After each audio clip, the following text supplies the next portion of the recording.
I won. There we go.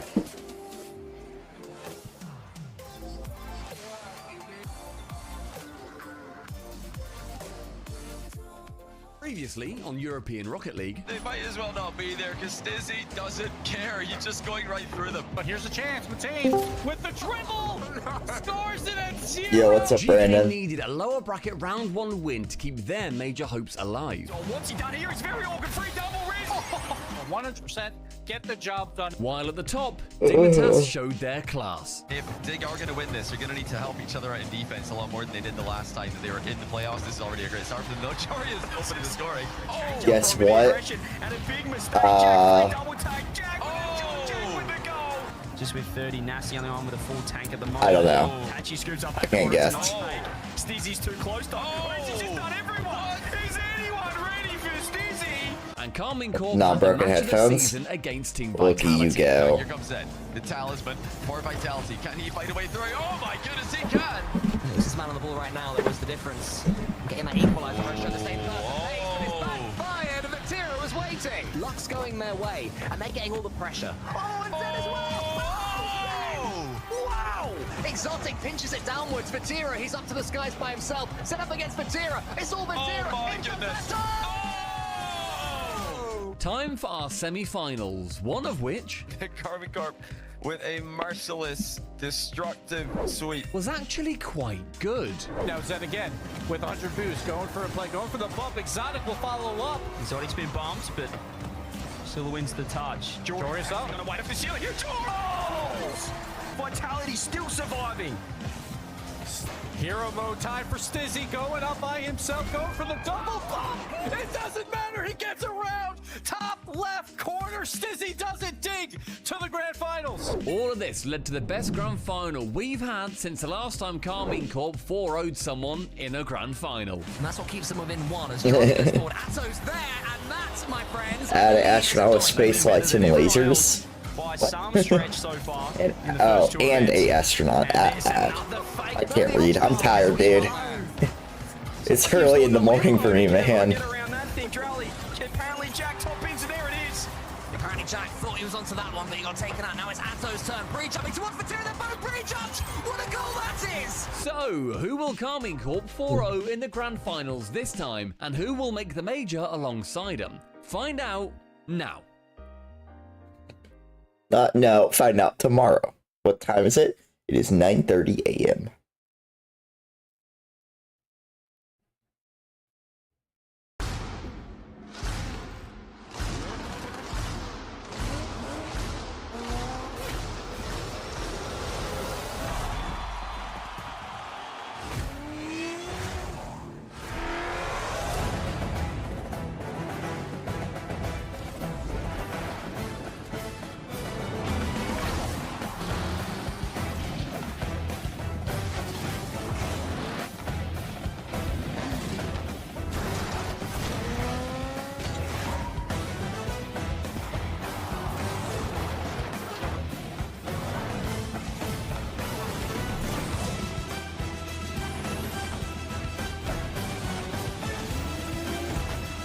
Indeed, you're probably Eastern time zone.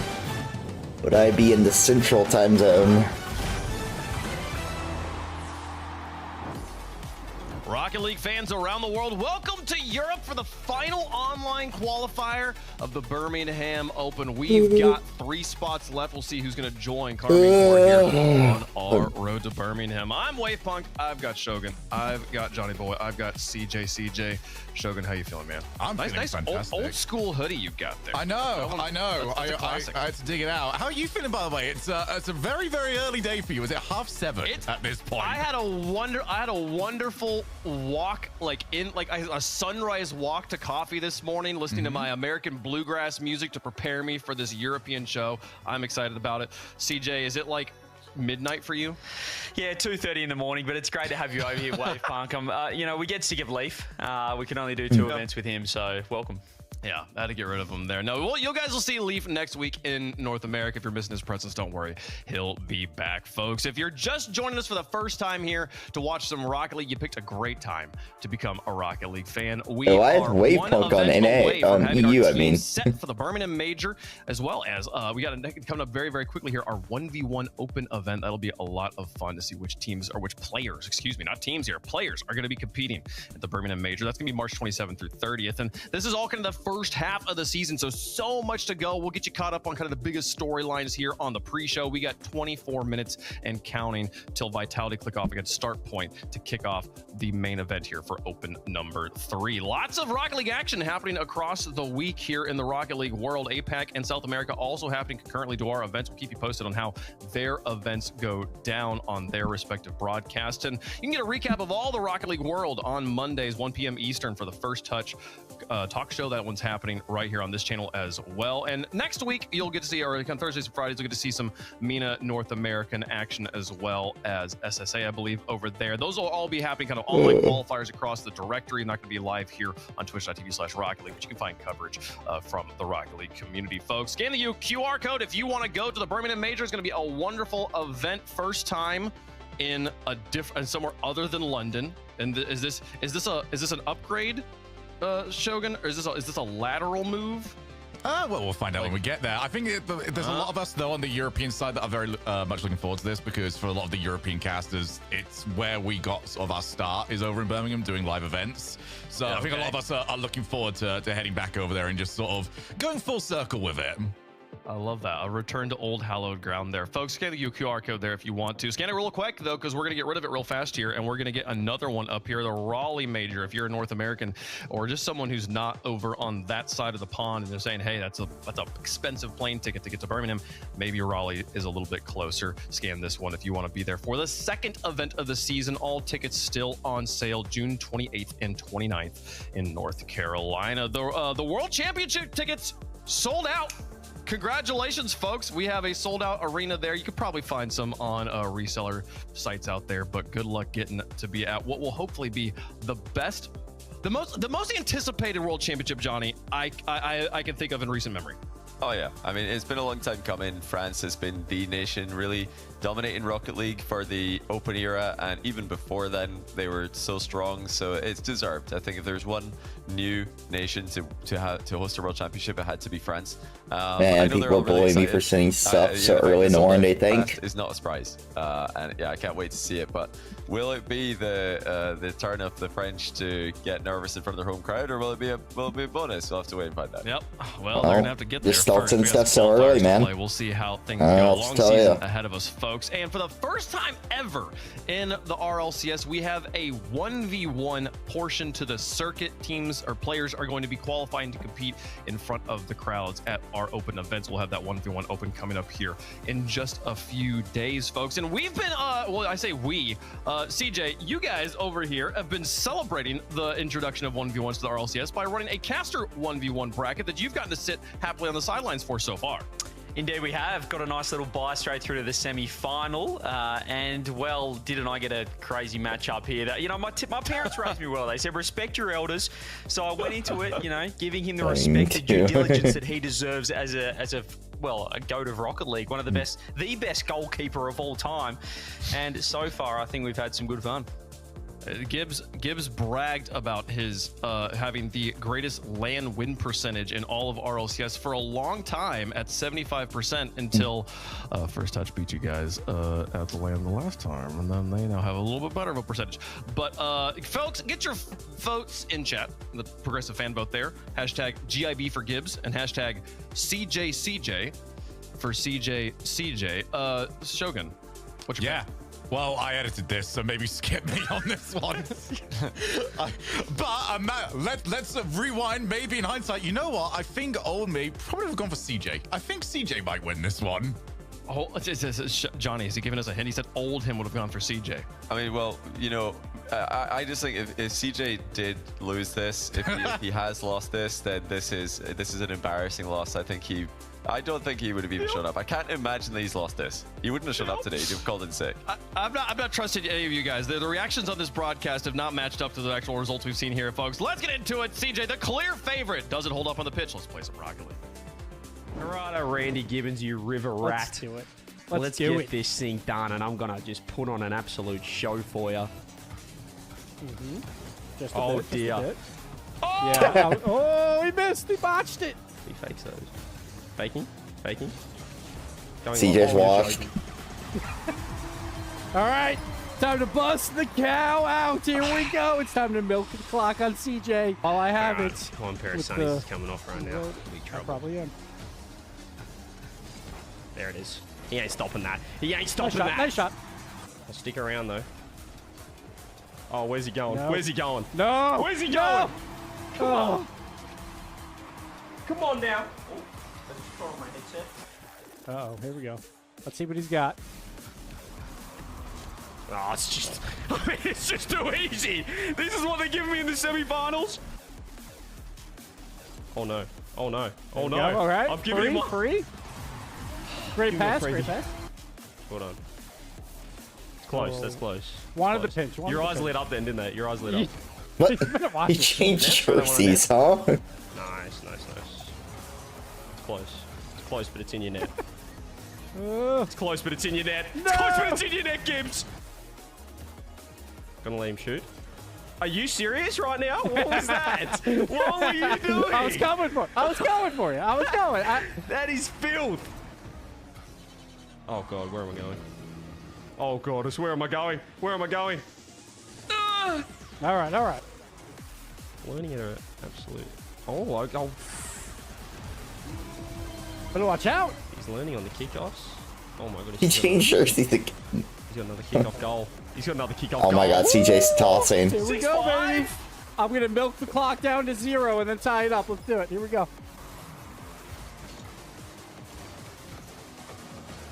Oh, there he is. There he nice is. Dodge. Nice dodge. Chance to get that ball up. He's not. He's going the low 50 on me. He's going the low 50. That's the only thing I got. That's so the only gross. thing I got. I've missed. I missed. Go, Gibbs, go. We're alive. Trying to turn the corner on me. Here it is. Gibbs, get it up. Oh! No, what? That's a rip.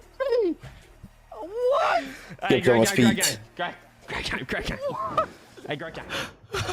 What is going on? Cinema. CJ? What is Absolute going on? cinema. Oh my goodness. You know, little bit close for comfort. I reckon if that goes in, he scores a kickoff goal in overtime. I'm just going to go ahead and say I reckon he scores another kickoff goal. Like, Gibbs is coming back. He had all the momentum. Oh, That was cinema. game again. I mean, look at that. That's That buy is fraudulent. You didn't deserve the buy. On your ping there, how far into the net was that ball when the game ended? that thing was in. Back We to the played net. on Neo Tokyo. I think he scored it on Utopia. That thing was sailing in. Yeah, had a little bit of ping, but at the end of that, it was pretty comfortable win. I think everyone can agree in chat as well. One in chat if you agree. I think it was pretty comfortable through that one. Had it in the bag, 6-2 up at one stage, and I just put the cue in the rack and just saved myself for the grand final. I mean, in the words of one Tyler Bates, a win is a win. A win is a win, folks. You got it done there, folks. If you want to play in the 1v1 Open, the signups are still open, folks. Make sure you're registered before Monday, the 24th at 6 Eastern, Central European time. They're not Eastern time, Central European time. If you're interested in participating, you got 2 days left to sign up, folks. So get in there, folks. Lots of signups happening so far. Excited to see the excitement around the 1v1 portion of RLCS. Folks, we've got a crazy worldwide tournament happening here for RLCS 2025. Many regions competing for spots to go to Birmingham. And we can talk about the different events happening, the different portions of the tournament, starting with my hometown here. Let's go over to North America here. Turns out, Shogun, NRG is super good at this video game. Yeah, it turns out that they are sort of challenging this idea that you have to make roster moves. You know, that's what we were hearing from Monkey Moon, and as they moved over to Vitality, well, NRG, they want to keep all of their core, and they want to go and try and win majors, go and win worlds with this team. But the big story, of course, the big story, Team Evo. SSG's not Team Evo, top 4. Yes. Speed is in the top 4. Let's go. It's kind of incredible. Congratulations to Speed on holding the longest period between top 4 appearances at 700. It's at 1,778 days, or just under 5 years. Congratulations. That's crazy. I think he's one of the only people to make. There's a very short list of people who pre-open era and post-open era have made top 4s. If he makes this major after not making it all those seasons ago with Mouse, that would blow my mind. That would be a wild one, folks. But we want to show you the best plays from North America. There was some pretty special ones here, mostly from NRG, a little bit from the Ultimates as well here. Johnny, kick us off.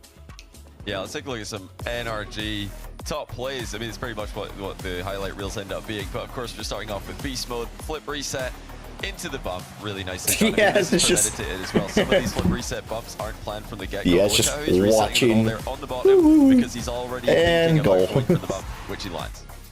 Yeah, he's one of the best first touch flip reset operators in the business, but we're going to go to the team that, well, like giving them a run for their money. It's the Ultimates, and have a look at the pinch pass off the ceiling by LJ, finding first killer front post, no boost. He's pre-jumped, found the ceiling pinch, and first killer with a lovely redirect as well. That is class from the Ultimates.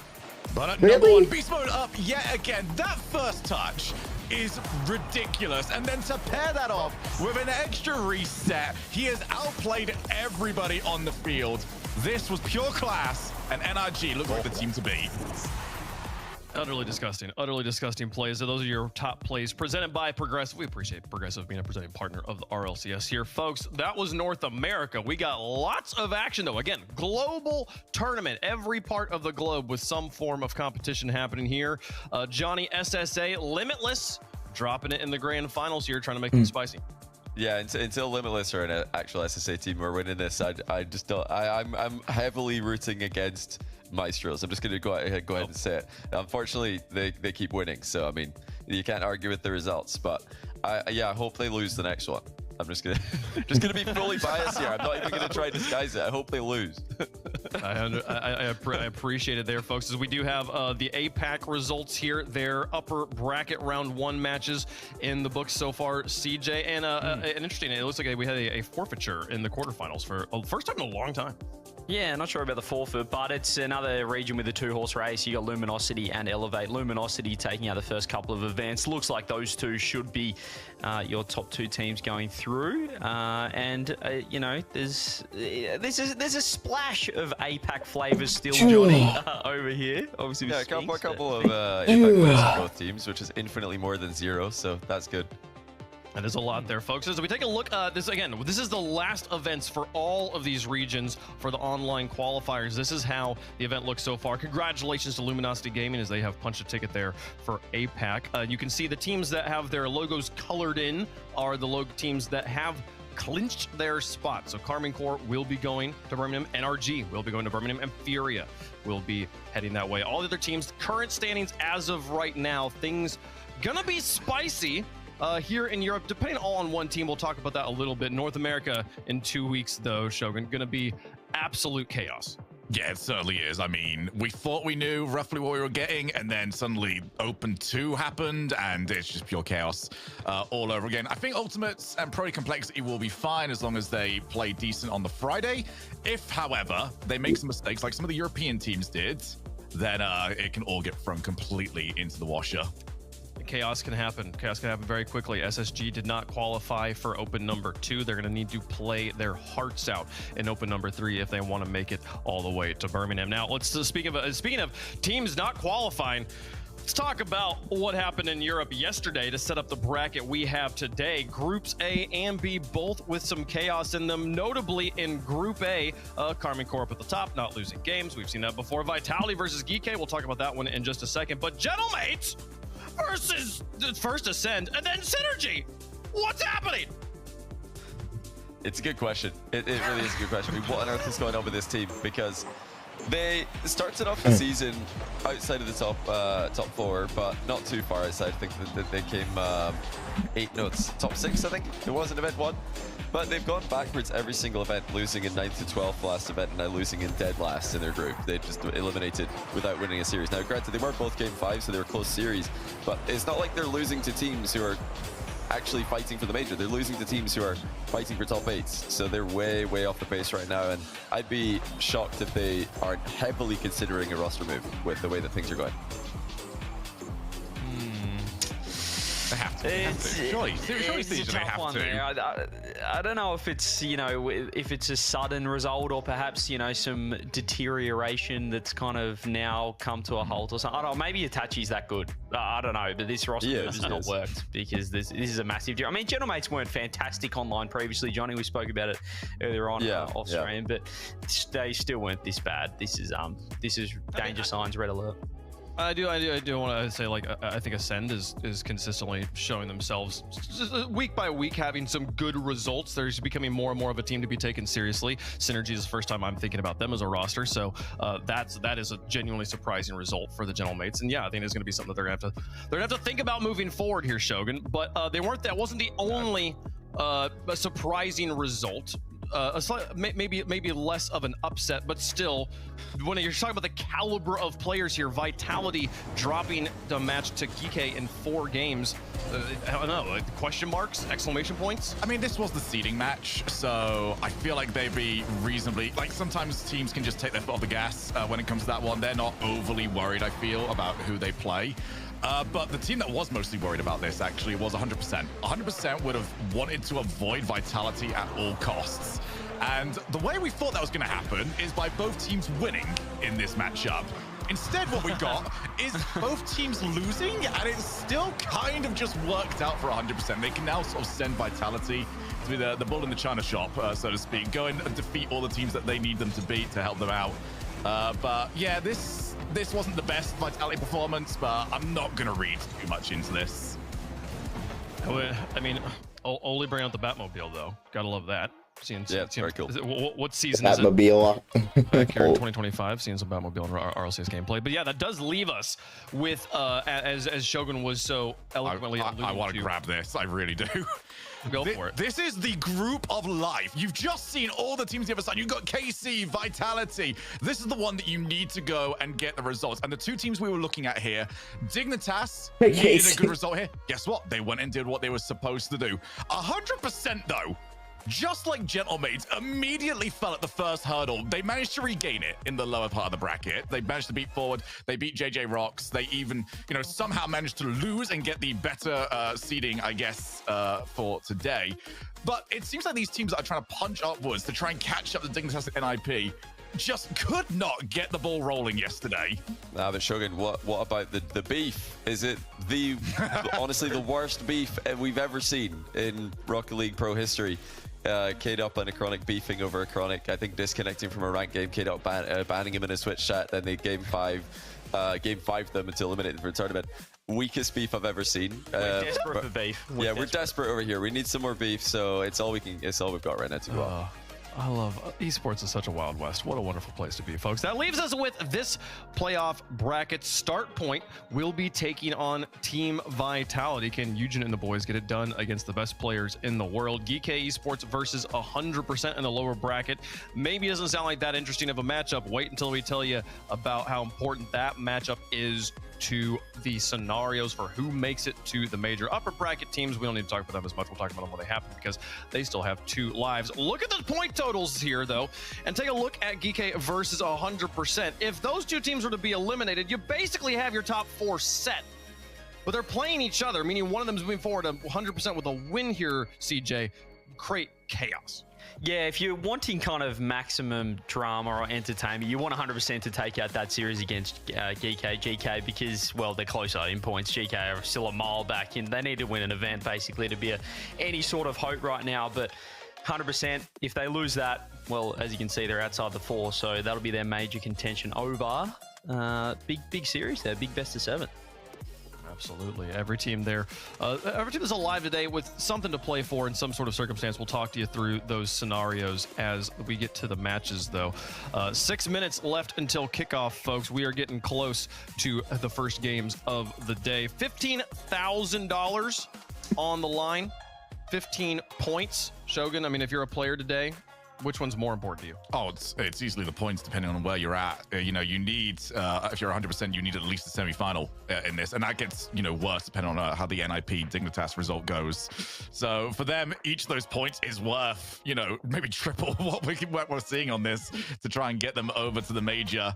But for KC, they're chilling. You know, for a lot of these teams, they're reasonably happy until all chaos breaks loose, which, given the region, it's very possible. Anything could happen, folks. So keep it locked right here. We got excellent gameplay coming at you here momentarily. 4 matches we will be playing over the course of today. We will save the big hitters, Carmine Corps, the already qualified team that's coasting against Redemption. We'll save that for last. Ninjas in Pajamas will take on Dignitas for the penultimate match of the day. 100% will be taking on Geek Esports. We'll also see Team Vitality here. He's taking on Start Point in just a moment. Start Point, I mean, I'm excited to talk about this team, and they had a little bit of a run yesterday. This is a rematch from EU number 2. Vitality was able to take that one down in 6, but it looked pretty. It was kind of close. It wasn't a one-sided 6-game series here. Johnny, Vitality up against Start Point for a second time. Yeah, this is a Start Point roster that have been slowly and I think steadily improving throughout the split. Eugen is really cementing himself as the next up French player, which is always an amazing title to have people assigning to you. But yeah, Matane and Chronic, very consistent, very experienced players. And they're going to be trying to capitalize on a Vitality who have not been consistent, at least for their level. Luckily for Vitality, their level is a lot higher. So even if they're inconsistent, they should still be able to get the win. I mean, how important, CJ, is a match like this for Team Vitality, right? You coming off of last week, Monkey Moon having an uncharacteristically bad week. There's a lot of people, a lot of question marks around this roster. We've seen so many teams so many players come off of a world championship and then just fall flat the next season. Everyone's like, is this going to happen again for these guys? Here, open number 3. Your spot's not secured yet. How important is a win here against Start Point? Yeah, well, Monkey Moon's never really a fast starter in seasons. He certainly likes to just kind of mosey on around until the final split and then really find some form. But first and foremost, they're not clinched for the major yet. So I'm sure they'll be thinking about locking this series. Then they're probably hoping that GK get the win over 100% to really secure things for them. But they need to get the ball rolling. They got K-Corp, who right now are a tier above them, and they want to be, well, equal or better than them. So they're really not performing how we'd expect, but they're still, you know, they're in a great spot still. So they're in a good spot. I mean, but one life here, Shogun. It's important to note that on these 2 first matches, if you lose, your online season or your online split is over. Yeah, it's completely done at this point. And I think for 100%, whilst mathematically they could overtake Vitality if Vitality loses, I think for 100% they prefer if Vitality move on and kind of do their bidding in the match against the loser of NIP Dignitas. So there's a lot of moving parts in this one, and we're going to try and keep you up to date throughout today's show. But Vitality, they want to be world champions. This is a match they have to win. Yeah, for sure. I mean, for Start Point here, Johnny, I mean, this is obviously, like, the points wise, you're pretty far out. It's a long shot. I think you might even be No, you're still in it here in some way, but you think you might have to win the whole thing to take this one down. So this match, I feel like, is more about the statement of actually beating Team Vitality than it is about making it to Birmingham. Yeah, I don't think they're thinking about Birmingham at all. They're trying to just win this match. They're trying to just get some games, because that's how you need to take it when you're playing against a team like Vitality. You can't be looking at the next round, can't be looking at another event. Have to take it every game at a time, just one game at a time, and try to get wins. Just scrape out wins, you know, seize opportunities, do whatever it takes to get as many wins as possible, put the pressure on the favorites. I feel like it's hard to do like analysis, CJ, against a team like Vitality, because like, what do you do? How do you, if you successfully get through the first 2 people, you're running into Zen on the back line, and you just gotta hope that they're having a bad week, right? Yeah, just play like Carmine Corp. All 3 in the front third at all times, constant pressure. Could get the job done, but no team is like Carmine Corp we've seen. So it's got to be tough for Start Point, but a great opportunity for the likes of Eugen, who's really made a name for himself so far this split, to keep doing that. Going through to the second split, maybe some roster changes, maybe there's some moves. Who knows where he could end up. Chat, let us get your votes in. Let us know who you think is going to win. Hashtag VIT for Vitality. Hashtag SP for Start Point in the progressive fan vote there. Are any of us brave enough to pick Start Point? No. Nope. No. Nope. No way. Nope. Okay. Okay. They No. are. They are. Is there anyone too even on the So team often- that surely there's not. I'm gonna be honest. I didn't do that. Wait, yeah, maybe the coin. I think you remember the coin this week. Do you have a Did coin? Stumpy forget to predict it? Did he remember? No, it's not Stumpy. Cole. Cole's not on today. Did he remember? We can predict Start Point for Cole if he forgot to predict. Leaf forgot, actually. Did Leaf forget? All right, get him. Give him Start Point. Get him, boys. Get him. Folks. We'll see if it can happen there. Vitality. Give me Leaf Start Point. Looking like the clear favorites on this one. Yet production didn't even, I didn't even ask me for a prediction, and I didn't give them one. They're just like, yeah, he's going Vitality. This is clearly Vitality's match to win. I mean, is there one player you're looking to step up here, Shogun, from Start Point? I mean, it's just the obvious one, really, isn't it? I mean, they just need Eugen to come through big. They need him to play well. If he doesn't, they've got no shot, really. But even that, I don't think it's going to be enough. The only time we see Vitality even slightly nervy is when they are outpaced. It's just, can Start Point match them for pace? I doubt it. Well, folks, it's time to play some Rocket League. Get up and get loud. It's game day here. The penultimate day of online Rocket League for Europe starts now, folks. The most famous organization in Rocket League history, at least for Europe here, going up against some up-and-comers trying to cement their name. Start Point versus Vitality to kick off Saturday. It's the 22nd of February. It's major number 1, open number 3 here in Europe, brought to you by Progressive and CJ. We're going to see David take on Goliath for our first match. Indeed, this would be an almighty upset, and what a time to do it as well. But that's the beauty of being the underdog. No, guys. Event if you Start Point to the Big Moon to make Birmingham. So why not just have a crack against some big dogs? It's an amazing chance as well for players such as Eugen. I know he was pointed out on the desk. An up-and-coming young French player who absolutely clipped on a team yesterday. I can't quite remember who it was. Had a stunning goal. Exotic is going to be trying to get that double tap straight away on them, just trying to shut them down somewhat. But Eugen, he has been one of those up-and-coming French players that I think is going to have a lot of eyes on him. And I think you alluded to it. Certain French teams that may well be looking to have certain roster changes, Eugen is going to be a very, very appealing player. Yeah, well, I think Carmine Corp's probably a blessing in disguise for anyone that's looking to get on a top team because, you know, you can easily, I don't know, I guess, panic stations when you're not quite going as well as you thought, or perhaps Carmine Corp are making everyone look worse than perhaps they are. And then quickly, you know, sure enough, you can make a couple of roster changes. A guy like Eugen could end up on a real top team. It's a minute gone, and we'll already see a decent amount of Vitality pressure. Monkey wants to try and push Matane as much as he can in the corner. Seeing the return of a few older players. Bear in mind, you know, older in Rocket League terms. But Zen, the youngest of the lot bar Eugen, is going to get goal number 1. And we're seeing Zen in the Octane, which is he's kind of gone the standard. He's at the beast mode preset actually. He's trying to take over his some NA blood over there. Interesting. He's been rocking that in the quals, and we'll see how he goes. He's back on the 1v1 grind as well, Zen. So see how that affects his threes performance. I believe that is he taking part in the 1v1 tournament. I think people have spotted, so that is going to be, I think, a little bit of a surprise for any players that might queue into him during the 1v1 tournament, thinking, yeah, maybe I can go to Worlds. Then Zen might just be standing in your way as one of the European representatives. A great dunk from Eugen. It's going to be forcing Monkey to make a top corner save. That's minute 30 that has elapsed and now fall towards Exotic. Eugen again with a save being called into action. It's so strange. It feels like they've swapped Monkey Moon in the Fennec and Zen in the Octane. There's another chance Monkey Moon just dropped down. Zen was right there. They've definitely reversed roles here. This is just unusual. It's like their nameplates are switched on my screen. You might be seeing Monkey Moon looking a lot more air rolling, a lot more mechanic-y as he Bang! That's a really good pass. Finds Exotic and a little bit of a shinier car, but Zen, wonderful double from him, can beat out one player. The second on the backboard opens it up entirely. Well, Matane did miss, but... Yeah, it's a beautiful touch from Zen. He just delayed his flip and got it across him behind that front post defender. Great start here from Vitality. An expected start, you'd say, but Start Point still in this one for sure. And the lowers as well. So whoever loses this is going to be going out. Start point, it may well be the end of their journey before it's even really begun. Eugen, I thought the Psycho's going to have to be huge instead. Manages to just about tap that away from his own net. If I'm in his position, I own goal that 10 times out of 10. I thought he was on going to, so. Probably talking instead of playing something, and that's why I'm no longer playing as well.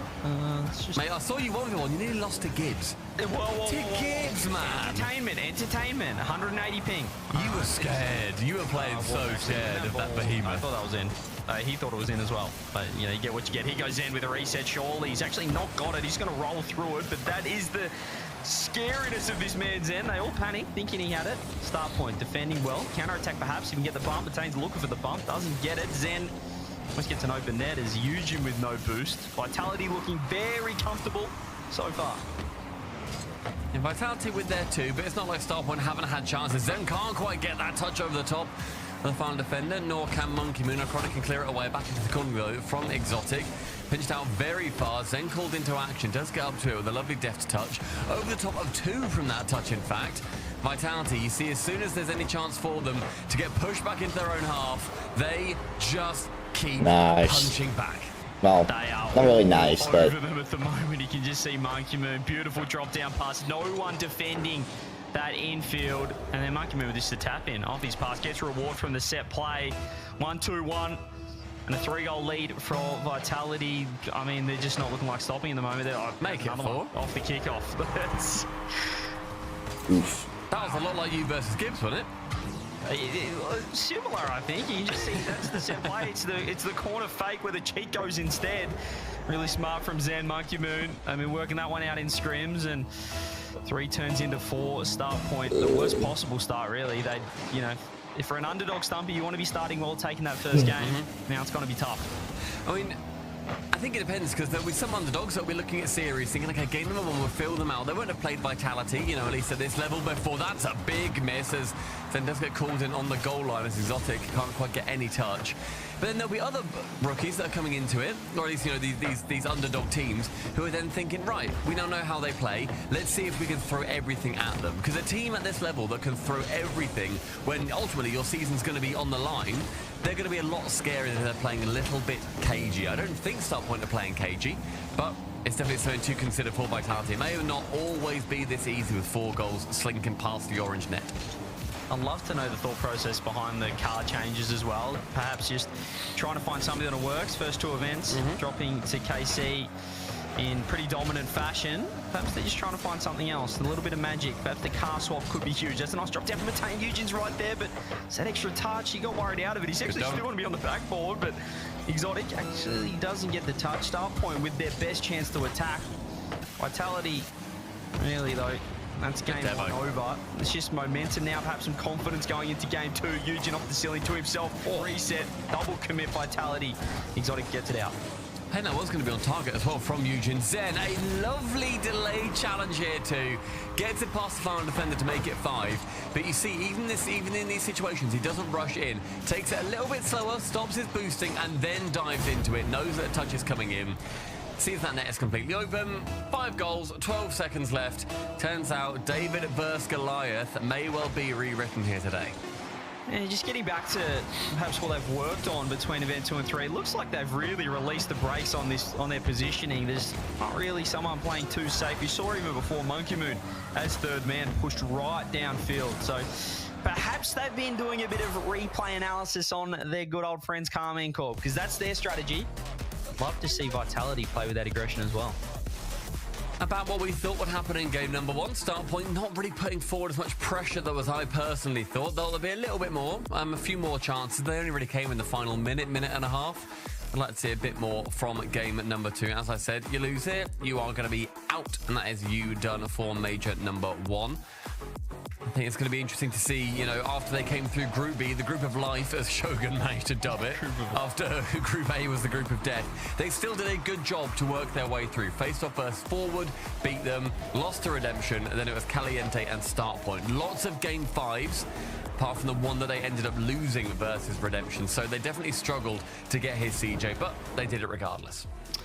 Yeah, the coughing baby group, this one is. But Well, we'll just have to see how well, or Gibbs's prior esports history, if you were caught up with that one as well.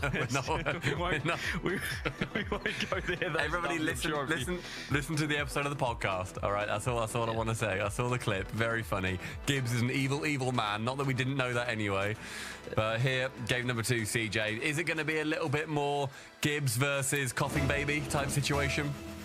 Yeah, well, it's looking likely. I mean, that is one of the most dominant game ones I've seen, considering how close the top 8 is. Obviously, Carmine Corb have been a tier above, but certainly by this stage of the tournament, you're expecting a little bit closer competition. That kind of felt like Vitality playing in the open quals. Let's see if Starpoint can warm up now. Oh no, I think think get something going in game number 2. In this best of 7, you don't really want to be going down by any realistically versus Vitality, but Zen works down the defense. Round 1, can 50 with Eugen, instead makes the play to go for the booster. Demo, Exotic on target. Monkey Moon, he was one removed from the pitch actually, that's my bad. But regardless, that smoke screen is going to be doing Vitality a lot of favours. Look at that though, Exotic third man, Monkey Moon demoed. He doesn't worry about it, he's straight in and beating 3 of Starpoint underneath the ball. I love this confidence from them. They're really just they're just playing drive forward Rocket League. Might get punished here off the kick if they will. That's a lovely demo. They get their first goal here of the series. Starpoint off. Oh yeah, just they countered the cheat kick off the fake again and found a nice demo. Yeah, really lovely counterplay there too. I thought they themselves did the diagonal player ends up, not going for the ball, instead it ends up being the man down the middle. But no, they just played it much stronger. Completely outdid Vitality. 1-1, they secure their first over on Starpoint HQ. And if I'm Starpoint now, Stumpy, I'm saying floodgates are open, boys. Open season. One of many. That's all they needed. Sometimes it just takes one. It just takes one goal to get online. Eugen, we've been pumping him up a little bit. He's been super impressive. Needs to step up here. This is nice off the ceiling. He's going to fake for Matane. Drop down. See Zen. It's still so unusual to see him in a blue Octane. It's crazy. I feel like I'm watching some NA Rock. Almost gets the bump as well. Zen steals boost. Vitality. Let's see if they keep that pressure when it is a bit of a closer game. It's easy to play confident, Stumpy, when you're 5 goals up. Perhaps not when it is 1-1. 1 minute 20 though. It's going to be chances starting to really appear for Vitality. Chronology from the back, 1 reset. Eugen gets a demo. Exotic's off the pitch for now. And again, he gets moved straight to the scrapyard. Monkey Moon and Zen battling with very low boost. Matane! Who's that touch? I think Eugen has to be a little bit closer in to really push in with Matane there. It's a nice 50 right It's not really Eugen's fault. Matane got a fucking awful touch. Low boost all of a sudden Vitality. Even Zen in net with 20 boost. This is better from Starpoint. We haven't seen Vitality so far this series playing any sort of defense. That was a little bit of panic from them. Perhaps not great signs just yet, but Starpoint, all they needed perhaps was that goal. Have they willed themselves into action here, Stumpy? I mean, fingers crossed, right? I mean, you need to have Starpoint start to bring a little bit more to the table. I want to see more people committing when there's a play. Matane had a fantastic chance there a little bit earlier on, where there was a couple of opportunities. Eugen central finds a chronic. Eugen, rocket straight back over towards him, and a pinch goes back towards the midfield.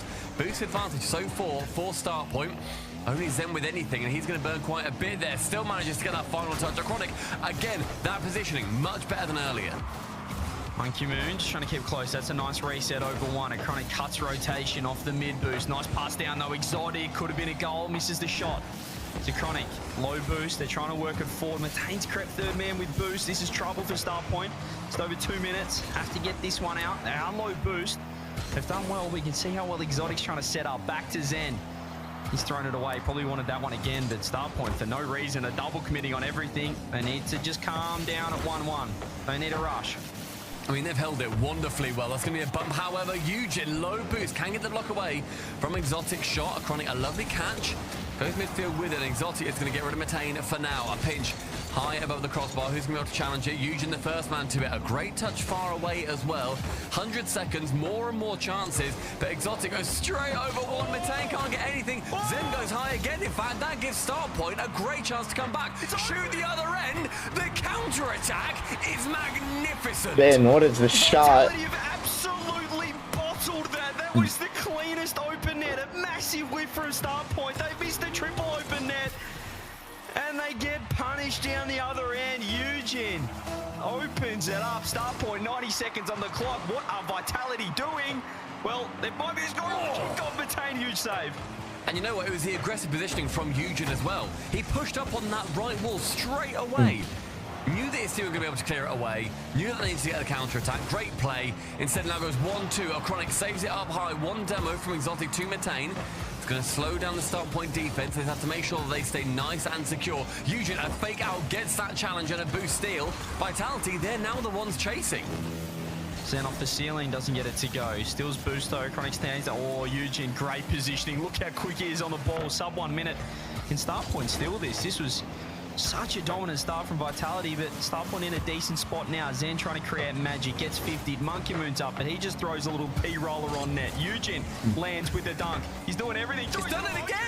Dude, Eugen is going ballistic right now. Huge commit from Eugen too. Manages to get it over Monkey Moon. Challenges down low. Gets again over Exotic. Zen thinks I can challenge him here. He's going to be low on boost after all those escapades. Eugen calls his bluff. Immediately shoots. Vitality down by 2, and this series looking to be drawn up 1-all. Oh, I feel like people were falling asleep after game 1, 5-0, so dominant. And all of a sudden, that one open net miss, even just that first goal from start point out of nowhere, has woken this side up. There's another double coon. It's open again. Trying to get on net. Monkey Moon just back in time. Could have been a fourth. Would have certainly secured this game. It's down the other end. There's Exotic finds an opening. 17 seconds. There is time. The opening wasn't unchallenged either. It's Zen to beat 1, and then Eugen has to jump, wants to get anything on that to clear it away. Knows he's crept up maybe a little bit too far, but 1 goal now separating. This kickoff has historically gone in favor of Vitality. It's going to be a little slow kickoff from a Chronic, but instead it falls straight back into that Vitality blue half. And there was space. That's a beautiful 50 though from Metane. Low boost, hands it straight back to Zen. Exotic back post actually doesn't grab corner. He leaves it. He's going to have 0. This will be a weak attack coming in. 1 second left. Ball needs to get down. Monkey Moon. A lot of mistakes in the back half of game 2. Start point tie the series. And we're all thinking start point would go 1-all after game 1, right? We all thought that after 5-0 they turned it straight back round. Like we're all on that same page, right? Yeah, it looked pretty likely after game 1. 10 shots to 8 from start point. Vitality were keeping that pressure, but they're the cracks that we've witnessed this season, where they look fantastic when it's one-way traffic, everything's going their way, but they just get one moment, or they concede a goal, and all of a sudden there's a few double commits. They're all no boost for no reason. They're missing open nets, and they've let start point get a bit of momentum and confidence. In Vitality, for that second goal, they gave that to start point. They completely missed those multiple opportunities they had. Zen shoots high, thinking Monkey Moon can come in, get the double, tap it home, whatever. Instead, start point, they play somewhat aggressively. They make sure that there aren't these free shots going on. Yeah, Zen does send it high. And then it's in the immediate clearance straight back out towards Eugen, who's already on the counter. It's great overall movement from start point. Vitality, yeah, gave them the opening, but without their movement, they don't get a goal there. And that's a game that's gone in favor because of that. And credit to Eugen and the boys for capitalizing. You can get openings, but you still got to make the most of it. They took their chances when they got them. I can't see Vitality giving up, some more freebies like that, or can I? I don't know what I can see anymore. I thought game 1 there was going to be a swift 4-0 to open up our playoff bracket. Think again. They're right back in this, and Eugen's woken up. And you know what? You've got to be scared. If you're Vitality, a little bit of young French prodigies. Yes, you've got one yourself, but there's going to be more and more coming out of the woodwork who will have looked at Monkey Moon, K-Dop. Zen now, at this point, after competing for a couple of years, they're going to be looking towards him as that kind of leader in those French communities. And Eugen, he's absolutely come up through those kind of opportunities that teams and orgs like Vitality will have given them. I love what he was doing there as well. He almost found Monkey Moon third man with a demo, would have opened up the net. That's a massive window. There he is. That's a big mistake. Zen's back in Fennec.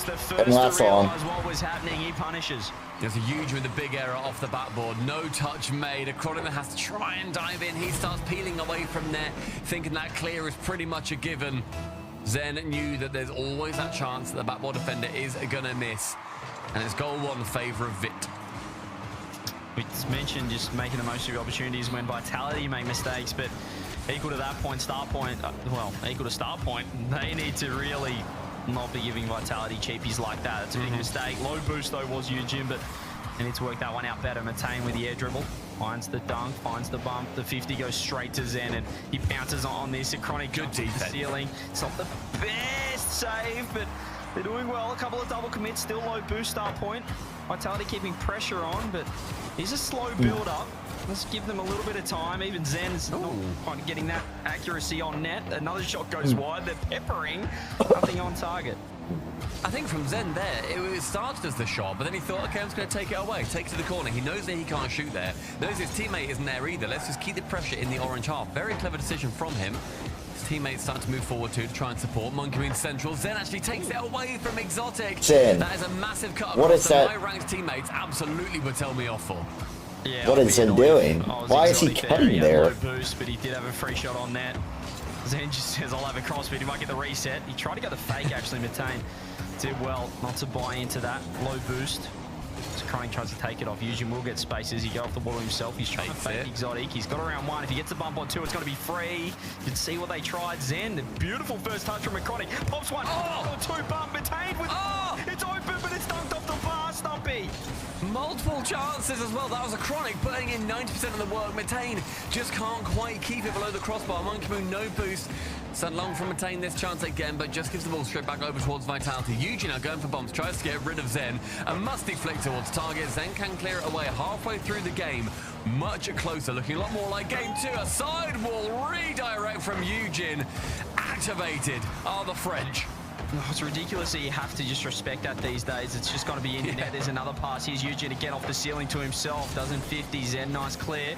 Vitality still look really scared to push out a net. Monkey Moon sideball, beautiful pass. Even better save from Matane. Just over 2 minutes. Start point. I mean, they're looking... It's a night and day from game one. I can't believe it's the same team. And getting chances. This Vitality's defense is still really not looking solid at the moment, Stumpy. Yeah, not at all. I think Vitality look a little bit rattled. I think Exotic to me has looked a little bit shaky. He's made a couple of missed touches. He's not been as much of a character, I think, as we would normally see on the Vitality roster. Not to say he's playing badly, but just that he's not playing to the level that I think one would expect, you know, be here. And I think right now Starpoint taking full advantage of the fact that this does not look like a Team Vitality that have previously been at the top of Europe. Yeah, well, they're looking great in attack, but never really question the likes of Monkey Moon, Exotic, and Zen in offense. Chronic, low boost, bit of space. Can you get a nice 50 on Zen? Zen just bit into it. I don't know if he was trying to lose it that hard. Eugene waits sideball. Matane up now. He tries to get the drop down. Here is Eugene. Zen off the ceiling. Doesn't get the read. Skim through. Monkey Moon backwards. Not loving him in the Fennec so far. Hasn't quite rocked my world, if you would. I don't know if he should. I won't, for the record. I won't. I mean, this final minute, CJ, is going to be very important for Start Point. They had really great chances at the start of this game. I think since then, it has really started to fall down a little bit. 6 shots in total for them. A double attempt from Monkey Moon nearly going into his own net. Monkey Moon nearly getting bumped away from it. Zen is going to be called in, who always seems to have a decent amount of boost. Works out of that offensive, defensive position. Turns into an offensive play. A cross-court full carry for Zen to potentially shut down game 3. It's just a beautiful reset, and that's what can happen. I mean, it was really scrappy defense from Vitality, but you can get a Zen with 100 boost, Start Point overcommitting, getting too confident in offense, and Zen just end-to-end solo play, as you can expect from him. 30 seconds. Vitality look to have done enough so far. It hasn't been a convincing game 3, but ever since game 1, it sort of has been a different Start Point and a different Vitality. Which I love to see. I'm excited to see that there's these teams that are going to be challenging the absolute big dogs. It really does show the depth of Europe that you're going to have teams like this pushing Vitality to their, attempting to be their best. 10 seconds left, no real chances so far, nor will there be. Vitality, game number 3, going in their favour after a shaky game 2 from them and a peaking game 2 from Start Point. There's still a lot more life in this series for both teams. I just think we're seeing this sort of difference between your Carmichael and your Vitalities, and that all that's just an intentional own goal to finish the third. Zen's actually going to get his hat trick with 700 points. The Exotic on 138. But I think we're kind of seeing the difference between K-Corp and Vitality in that how good did they look game one? You know, they're scoring 5 goals. I mentioned their offense. They're not scared of pushing forward. But as soon as Starpoint looked like they were kind of tugging back the reins in this series, Vitality went back into their shells a lot. I'd love to see them, you know, still play with that confidence regardless of the situation. But I think you're still seeing some battle scars from the previous 2 events where they have been kind of turtling a little bit in net, going back into their shells. And I think we've seen where Vitality, they do seem to look under pressure on defense. This time they held it very firmly. They had 6 shots against them, as did Starpoint had 6 shots against them. I think the biggest thing for me is, as you say, Vitality, they still look a little bit shaky. They're still jumping for balls that Starpoint have got complete control over, that clearly they're going to get beaten. And we're seeing double commits on defense. This game, it didn't matter too much, CJ. I can see that being a bigger problem going forward. Yeah, I still like. I mean, Starpoint compared to game 1. This has just been a weird series. So I thought game 1, I'm thinking, okay, let's just, what are we doing here? All right, yeah, let's get through it. This is a formality. Come on, let's just get through it. Let's turn this into a podcast, a dual cast for the rest of this series. But I'm really impressed so far with Starpoint. I think they're right up to Vitality at the moment. Whether this is the best Vitality we've seen, that remains to be seen. But I like what I'm seeing. Eugene's getting online, and I think they can really make this a series. I feel like the further it goes, the more nervous Vitality are going to be. It certainly plays into Starpoint's hands if this is a close one. I agree. I think there's obviously a lot more here to lose for Vitality. Starpoint, they've got the chance to just try and go for one of these massive upsets on a European weekend. See what they can do. See if they can take down a giant. If they don't, cool. They started probably, I imagine, like last week, not necessarily thinking they were going to be beating Vitality. And that's all right. It's up to Vitality to make sure that they don't fall to a team that ultimately they need to be beating here.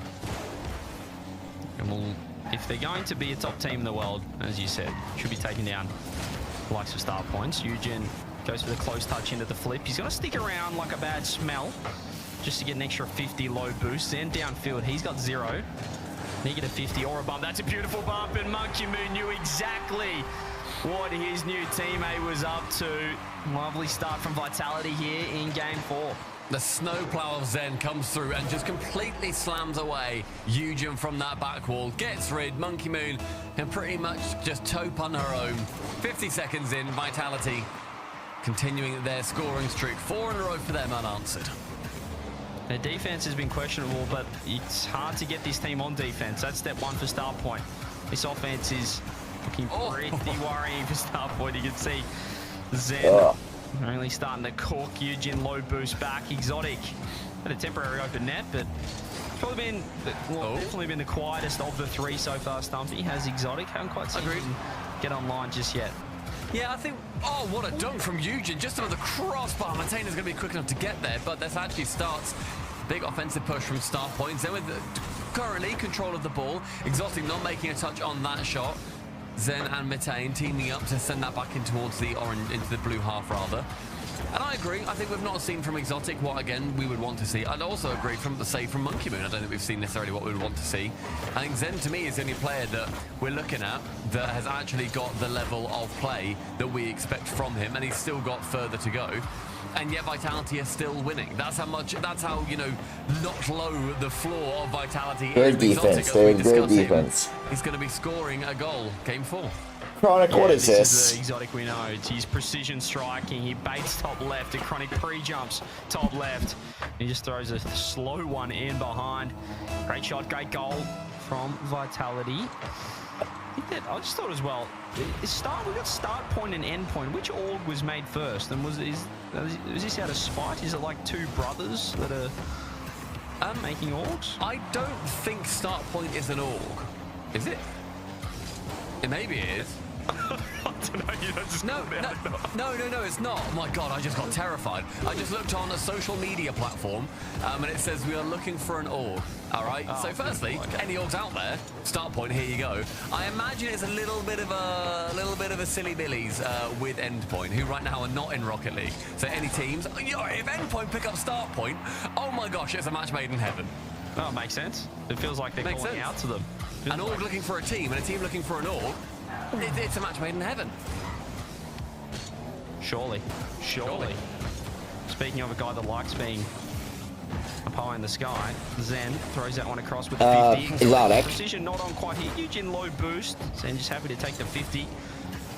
Exotic looking to control. This is more Vitality's game. You can kind of just see the wind being, you know, pumped out of start point of touch. They don't have the flare. Eugene not quite as online. A couple of goals from Vitality can do that. Some Zen heroics can do that. Really break the spirits of start point, but still a couple of chances. Vitality looking a lot more comfortable than they did after game 2, though. I mean, this is where I think it falls down into that game management, right? Where you look towards Vitality to see how a game is going, and you think, okay, what is going to be their game plan going forward? Right now, look, they're giving Starpoint the ball every now and then they go for a challenge. It's not the biggest issue if we're seeing Starpoint, if you're Vitality, you're seeing Starpoint go for a couple of touches. A 1, 2, 3 tap back, Central Monkey Moon the third. They bide their time, they wait, and Starpoint, they play into their plan. Lovely pass play there. Exotic to Zen, to Exotic to Monkey Moon. Good place. Vitality, they're really just capitalizing on start point, knowing they're 2 goals down, going for everything, overcommitting. That's 10 shots to 1 this game. This feels like game 1 all over again. Start point just don't have an answer. They're just working around. Feels like they're hitting it around some training cones at the moment. Vitality looking good. This is more like the side we're expecting to see. Let's see if they can keep it up. Last time these two teams faced was literally the last event in Europe, and it was 4-2 in favour of Vitality. That was for the 5th to 6th place match, right before your semi-finals. And Vitality again winning that one. When going to game 6, Zen clearing away from the top corner, not risking a single goal going in. Wondrous save from him. But so far, going pretty much to the history and to the script of these two teams. Shot from a chronic top corner again. Zen is batting them away from there like his life depends on it. Just so precise. He looks warm. He looks online. And he probably, importantly, is, well, he's back in the Octane. Oh, sorry, he's back in the Fennec. He was looking okay in the Octane. It looks all right, yeah. He looks comfortable now. Back in his old favourite. Monkey Moon still in the Fennec. 12 seconds left. Let's see if Starpoint can get a bit of late hope. Zenlo boost. He's trying to get Bumba. He can't find the Bumba, but it doesn't matter because Eugene is he's just hopping around and doing what he wants. Eugene pressing every single button on his controller right here just to see what he can do. What the heck? Flicks it, then back around the opposite side. Cuts on the inside of Zen.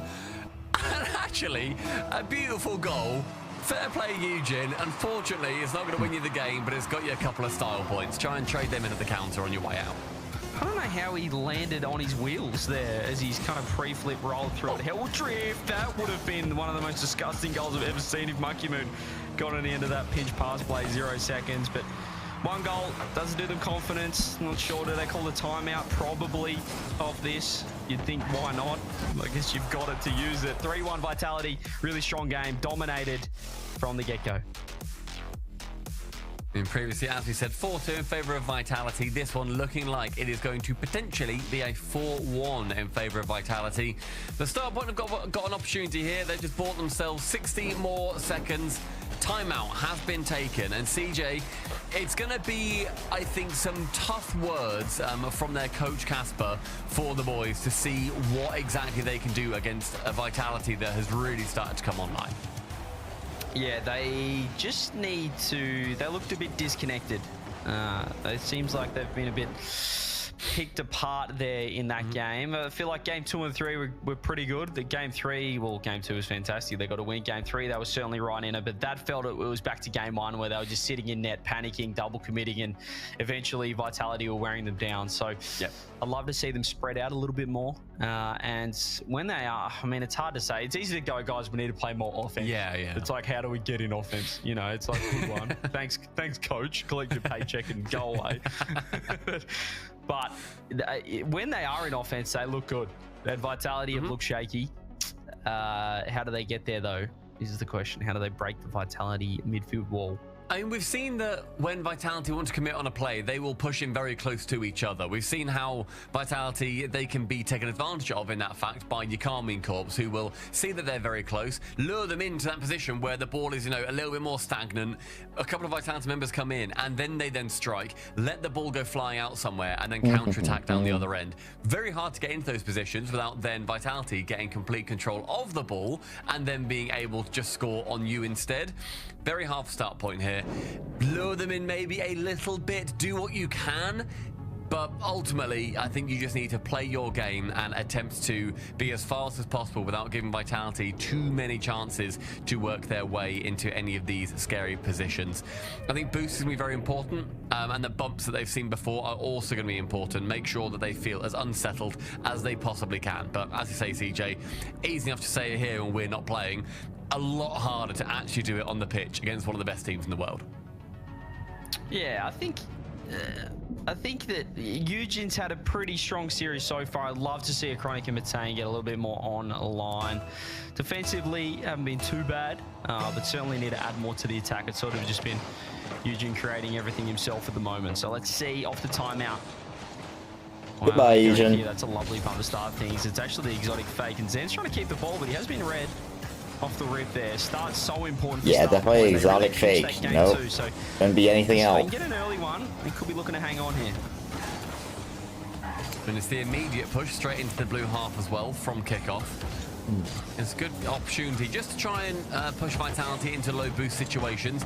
Trying to get that maintained offense is going to be incredibly rough, however. But with 30 seconds gone, it's going to be Matane challenging Zen in the midfield. Eugen has to turn here, challenges first Monkey Moon. Does come the better of it, but with no boost, he can't push in too far. And Zen is just landing left and right hooks on anybody that gets in the way. Oh, Eugene's been bumped. You can see Zen wanted in, but he actually recovered in time.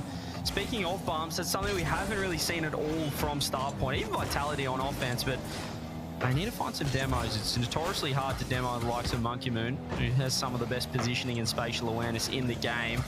But I'd love to see a little bit more aggression, some confidence, particularly from a Chronic and Matane Stumpy. That's a way for them to get a little bit more involved in the attack.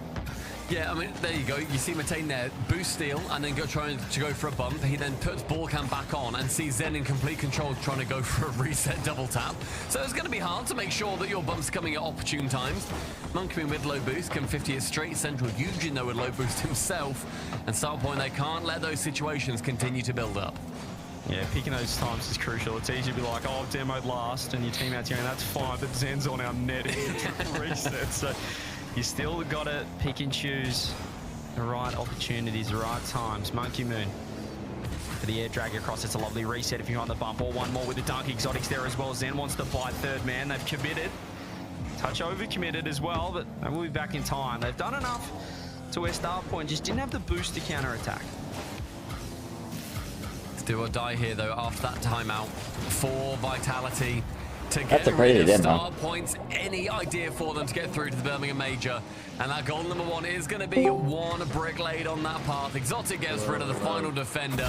Zen can dribble it home easy as you like. Oh my god. And Start Point, they stare down the barrel, hoping that this is not the end of their road. Okay, yeah, it's say whatever beautiful you said again. from Exotic. Lovely demo. Zen is just just completely stretch it. controlling the pace of this game. You can see he knew exactly what he What wanted his have I missed teammate so to do. far? Found the demo. Found the Literally ball. nothing Goal exciting. again, zero boost. This has been a very boring series. Both teams look so Can mediocre. he find the 50 on Eugene? He's done well with low boost. Exotic been a little bit quicker on that one. Vitality really looking to push forward now. Love the way Zen's played this whole series, but Exotic, importantly, is getting online now, Stumpy. When you said that there were no demos earlier on and not much physical play, we have seen Zen and Who made Exotic top in 16? particular I don't even try and go for the throat Huh? of any Probably player went that up. stands in their way of another Wait. goal and another step towards those semi-finals. They are pushing for these What demos. is it now? Whether it needs to I don't start when it has any remember chance. anymore. Zen, chance side will redirect I don't- central what's past the the Monkey seeding? Moon. It is mere pixels separating what? them from the greatest goal in this series. Eugen down the other side, actually a made touch it high. to Zen's going win? to miss that. Shot on target, but Zen falls on it, gets a save, a double save again. Like, Although there what was are an the- error, what it is the is bracket look brilliance like? from Zen. Today? He's got them out of trouble Yeah. there. Exotic Okay, in the that's front top half, just 8. made that a free counterattack. That Zen literally loves could not have been to more do it. He's doing confusing. it all himself. Surely a Chronic too Today's quick. top 8? Exotic Yes. trying to get a hand on it. It's Another Saturday. counterattack. Is this It's the not end of the Friday. start point? They just have to nearly concede, Stumpy. Final 90 seconds to start. Vitality versus Start Point. It's lower bracket.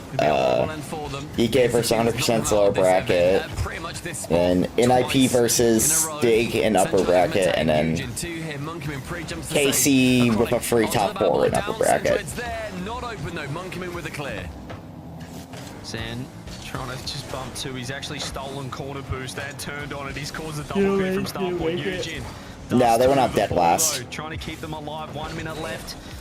Going to keep their own major hopes alive here. Importantly, if they're out of this is Birmingham done. Crazy. Who could have pulled it? This will go to world of good. Matane. Matane. Let this go in. Matane's fucking garbage. And that could just be it. Matane caught out third.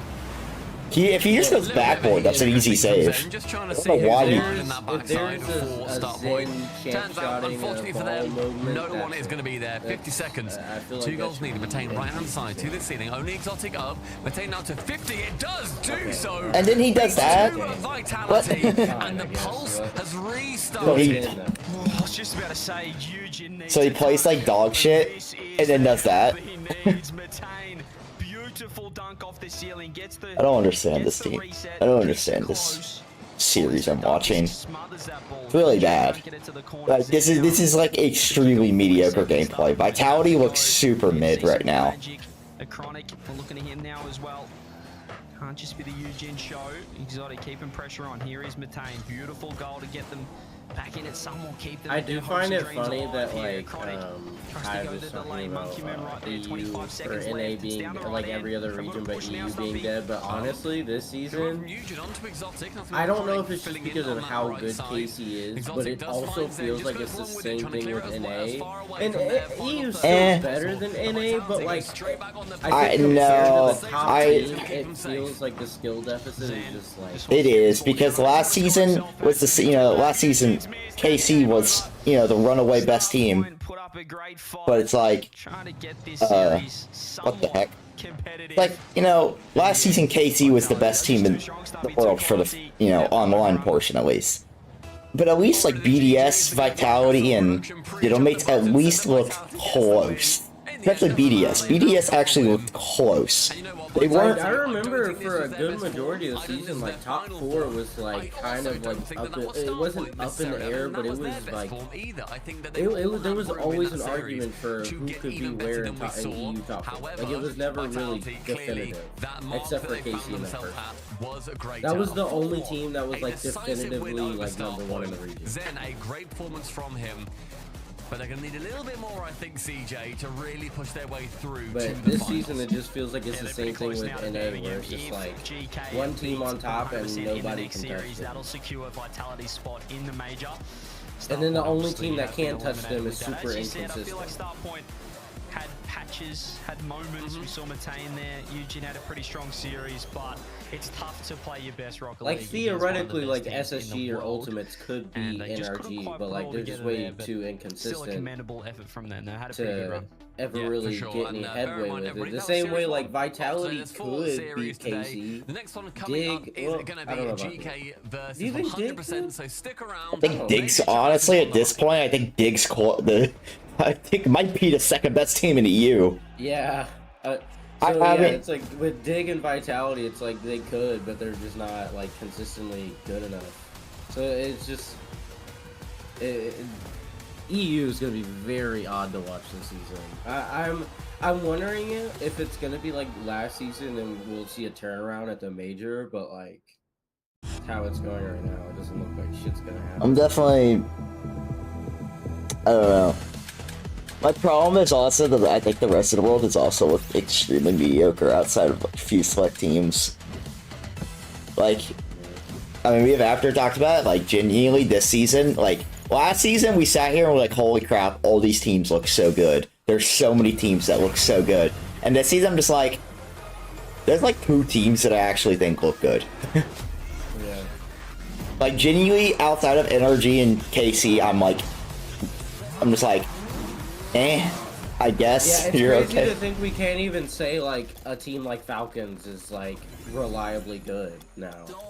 It's like the last season I was like, dude, there's 8 teams that can win a major. This season I'm like, yeah, there maybe 4, maybe. 4 I don't on even a know. very good day, or 4 on a very good day, but realistically, it's only NRG and KC right now. I bet Falcons would like at least end up probably could win a major tier, but Yeah, like I think on a very good major day, and keep in mind it's also an Atlanta event, so we never know what happens, of course. You know? Like, I'm not. Like, I don't know, man. I think on a good day we could see Falcons, and apparently Twisted Minds. I don't know, but Falcons, Twisted Minds, Vitality. They got two really good LAN players. Ultimates, NRG and KC. So it's like what, like 8 to 10 teams is about it, which is like, I guess, close to last season, but it's also like not close at all either. Like I'm being generous. I think realistically the only 4 teams in the world that can win a major right now are Ultimates, Vitality, NRG, and KC, and that's because all of them have, you know, major winning talent. Everybody else is just kind of fucking up in the air.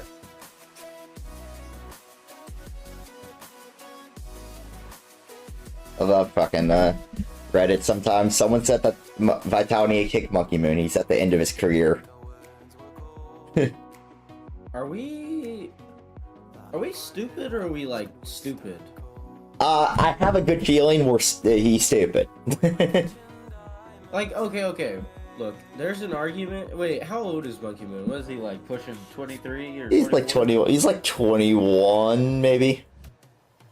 I thought he was 22 or 23. He's either 21 or 22. He's not 23. But either way, like, a player like Monkey Moon, age is not necessarily gonna be, like, a huge killer for him because...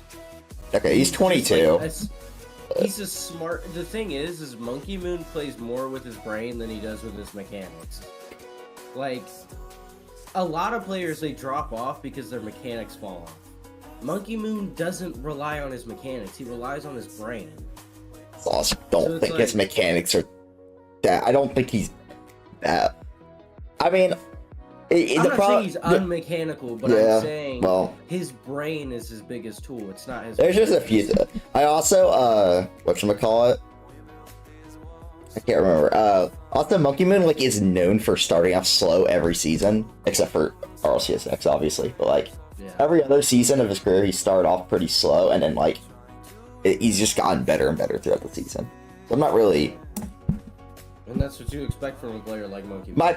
Honestly, my bigger concern is with the fact that Exotic has looked, like, really bad this season. I mean, he has significantly regressed from his World Championship form. And then Zin, honestly, hasn't even been the best either. I haven't really... I don't know, Zin's been... Other than just, you know, whipping out a few clips here and there, he's really not shown himself to be the Zin we know. Which is sad, because, you know, as much as I don't like Zen, or I shouldn't say I don't like Zen, but as much as I dislike him as an NA person, I wish he would play a lot better. Cause, it's really funny, because I honestly have no problem. Zen's actually, like, probably one of the few, like, it's one of the most easily readable EU players. You said readable? Rootable. Like, it's so easy to root for Zen, personally. Oh, yeah. I unfortunately, I don't like the other two people on his team, so I'm just kind of... I only don't root for him, or, like, don't like him because I'm a Daniel fanboy. Yeah. I kind of want Zen to just 1v3 every series, but it's like, I really don't, like, I like Zen. He's a really fun player to watch, so that's why he's super easy to root for. It's definitely really entertaining.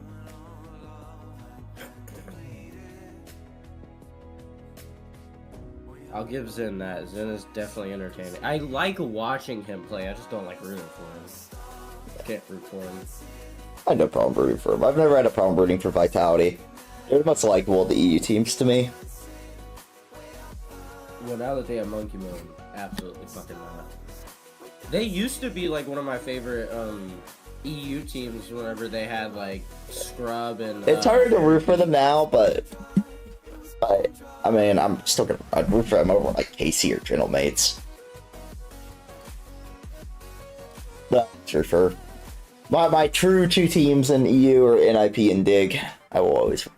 That's two of my favorite two. Mostly because I'm just a fucking Itachi fanboy.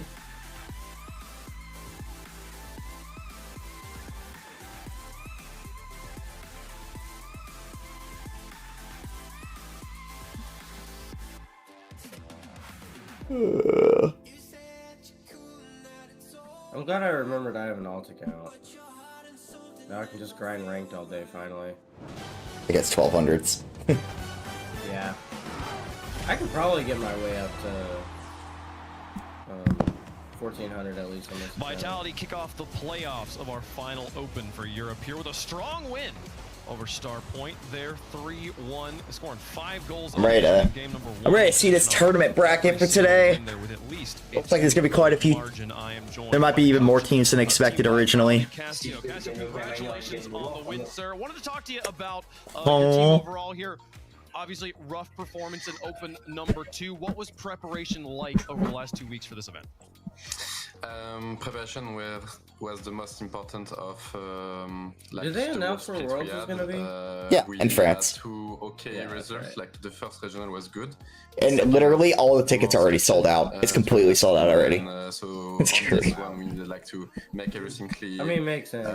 Get better at the thing that we were good, and I wouldn't expect less some of the stuff that went wrong. Could be gameplay wise, could be a bit of like how we do in talk with each other, all those kind of things. For sure. Well, it looked very clean there today against Starpoint there. Monkey Moon in particular was notably rough last week, but 38% shooting percentage today against Starpoint. He led the pitch in shooting percentage there. Talk to me about how important Monkey Moon is to your team. Monkey Moon is the rock of the defense of the team. Since he's playing with third man type of playstyle, he's really important on the whole defense part. And as well, he's a great shooter. When he feels confident, then he's gonna be able to get those goals going whenever he has the chances. Last week or two, last regional was a little bit harder, but I think it was more a team thing that made everybody a bit more shaky, less confident. That in Rocket League, it shifts everything. Like if you're slightly someone less confident, then everybody gets it as well, affected.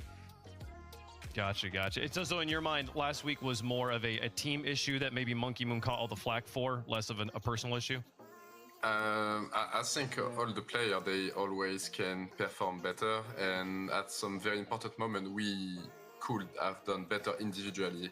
So if somebody is really on his day, is really above the level of the opponents, then we should be able to concrete those plays.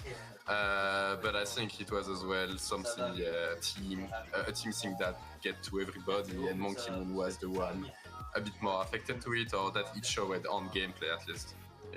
Gotcha. Well, I probably appreciate your transparency on that. It's wonderful getting to kind of hear behind the curtain on how things are going. Quickly here, the next match, you guys are done for the day. GK Esports going to be taking on 100%. GK wins that one. You guys basically clinch the major. Your thoughts on that matchup? You think GK is going to get it done? I think it's a really tough matchup. GK can really has it done, especially I guess since we gave them a little bit of a boost confidence yesterday after they beat us. So I guess it's a good thing if now they can win against 100%. I think as well 100%. I think they have a little bit less experience. So whenever you're like really close to make it, then it gets really hard, and you can have like a really shaky tournament. And I think they are not like on their best tourney yet. Like they lost to, they had a little bit of upset, like series that they should have won. I think that they didn't. So I think anybody can win, but I hope GK does. Yeah, for sure. Well, we'll see if they can pull it off there. Cassio, again, thanks for taking the time to talk with us. Congratulations on the win. Yeah, thank you. See you guys. Bye bye. See you later, folks. We've got 3 more matches on the day here. Vitality looking strong out there. And a notably good statistical performance here, Johnny, from Monkey Moon in this match. How did you feel he looked on the pitch? Oh, I think he looks a bit strange, firstly, in the Fennec. I'm still not used to it, seeing Fennec Monkey Moon. But overall, gameplay-wise, yeah, no complaints at all from me, from anyone watching. I'm sure they looked fantastic out there. Starpoint gave them a little bit of something to worry about in Game 2, but they rallied strongly. And yeah, the car switch seems to be working pretty well. Exotic's the only one in his usual Fennec. We've got Zen in the Octane Monkey Moon Fennec as well. Yeah, it's, he did swap blade. I like that he's you know, experimenting. I like it. Yeah, well, you know, we mentioned obviously the first two, I guess, events didn't quite go as planned. Cassio just chatted about that a little bit, particularly open number 2 was a little bit shaky. So perhaps, you know, it's a little mental reset. Just, I don't know, if you're on the pitch and you see Monkey Moon in a Fennec, I think it kind of like resets the whole team. They're like, okay, this is a bit different, you know, let's not go through the motions. Might be a bit of a visual reset for them, so we'll see. Absolutely, folks. Well, as we continue on here, the players start point has been eliminated from open number 3. They've also been eliminated from contention to the Birmingham Open. They are done for the split. We'll see them again hopefully in split number 2. Their team vitality moving forward, they are all but securing their spot, depending on the results of our next match. But start point, Johnny, you can see them down there tied for 6th place. Got to be in top 4 to play Birmingham. Yeah, I think they're going to be overall quite happy with how this split went, though. This is not a team that we expected to be top 4 coming in. I don't think many of us even had start point in the top 8. So the fact that they are, you know, making consistent top 8s now, especially towards the latter half of the split, good showing for them. Looking forward to seeing what they can do next split. 3 more matches on the day, folks. So we got all done and put away. Vitality, we'll get to see them play on Championship Sunday as they ran on. into They are another done here Smurf. for Saturday's gameplay. Let's talk about the next match here. It might be the one that if you're just tuning I don't know why After was playing once against Aura at like 5 a.m. last night, but maybe the most important of the day. Geek A Esports here. I mean, that's a problem. 100%. If the Geeks can win this one, we basically set our teams in stone here. It would be eliminating 100% would be huge. 100% going to be going for it with all they've got on this one, CJ. Yeah, if Geeks win this one as well, that'll send Vitality through. So, as Cassio said, certainly rooting for these guys, and they might have given them some confidence. I don't know if that was the strat, was just to lose to them in the seeding match yesterday to give them some confidence coming in, but 100% took these guys down in open number 2, Johnny. It was a 4-2 result, but we do know that GK, I'm going to keep saying GK because it just sounds better. We do know they're pretty good at rematches. They took down Vitality after losing to them already this event. Yeah, they need this one badly, even if they're not going to be able to accumulate enough points to make the major. You know, NIP have got a massive advantage on GK Esports. They would still love to eliminate 100% and, you know, overall in the whole season, give themselves a better chance of making future World Championship, which is obviously further down the line. I mean, this is. I feel like CJ, you've been in this situation before, playing in like you play like a series of matches across the tournament, but then you get that one where it's like, oh, the whole season it feels like comes down to this match. Talk about the pressure these players are feeling right now. Well, didn't Cassio say the closer I guess you get, the harder it is, and that's what it is right now for 100%. They're looking fantastic when everything's cruisy, event 1, and then you're kind of thinking, hang on a minute. We're a chance of making this, and then it gets a little bit crazy. Even with the GK guys we saw at, I guess, the FIFA World Cup for England, you know, all of a sudden the pressure's on you losing to a South African team. So I mean, Rocket League's 90% mental. That's why it's so fun to watch. It's a fantastic game, folks. Let us know who you think's got the stronger mental in the progressive fan vote. Hashtag 100 for 100%. Hashtag GK for GK. And who do we got up here on the desk? Johnny, who you got?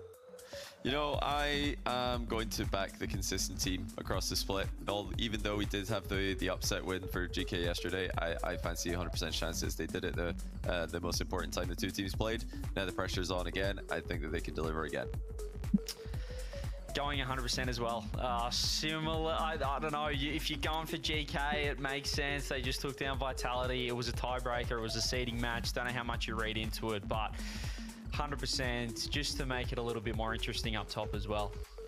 Interesting. I think GK might have a little bit of an edge on this one, having to play at 100%, feeling the pressure on their back. And also, if I give it to 100%, I curse them here on the desk. So we got to go with GK on this one. We'll see if they can make the upset here, make things interesting. Also, I mean, kind of set it in the teams. We'll see if we have a basically set top 4 after this matchup here, folks. We've got 100% favored on the desk.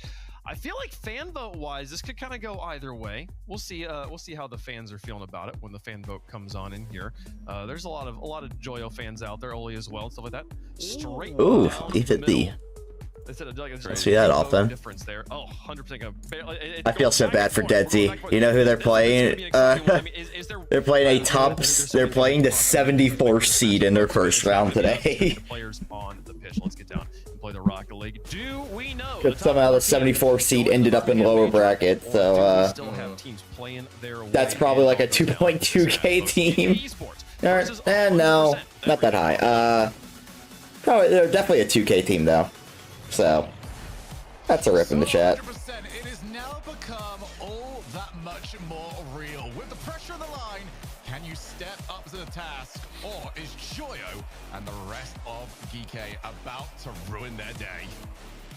And you know what? Let's have more than a 4-1 with just one team getting a little old game and then not performing quite as well as we thought they might do. Because this can be very close. These two teams have played each other twice already, with 100% coming out on top both times in a 3-2 and a 4-2 in respective open qualifiers, rather. So I think this could... Always in the Batmobile. Meanwhile, I have put Let's see some more peak Olwe gameplay. I see, Shogun, that you also put 100% on a prediction sheet. There's only one. It's Gibbs. Gibbs is the outlier of the crew. But we will see if that happens. It's all about setting the pace here in this game one. Oh my god! What a pinch. As Acro, very low boost. Still doing very well. I think though for 100%, they need this man here, Rezi, to play well. He has been the standout performer. I feel like he has been the most improved player that we have seen so far this season. When he is on one, he is very, very difficult to stop. As we do also have a Batmobile on the field. It's so good to see. We do. You know what, Shogun? I think I'm the opposite. It stresses me out seeing a Batmobile because I've played so much with Cole. Exactly, I've played so much with Cole that I can see what not to do with it. And whenever I hear the boost for Batmobile, I think I get flashbacks to hearing and seeing. Run, Archie, run! Flying over the bar. Okay, so just pull back. Have you heard of DeLorean? How would you feel? We're not doing this. You and your weird cars, all of you. Just use the Dominus like a normal person. Of course. Make sure it's got a hat on it as well. Naturally, taxi topper for me, thank you. Acro playing it over to East, who is instantly challenged by Archie. That is what they're going to want to see throughout the entirety of this. Only can't win the challenge. Joyo has to get something on it. He came from an awkward angle, but still did well enough. Both teams just feeling it out here, not willing to overcommit. I do say that. I don't actually know what Luis was actually jumping for, but hey, he was over there anyway. And now it's a very awkward spot to play for the defense. It's going to be interesting to see just how both these teams end up adapting to each other. 100% theoretically having that winning formula against GK. But whether that's going to be transpiring into the most important series of today, major-wise. Rezi, a full core carry into a low 50. I feel like I can read exactly That's a goal. what he was going to do there, but as a defender, it becomes impossible. That is some awful. Sticks to the roof. Oh my god, Joyo and Archie just left him to die. And Rezi knows that.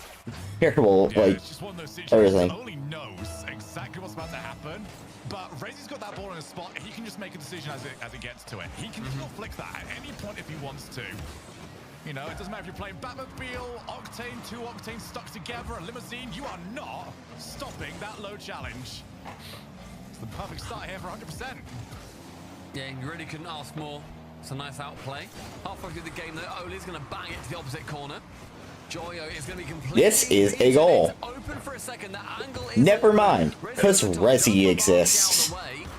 Lewis P can go up for one challenge. Oli's going to beat him in that Batmobile. Archie, please.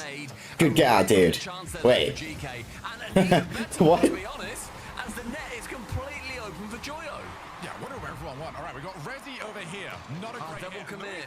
Oh my god. Completely in the back, and yeah, there is a double commit. So the last thing you need to be doing, if you've still got a teammate rotating back, is to lose the next player. Yeah. I mean, it was Acro, I think, going in when either Rezi didn't call it, or just the comms weren't quite right. Acro might have called it, whatever happened. It's not going to be the one. And drawn. Bang! That's a goal somehow. This gameplay is awful. We'll have a look at what Luis was doing with this one. It's just a really poor touch. I think he wanted to try and leave it for Rezi, but Rezi couldn't get to it on the wall. They just outpaced this one. And for 100%, they will be very disappointed at how they have given this away. But for Joyo, incredible pace to get to it. Is there another one on top? No, good save. Oh, he's considering diving on in, but instead chooses to play a little bit safer. And now Joyo, for the first time again. Yeah, he's kind of gone up and realized, I don't actually have that. He certainly has this as he goes up for one. Does get the reset over the top, the Thames top corner. That ball was Binny's bound. Instead, does manage to get saved away. 1 goal separating the two so far, and 90 seconds for 100% to try and bring one back. That's just in. Takes What am I watching? Another goal. I will say, Joyo, when he's just going as quick as possible, is lethal at the moment. A couple of those misreads, yes, but responsible for that second, just outpacing Rezi on the wall. Responsible for the third, by again just taking the shot, put it behind the goalkeeper. We've been mentioning 100% now that this is not the open qualifier number 1. They are close. They have to win these matches if they want any chance of going to Birmingham. Does that start to play a factor? I mean, you have to take every single game by game. I think as soon as you start thinking about the consequences of a series, you play different, you play scared. Only in a Batmobile, he does not know the definition of playing scared. Manages to go for that one. Joyo with under a minute now remaining. It's going to see this ball fly up nice and high for Rezi. Does get a catch, and then at 50, Odie comes in to challenge him. 50 seconds remaining, Shogun. And GK very clearly leading with actually very good game control to go alongside it. Yeah, what has been interesting actually is none of these goals have come from like persistent pressure. They've been instant. You know, win that midfield, get a bump on somebody, or just wait for a mistake. I've got another one. Joyo's already up there. That's Joyo. Like he's 2 goals down. I mean, that's Joyo's third. He secured himself a hat-trick, a low boost that ends up on 0 challenge, completely outpaced the defender. It's 4 for GK, and that is game number 1 going to be secured for them. And every other team watching this, if you're Vitality, if you're Dignitas, if you're Ninjas in Pajamas, you will be extremely excited. Because if 100% end up losing this series, those other 3 spots right behind Carmine Corp are pretty much locked in for you guys. Yeah, I think at that point, GK are the only team actually that could do something, but they need to win the entire event, I believe. Yeah. Which, yeah, that's maybe the reason why they're not feeling the pressure too much. It's very far away at this moment in time. But, oh my god, I mean, Joyo was like twice as fast as everybody else on the field. Joyo was remarkable in that game. After having what we ultimately identified as 2 complete misses, I think one of them leading to not a goal, but it was a decent chance. He ends up then bringing it back, gets that hat-trick secured. Also a couple of stats here for you, Shogun. How was it? Huh? Your teammate just left. The Batmobile, yeah, he just like left. Oh, and I can't forfeit now. That is what? Wait, like, did he like join back? I'm so confused. He literally left, and then it let him join back. That's really weird. You shouldn't be able to. Yeah, he didn't lose connection. It says he literally just left. Huh. Yesterday. Oh, he's back. I'm surprised gotta pick him now. Not being used more often. Yeah, we literally just scored. He set me up with a good pass. Opposite cars, even Mustang or Skyline a lot of the time, but nobody likes to go flat car, do they? It's next he lagged out, but it didn't say he lost connection. Using a pool cue. I could see. I feel like at that point, you know, maybe the breakout hitbox is a little bit more to it than just like a full-on. Production this weekend has been really bad. It's a sheet of paper, Shogun. It is. It is. Don't you love getting a perfect waterfall shot and then you backflip? On the chat vote earlier, chat, this one that involves you. Right as you're about to fucking sock it in the net. Yeah. 2 people voted for them. 2 votes in favor of GK, and so they are your favorites. If you're in this prediction competition alongside us, you all went for GK off the basis of 2 people. So 2 get into game number 2. No, I can't flip. 100% looking to at least make a better fight of this one. Somehow find a way to not get instantly beat to every single follow-up. And I think for me at the moment, I mean, that's the big difference. We're seeing challenge, and then the next player is always in an orange car. Bang, as Luis P keeps it out. And he keeps it out, but just for how long? Oli's going to be trying to get that one straight back into the middle. A great pinch does keep it away. Oli can get a boost still, and Rezi takes Archie's life for the sheer just love of the game. Joyo finds Acro up high in the midfield, immediately challenged by Oli, who finds himself on the ceiling. And we're seeing the aggression really piling on against 100% here. Here goes Rezi. Nice little fake out originally to try and give him some space, but they could make use of it. How do you follow up this play? Oli just plays the ball long. Rezi's pretty awkward here, and he will lose the challenge. God damn it, man. Challenge to go Come on, you can't do some stupid shit like that. You see that and just go, yeah, I knew that was going to happen as well. I don't know why I hit that. You hate it. You really hate to see that as the attacking player. As a defender, you love it because you think, oh, you've left your goal completely open. You know how you like how y'all get mad at me sometimes for making like these stupid like rotation decisions and stuff. I'm now seeing why that happens, because I've been stuck playing with these 1200s and 1300s for so long. I just build up these bad habits, because now that I'm playing against them, I'm realizing how annoying it is. And now I found out why I do it so much. Which goes back to why I keep saying I need to play at high level ranks, because this shit is not good. Good fake! They are now down by a single goal. What a fake from the midfield here as well. Joyo goes for that one, completely has Acro and Louis P bite on it. Oli sends it bottom corner below that final defender. 1-0 yet again in favour of GK. This is turning into a dominant gameplay here.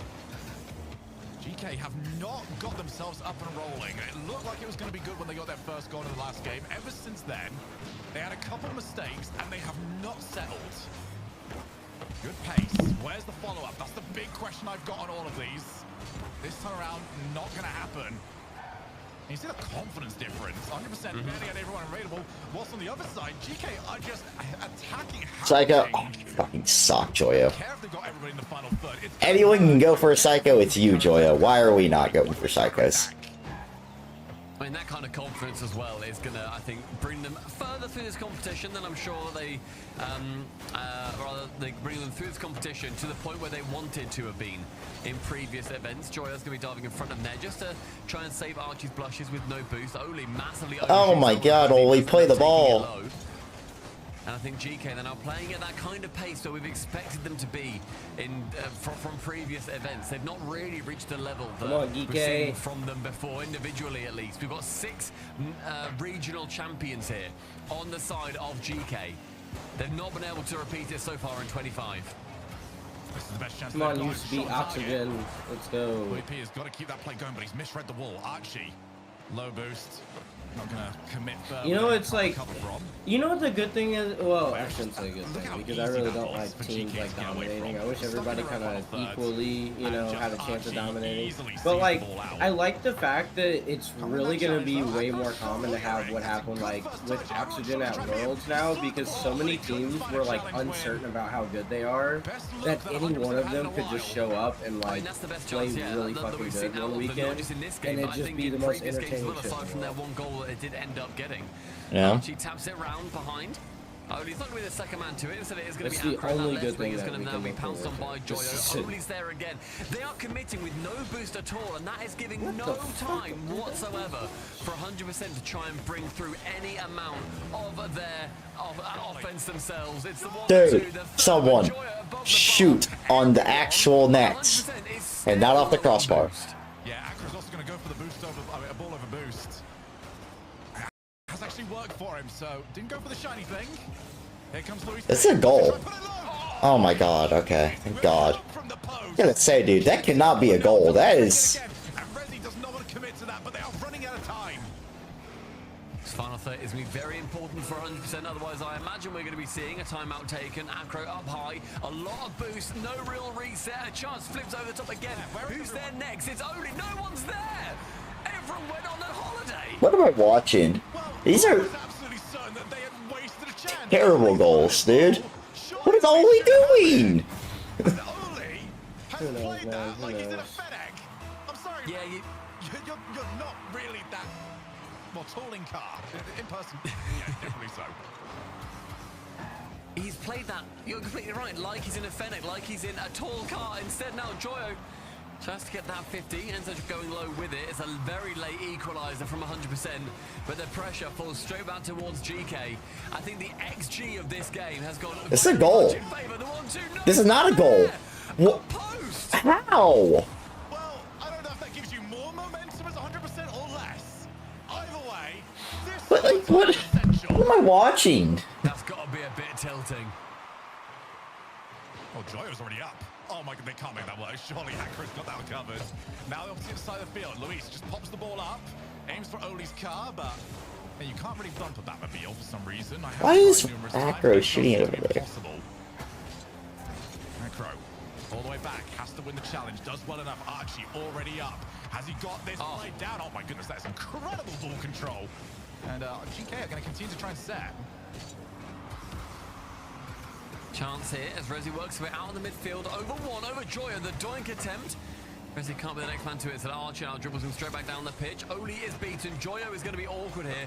Actually wraps around on the side wall instead of using all that boost. Oh, shit. A little bit more efficient. Damn noisy. Time, however, but he knew that he had it. Acro turning away from ball, goes straight for man. Louis P. Cross to Acro again. We're seeing a lot more play build up from 100% here in overtime. Yeah, they're doing so much better about taking that first touch. It was so easy for GK previously because they were just blasting the ball. Yeah, Resi's not quite got the angle for that.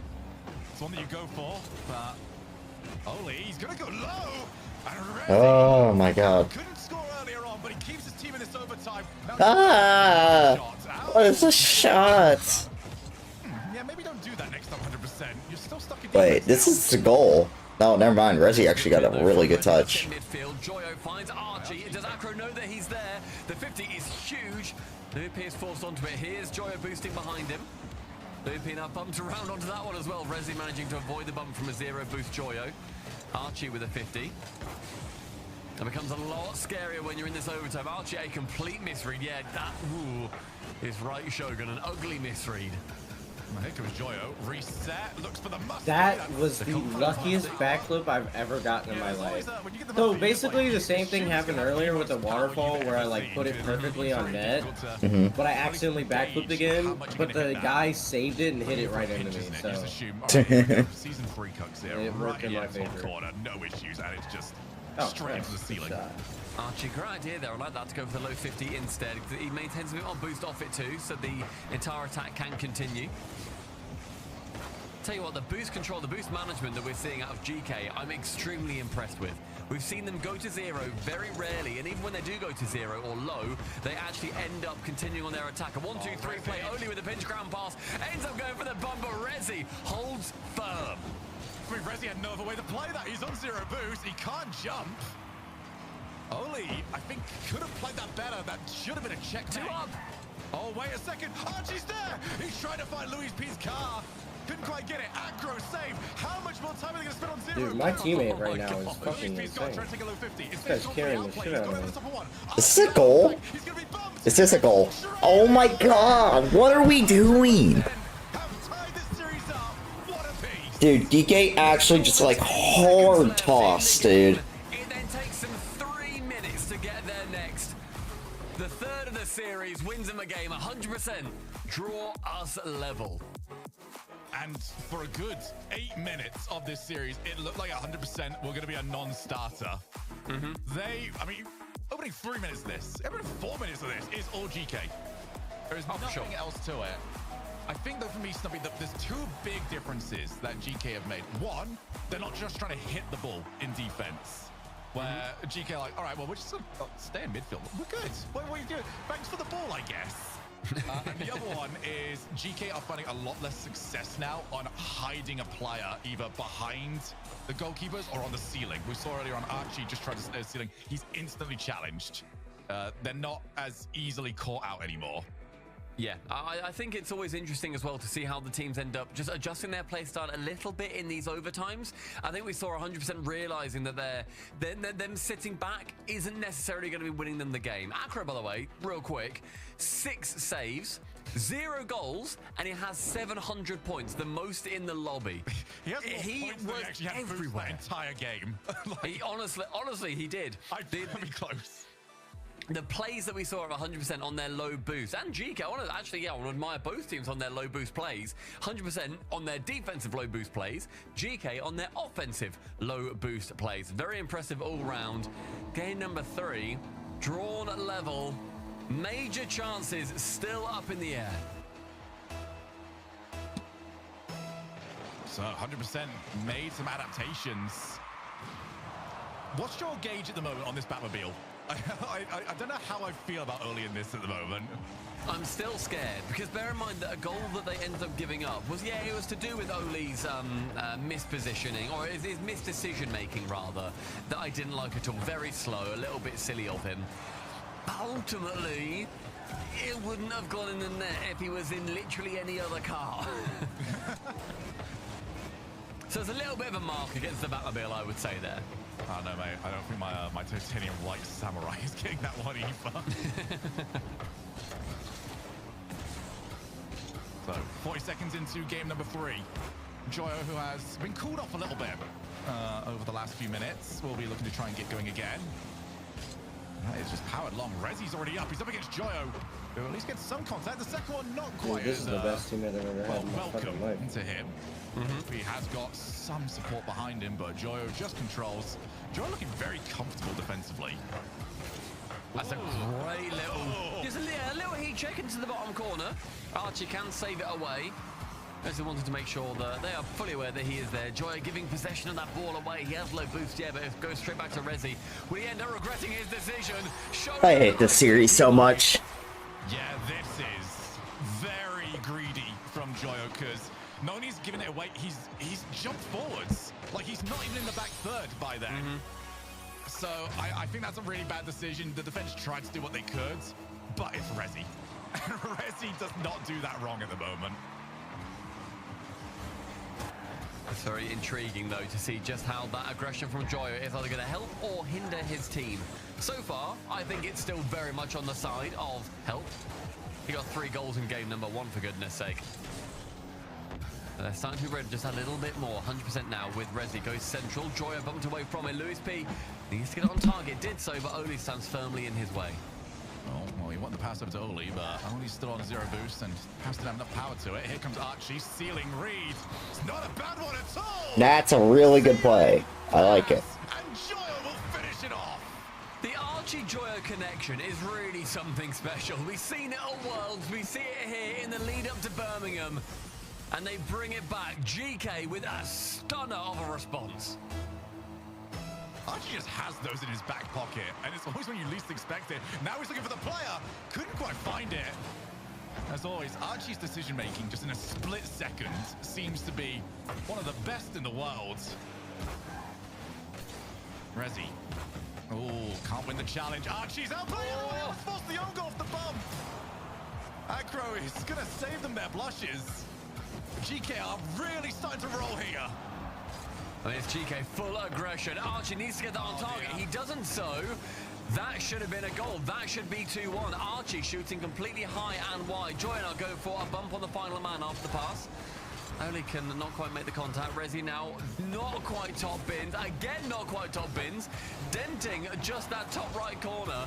Lewis P fakes in that touch. A lovely play. He's going to be maintaining control. Near enough in favor of 100%. Tell you what, consistency is just so hard to come by in this lobby at the moment. Everyone is having their moments where they are the best. Oh my word! He's not going to let that one go by. Joyo has rinsed them. Joyo has returned the favor there. And keeps that flip from I don't even know where he got that from. Rolling himself down the wall, isn't he? And yeah, that is ridiculous. I think that's still within the timer after he jumped off the wall, but just barely. So these players are having some serious peaks, and then there's just moments that leave you scratching your heads. But for now, you would say it has been majority GK, as that one's just wide. Lewis P cannot turn for that.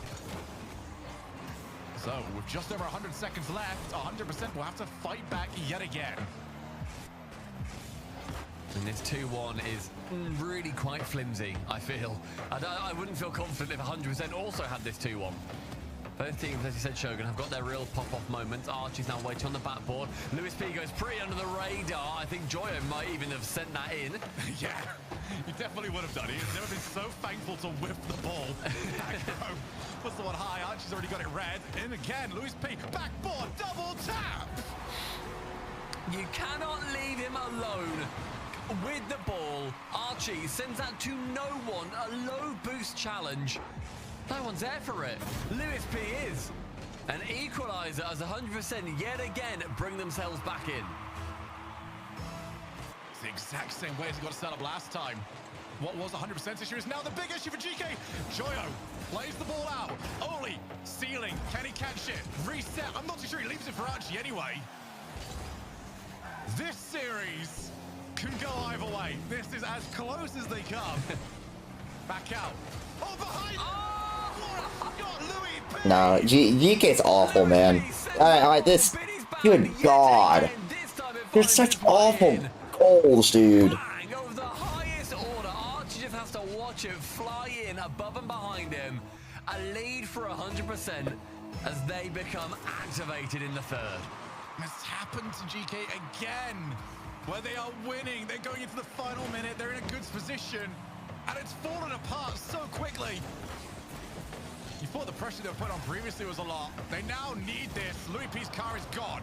Joyo didn't quite have the read what he's going for, so he's not immediately there to meet it. But here comes Oli, off angle, wins the challenge. Who's up next? Louis P, who is winning everything.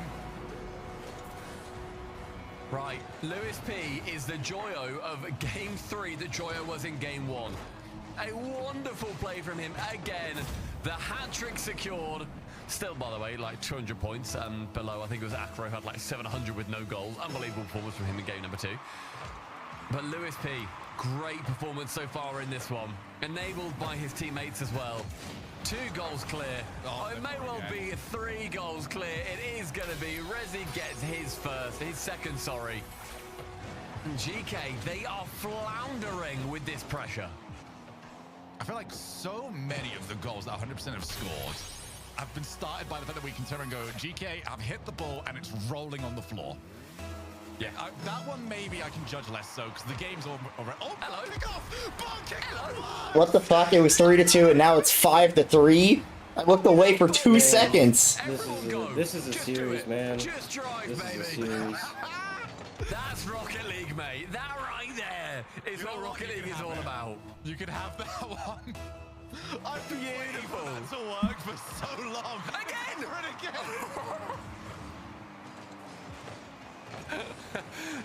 Joyo! Oh my... Second. Oh, Joyo can't quite get to it. Acro, just how much time can you buy here, mate? Let's calm the game down. Oli looks to try and force another challenge. Can't get there, and finally, time has run out on... I don't even have the words for it. This was a calamity game of the highest order. Pure entertainment. 100% have won 2 in a row. I mean, it's 100% now. I think after seeing what GK are putting forward with their complete pressure, I didn't think that 100% could really match them, at least like while the pressure is coming in as well from GK. But I think it almost feels like an arm wrestle. GK in games 1 especially, they had that real push. They were making sure they were right close to the table.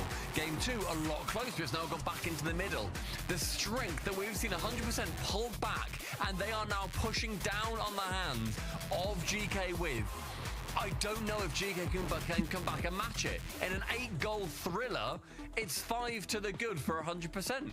That is one of the goofiest final minute and a half I have seen in any match I've casted. That was phenomenal entertainment. But for GK, they'll be looking at going, it's happened again. We had the leads and it completely fell apart. And what worries me as well is we haven't seen many moments where GK have had to try and chase a game. Bar the bot kickoff, which, incredible. I do not like how GK played that from behind. It was all in immediately when they had time to play with. Thing is, I think they were playing it the same as they were playing it when they had the lead as well. That's what's peculiar to me. Their game style didn't change at all. Whether they have the lead or whether they are behind by a goal or two, they're still challenging low boost. I think this time, the only thing that changed, 100% have read them. They know they're going to be challenging with low boost, and so now they can just tip it over the top, and suddenly it's 2v3. Is he only going for it there again? He goes for the low boost challenge, and it can be completely read. Yeah, I feel like for GK, they need more success in the first man challenges. Right now, it's not been worth much. As the ball is just powered long, not quite going to make it to that one. Prioritizes a recovery rather than fully committing to it. Now, Joyo might have a bit of time here. Louis P, 0 boost, passes it off. Oli's on 0. That bounces awkwardly. Acro's got a misread. His team does not. Third man versus third man there as well. Both teams putting everything in the basket. It falls very evenly, but that shows the depths that both these teams are willing to go to just try and squeak it past the last. Let's try and put what we've seen in perspective, by the way. Oli is on 0 boost right now. He has spent an average of 15 boosts in this opening minute. Like, he is perma-low. He's gone down. He's on 13 boost average. It's ridiculous. He might hit single digits. All right, we're up to 40. There we go. That's a bit better. 100% will certainly do that for you. As now 100% themselves do need to maybe back away. Oli's got boost. He's ravenous. He's looking for it. He's never been this quick. Oh, that's hello. Oh, that's a little snipe from Joyo. I think we were taken That was a goal. by surprise as the defenders Looked away for a second, and it's a goal immediately. Lewis P covers high. Joyo instead That's... goes low. Acro has just crept out forward and starts to turn left as that ball comes in. Contact is made, but contact is not enough. Yeah, Rezi would have wanted a better piece of that one. It just seemed like he lost all momentum as he tried to catch the ball. Acro outpaces one. Archie already on it. But now, is there anyone back? Oli's just got there. Archie instantly up again. Archie's winning so many of these duels in the back third. That's kind of been his role for a long time. Oli, he's on nothing. Archie is on nothing, and Archie is just going to back away for the time being. Clever decision. Oli doesn't care. Oli's on 12 boosts, right? He's thriving right now. Oli looks at pads and spits on them. He thinks, no, I do not want you. Looks at a big boost pill. He is I'm honestly disgusted. He's pathing at this point in time. Like, he has to be purposely missing them. Archie, backboard. Oh, he almost double. Just couldn't quite read it. Joyo now. Awkward first touch, but it is Joyo. He does tend to still find the catch. Nice. Good bump. And we go into the second half of this game. Yet again, tell me if you've heard this one before, with 100% chasing the match. And GK chasing every single ball that gets put even slightly up into the air. It's going to be Joyo's turn here. Oh, just completely I need to look at that clip wrong. Cheers, from Joyo. last night. Stays Just actually double tap. grounded. Completely Is it forgot going to to work out? It's going to fall low. Archie's on target, but Lewis P knows that shot's going in that bottom left corner. Well, Archie, yeah, had to make a very quick decision as to whether or not that goal was open to take the shot. Decided instead to play the long game, go backboards. Just dives on in. Joyo, he's actually been outpaced by Rezi. And Oli... Oh, that's a goal. Tried to find a very quick psycho. Yeah. How? Not. Oh, this is not ideal. Leaves it for Rezi. It's not threatening, but it's also awkward. You never want to just have to stay still on the backboard. And suddenly, challenge from 100% Joyo. are doing well here. Here it is. I They've had found to it. maintain pressure. So Lewis P going to send it on That's a goal. target. Rezi next Fair to enough. on target, Oh. but Joyo got enough boost to keep it away. Oli, as ever, goes back down to 0. Legend. And then the boost still away from him. Acro keeps him honest. Says, you keep working in those boost mines, brother. 80 seconds as Lewis P sends it high to 1, intercepted by Oli. Oh, Lewis P, very heavy first touch. That lines up Joyo, who just tries to push the ball onwards, realizing he's probably going to have the boost or momentum to try and find the reset. Oh, he fakes the first challenge. DK do not want to throw away another lead heading into this final minute. That's a double commit, double the chance of pushing that into the opponent's side of the field. It's worked out for them.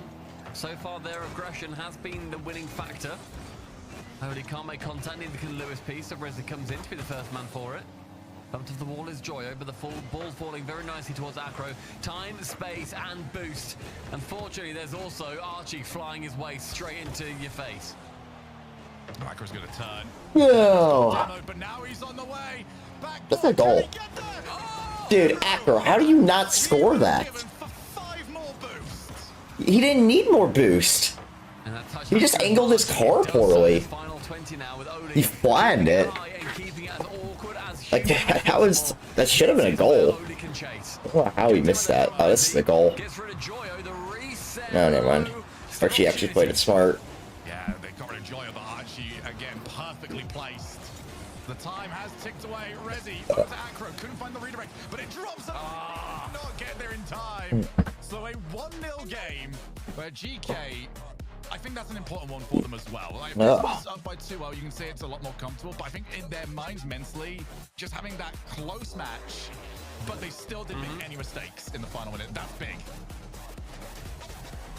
I mean, it's going to be, I think, one of those learning experiences where you still see that GK have not changed any of their game style. Nothing has changed for GK. Out of all of these games, they're still going for all these low boost challenges, still going for all these low boost everything, barely picking up pants and pills, Oli in particular, and it's still working. For me, if you're 100%, it must feel so frustrating thinking they're going for challenges that they shouldn't be going for, and it's still working, and we can't work it around them. So, yeah, I mean, you just got to keep playing your way. I don't think I got the clip. Here we go. You make small adjustments. You can just be a little bit more prepared for what your opponent's strengths are. But you just have to play your way the entire time and see if you can get over the line. Quick reminder as well for anyone just joining us. Both these teams it's still in major contention, but it's 100% are the main protagonists. Oh no, my audio is like really delayed. That's so annoying. They are very much hoping that Dignitas can take down NIP. I love the fact that I just randomly peek every now and then. Did he jump from Narnia? Oh no, my audio is like really delayed. You were literally, you went over 2/3 of, you literally went over 2/3 of the field. I am the rightful ruler of the free jump. Everyone else in Europe, call me beast mode. Because I'm free jumping that bitch. The next season update for that to properly ting off the top. It's first 10 seconds, what a chance for 100%. Oh, Rezi's instantly onto Joyo. They already know Joyo often, he does play these quite slowly.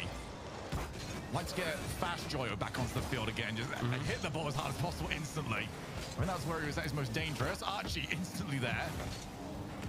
And here comes Joyo, wins the challenge. And Luis P had a couple of orange cars around him, so he just plays it first time. Rezi back down to Acro, takes the 100s. Archie, another challenge win. So this is a bit of a stalemate at the moment in this final thirds. Who will break first? Archie turns rotation. Acro takes the ball under control. There's a lovely turn from Acro there as well. We're seeing how many times that GK dive in. And it's going to help them and hinder them. So far, I think it's helped them still. I'm still on that train of it still helped them out. Acro now trying to go top corner on it. Archie gets rid of Rezi, so the attack is somewhat dampened.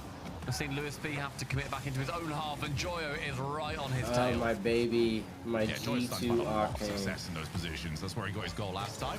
I'm just running onto what I assume was a challenge, but hey, angle worked out perfectly for him.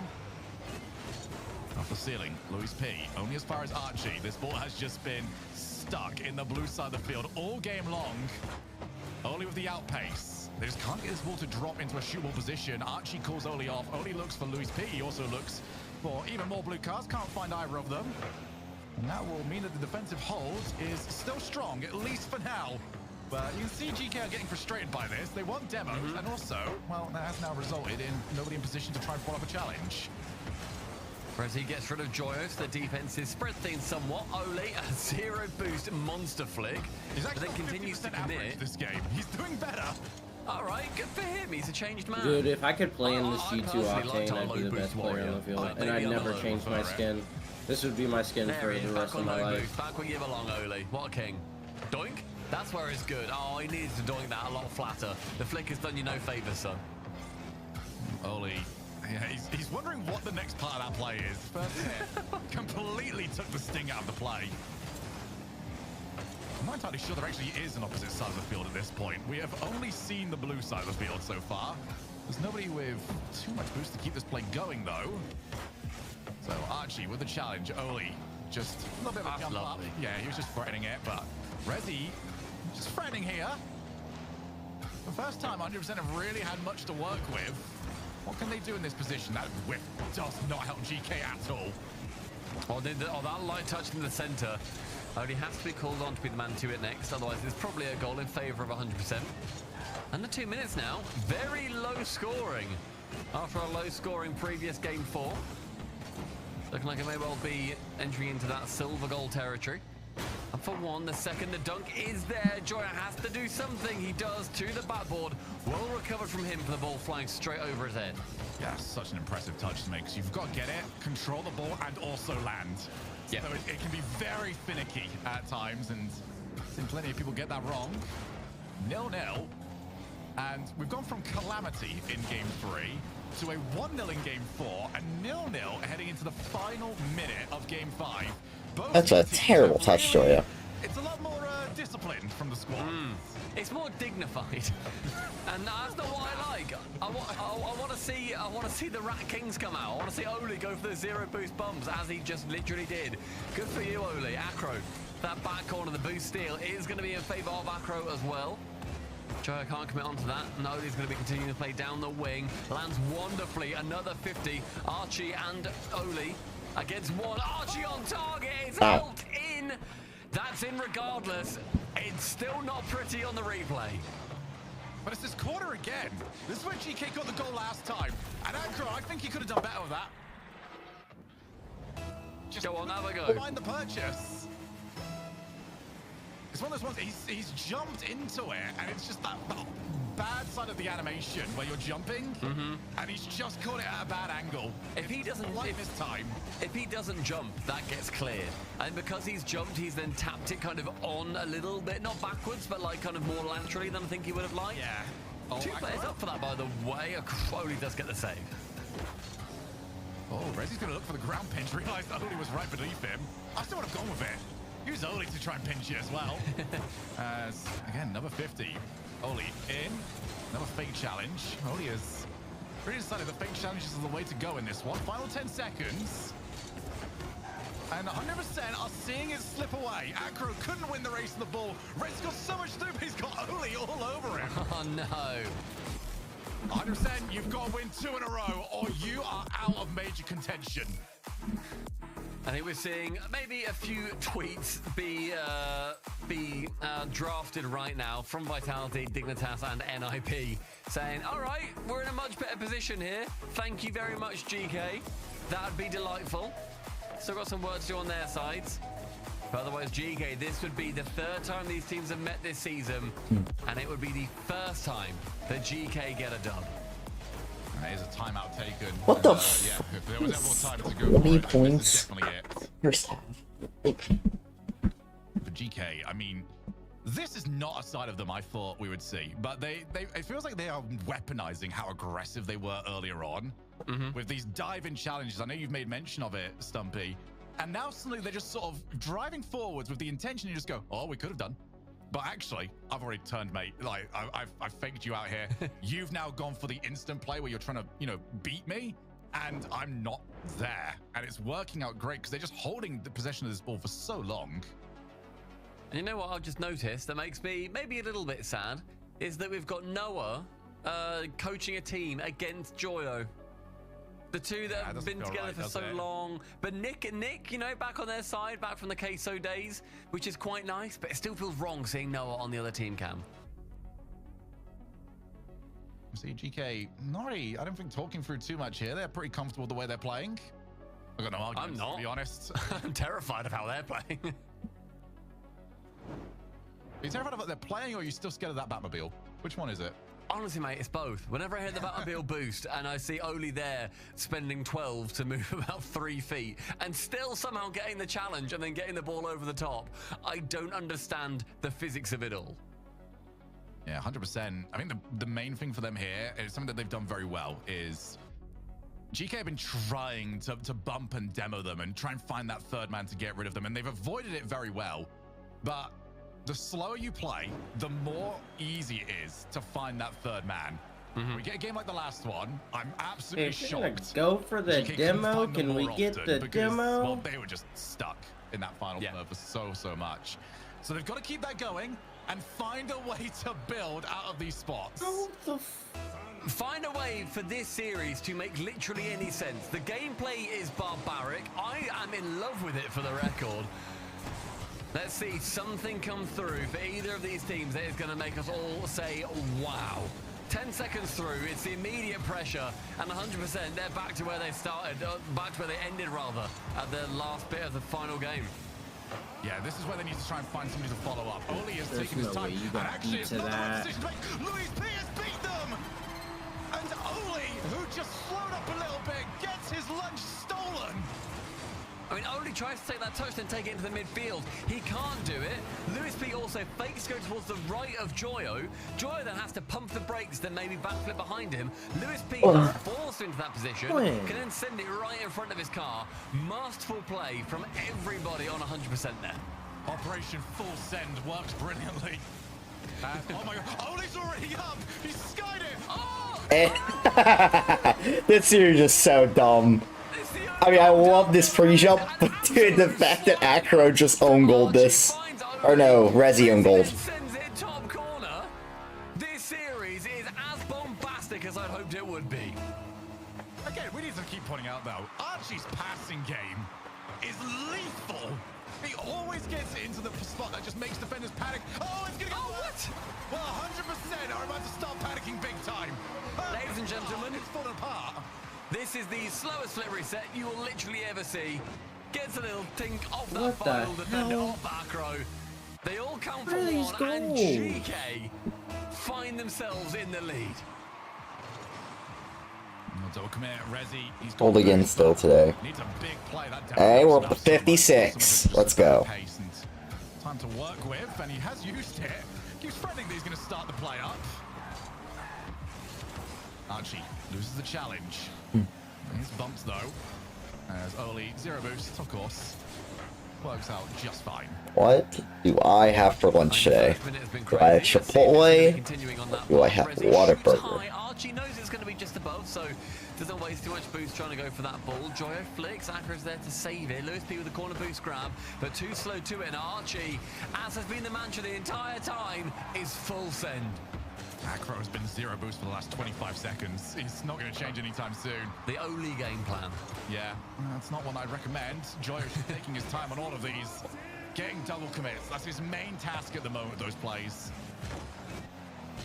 And the boost totals right now, well, they're negligible. They need somebody to come up big. Acro has to go to the opposite side of the field to get 100. Resi. Well, actually, they're very grouped up here. GK did not need to do that. But now 2 and it's gone. When do 100% start to panic? You know, how long can they hold their nerve? We're going to be seeing 100% get pushed under the cosh time and time again. With Luis P up for that first challenge, but Joyo midfield will be shutting him down. An aggressive third man so far for GK, as we've seen throughout this series. That's been a huge benefactor in their success. Oli with 1. He had the flip, but takes it a little bit lower, takes it slower, goes for the 50. Luis P, the defense is stoic and firm. Yeah, but for how much longer? They can't afford to go down by 2 here. Big bump. Archie's already there on it. Why is no one ever committing for that? That's a good chance. Again, just easy midfield. Nobody on it. Oli just gets a second off the backboard. Acro looking for the outplay. Joyo's already on him. They need a follow-up. They need a miss, and Joyo has provided exactly that. Reset. Oh, what? It's all the way down. Luis P, he doesn't try and go for it. What is it going to take for 100% a full send? Even a commit there, you know you're going to get beaten. Get the 50, get it somewhere in the orange half for more than about 30 seconds. Acro onto the ceiling, does jump, so it's going to be, has to use his flip right there. Joyo with a little bit of space and time, but not that much boost. Can't get the ball much further than Luis P. Acro's there. The shot blocked by Oli. The next man to it, Resi. The second pass in by Acro. He's turned. I don't blame him for turning, but it's those kind of decisions that are going to win or lose you a series. Yeah, Acro's on 0. I don't think he was ever going to get there. Now off the wall. Oli. Oh, it's like so Luis P. It's It's worked. The full send has worked. Acro in the corner. Rezzy's the next man to it. What a pass. Archie does not read that at all. I mean, the passing option, Luis P is on 12 boost. It has to be perfect.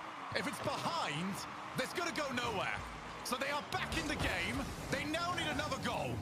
And they've already got somebody trying to find demos. Joyo does well. Don't ever do that again. His own teammates. Now Luis P looking for Archie. Is that just the spark of life? A booming clear though from Stay Archie. the fuck on the ground, man. And a booming return from Rezzy. Finds Oli in the midfield. Acro's going to be up, but that was too committed with low boost. Only for one player on 100%.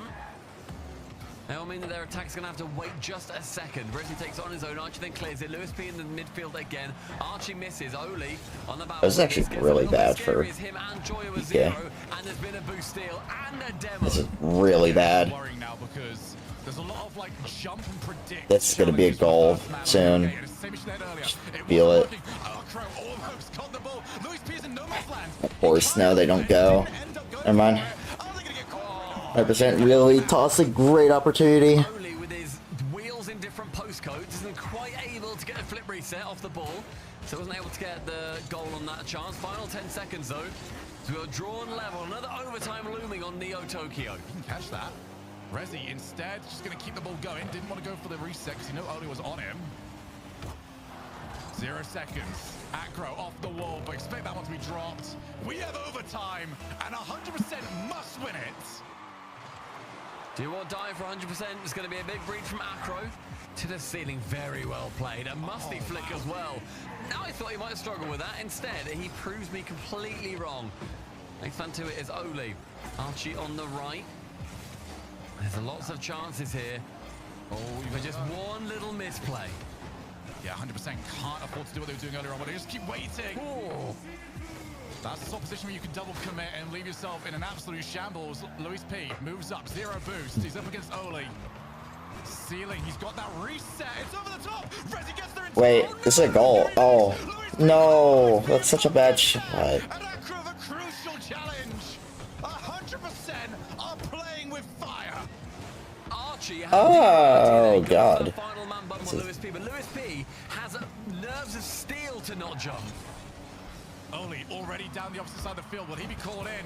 It's actually Archie all by himself. He has to get to there first. It's pretty comfortable for him. Oh, it's a misread though. Nobody's straight on Oli, but they do find the demo. Oh, this is... Something needs to be clinical. Rezzy, sidewall, leaves it. Luis P didn't get the call though. It's messy. It's kind of gross. It's gonna work.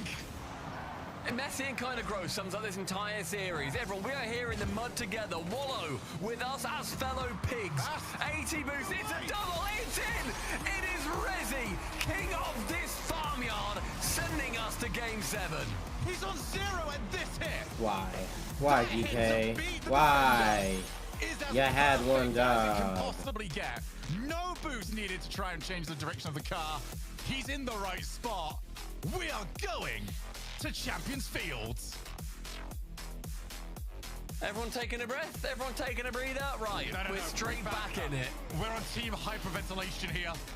All right. Team have too much sugar and see what happens. And that is this Saturday of the RLCS. Game 7. This is the first step for 100%. There's so many more to go. And the timeout has also been called. Both teams having 60 more seconds to decide. Oh, it hasn't. Joyo's not got nowhere there to call it for. Don't they finish at 12? Oh no! Or is that 1? Timeout Do they call. finish at 12 or at a 1? massive discussion. The whole regional? Oh my gosh, I thought you were joking. Yeah, no, like wasn't today. joking whatsoever. No timeout. Like today, the whole regional for today. Yeah. Timeout. Probably not till 2, because there's still 2 more series. No challenge. No, there's gonna be challenge. Is there gonna be no flip? No, it's flip reset. All right, flip reset, baby. This is the lobby of yes. So yes, we are going. Yes, we're gonna bring it back. And the only time the word no applies is, are we going to hold on to a lead in the final 10 seconds? Yeah, probably not. Nah, probably not. And you know what? Oh, you know what? I Shogun can watch it Game on my phone. 7 Never is mind. upon us. That's what I'm gonna do. No 60 seconds needed. We have to keep hyperventilating, everyone. Keep wallowing in the mud of this messy old series. Same, man, The same. winner is going to be deciding the not quite major major spots, but at least You these said major what? scenarios for I said same, man, same. But I gotta wait to eat. This is step 1 of about 3 here for 100%. This is step 1 of about 6 for GK. And that first step is quite the hurdle. Acro, he's on 0 boost, chooses to take the 100. Can he get that one laid over to Luis P, who was such a star player in the last one? But this is the man I've been looking at. Rezi caught in his third man so often. Whoa! The game winner is, yeah, Acro did well just to hold his line. Yeah, you got to hold your nerve there. Any type of a wrong touch is going to probably rocket that straight into your net, or at least give a good chance to the opposition. Rezi high towards the midfield, off the padboard. Lovely touch from him. Luis P can go into challenge. Joyo's awkward. He comes in from a really quite scary position and still makes do. Great pass central. Only 0 boost clear away. Archie trying to find the redirect. Already saw earlier on that that's the sort of position you can threaten just to, you know, grab the reset and then play afterwards. So defenders have to try and hold back a little bit more. Oh, what pace! Archie's already up. Luis P gets a challenge. It's open. There's no one left. And Joyo versus open net. Well, there's only one winner. That touch from Oli just clear past Rezi, then Archie with the 50. A full ball team play for GK. You could throw a bag over them at one point. They were so closely positioned. But in minute 10, they get the lead in game 7.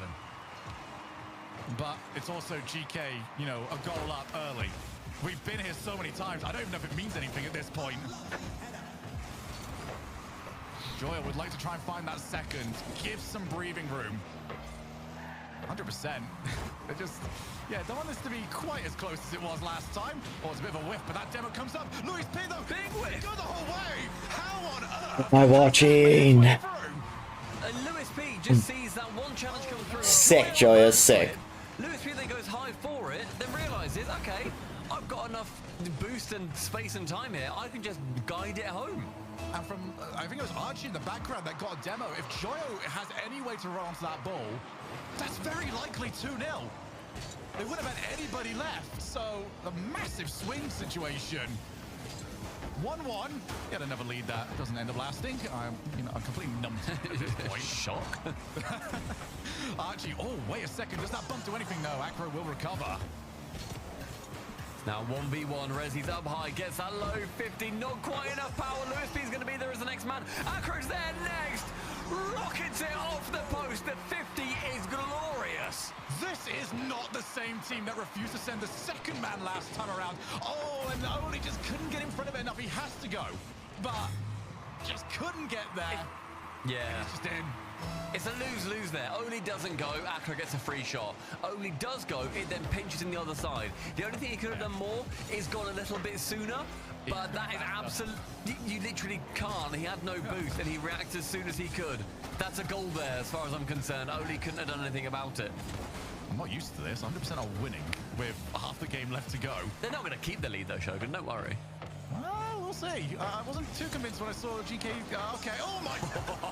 What a save! How on earth did he miss that one? Now crossbar is OP. Joyo, his shot. There it is. There we go. Beep. Clearly stumping nose They ball. wouldn't keep the lead. Of course they're not going to keep the lead. Do you know what series you're watching? Yeah, you know what? Fair enough. That's a good point. The thing is, though, go here, Stump. I don't know how we're going to survive at this rate. the thing is, Shogun, from this point, either team is going to win. Like, this is not a foregone conclusion. We're not saying that for GK by any means. We're saying that either team getting a lead at any point, that's not going to be them guaranteed for it until that clock hits 0. We're halfway through. We've still got a lot of mess to work our way through, guys.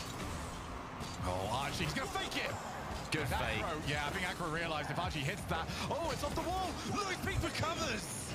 Now they've got the demo as well. A little bit of room to work with. They realize it. Archie's just slowly moving forward. Didn't want to fully commit. But Luis P in these positions getting so much. Oh, no! Backboard! What? Joyo, no!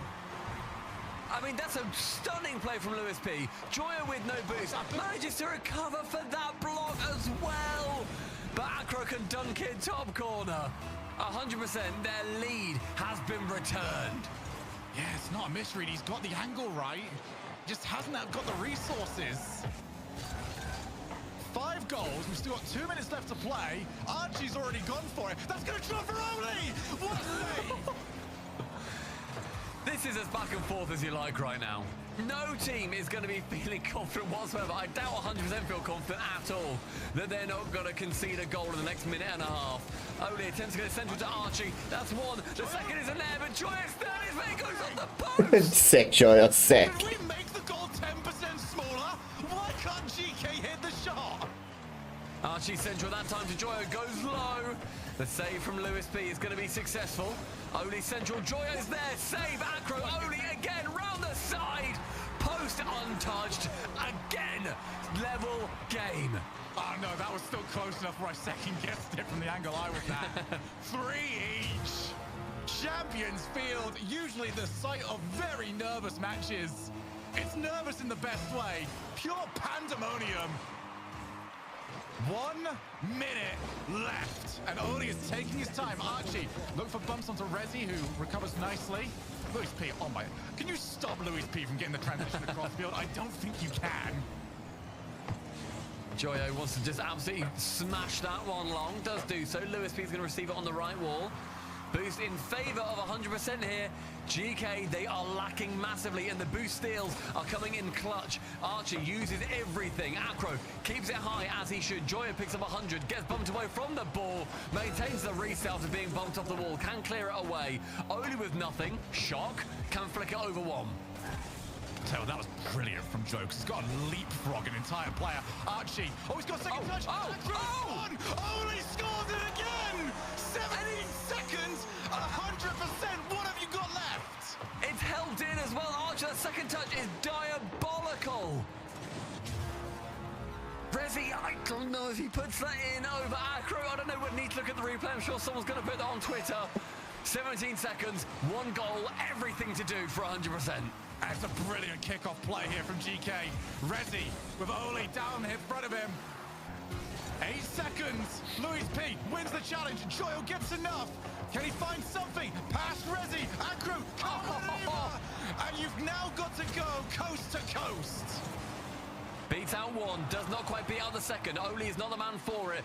Finds one, Rezi to the backboard, is going to fake it. Chance to go low, Acro's the one there. Now Lewis P, you got to go coast to coast again, brother.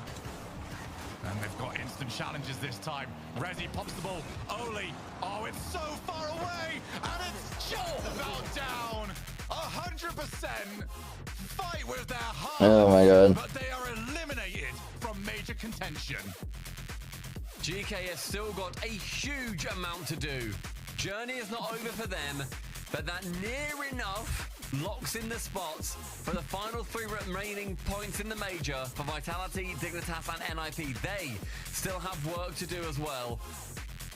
It is a really, really close race here, still in Europe. GK, their journey's not over, but 100% Shogun. They gave everything, and it was a pleasure to watch them. That was phenomenal to watch the entire way through.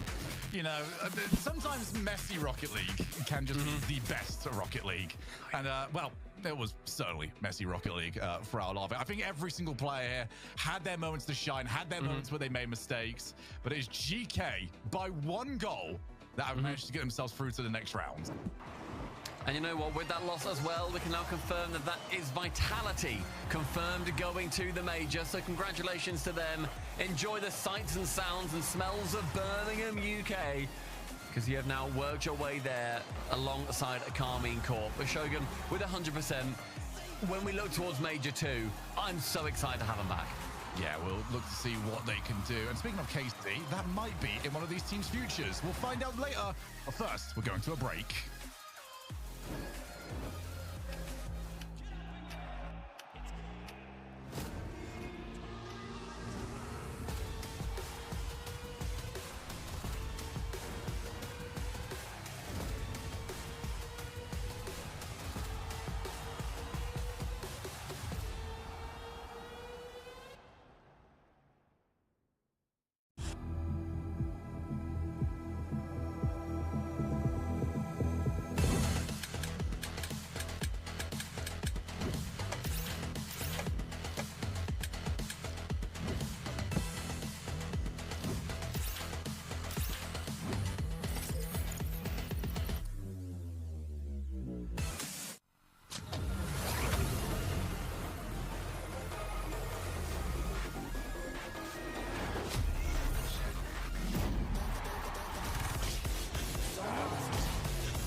The most consequential series of the day does not disappoint. 100% versus Geek Esports go the entire distance all the way to Game 7 with an electric back and forth in many of the games, 2 overtimes. How much you like it. I'm joined here by Joyo, the victor in the series. Congratulations, bud, on the win. I gotta talk to you, man. You, like the original roster we met you on, Team Queso was known for their Game 7 ice. You've been a part of some of the most legendary Game 7s in the history of RLCS. Does it get easier with the emotions? No, I don't know. It's pretty nerve-wracking for me. I always get nervous, but I mean, I don't know. We tried to fix our mentality going into this split or this regional, and I don't know. We got it over the line finally. So yeah. I wanted to ask about that because I mean, there was talk in the community about that, like how's the mental for GK Esports going to be going into this event, and there was a moment there where you guys in game 3 were like down by 2. There was like not very much time left. You go for back-to-back bot kickoffs. Was that a mental reset? Like, what was that moment like for y'all?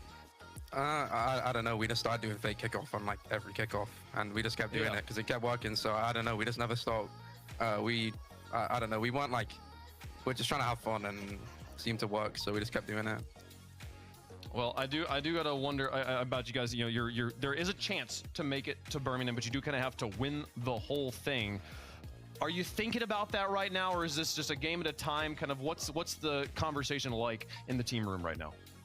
No, just series at a time. I mean, I don't know. We weren't even sure how Friday would go, so.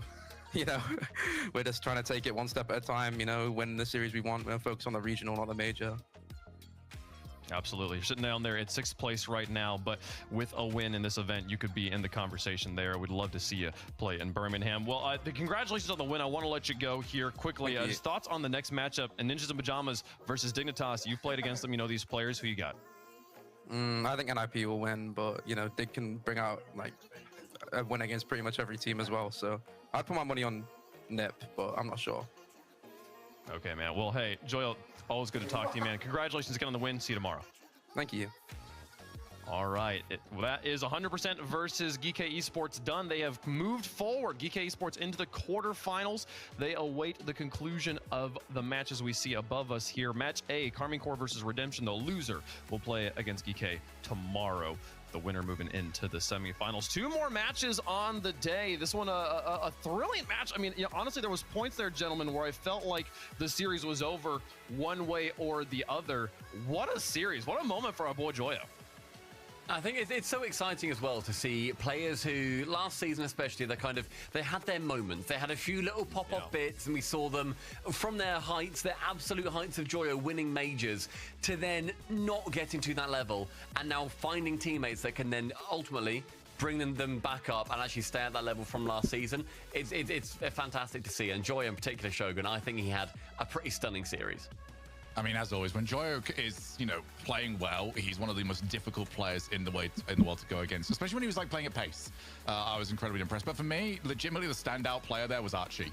Archie is usually such a rock, but now this passing that he has started to develop is so difficult to play against. The only thing, maybe sometimes he's got like a little bit of that old sort of Devo mentality, which annoys me on occasion, where it's like, you can take the shot now, this doesn't have to go backboard, but that's a small gripe against a player that is creating so many chances. Oh, there was this moment in game 3, Archie's ceiling pass to Joyo. Like, that was just so cool. Like, oh, they got so many stylish moments. And we haven't even talked about the Batmobile, the resurgence, the revival. What season is it right now, folks? We're seeing Oli play it more than anyone's played it in 2 years here across the entire league, which is just kind of fun stuff. I did see him going for a demo at one point, though, and I felt that the opponent short-hopped over him. So something to adjust there on Batmobiles. Maybe demos not as easy. But we will see.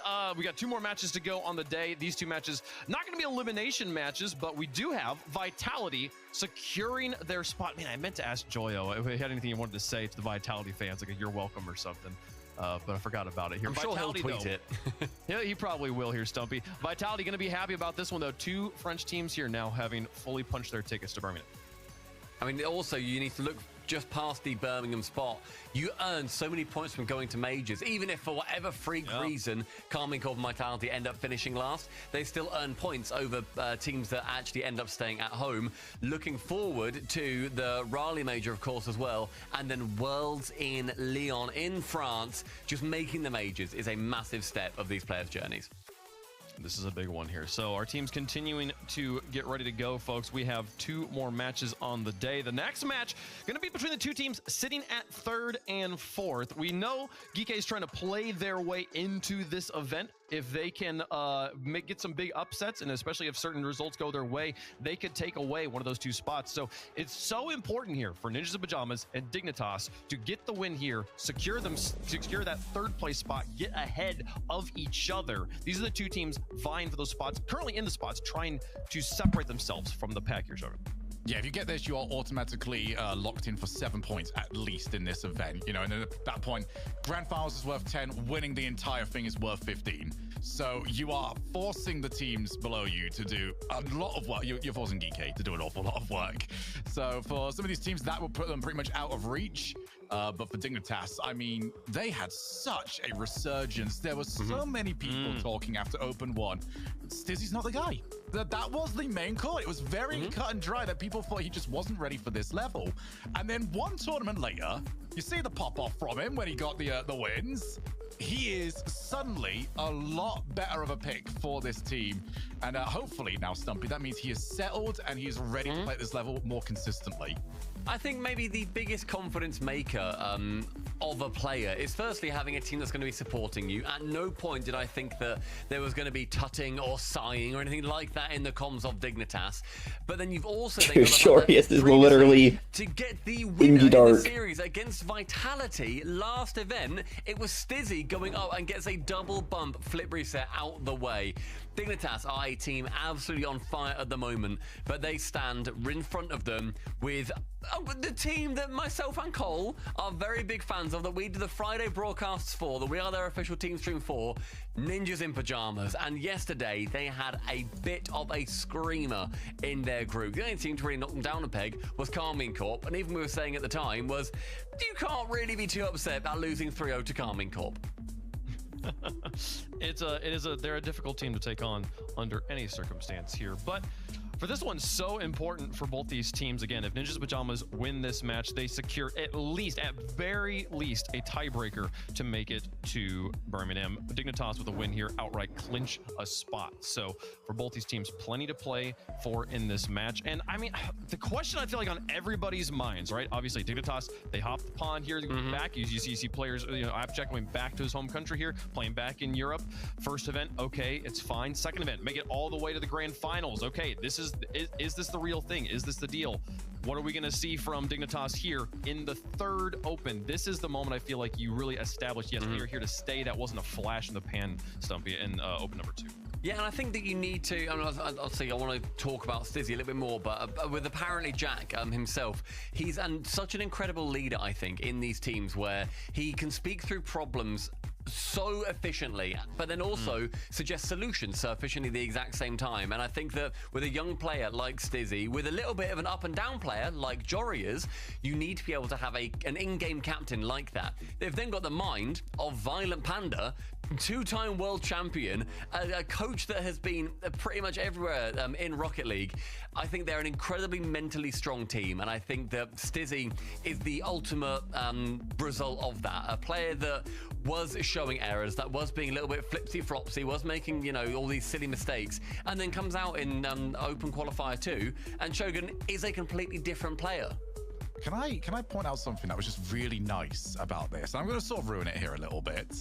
We have gone an entire pre-match with Dignitas, and the word Jorius and quarterfinals has not come up a single time.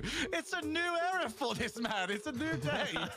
Unless he loses twice now. That's all I'm saying. Yeah, that's all I'm saying. If he loses now, if he loses now, everybody, you can tick Jorius not making out of the quarterfinals off your bingo card. I mean, I've still. Which goal do you rate more highly last week? The Jorius like ceiling backboard ground bounce. That was unbelievable. Or Stizzy's 1v3 in overtime to eliminate Vitality.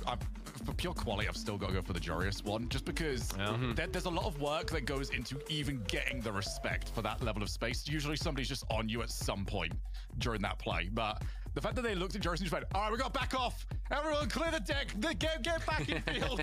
And he's just like, actually, lads, I can just use this entire vertical space that you've given me. It's going to work out just fine. I rate that one so highly, but I mean, they did incredible. For NIP, though, I mean, Stumpy, obviously, you've been watching them the last few days. Who's sort of the player that's really popping off it? Because I feel like it changes a lot of the time on this team. It can definitely switch, but I think the main man that's normally going to be the one to look at, especially when it gets to, I think, the playoff time, I think it's going to be Nas. Nas has the most explosive mechanical pop-offs and is a top 3 player in the world in certain series at various points. I think yesterday, for me, it was Let's calm down now. He was a phenomenal player. He was the best player on NIP yesterday, at least from the eye test, not looked at the numbers for it necessarily. And I think when then you look at Itachi, he wasn't as impactful as you would normally see. Today is a new day, so maybe that's all going to change. It's all going to turn up on its head, and Itachi's going to suddenly be the guy. But I think, yeah, for me, have a look at Oski, have a look at Nas, as those two in particular, because they have been the most impactful players yesterday and through the events prior.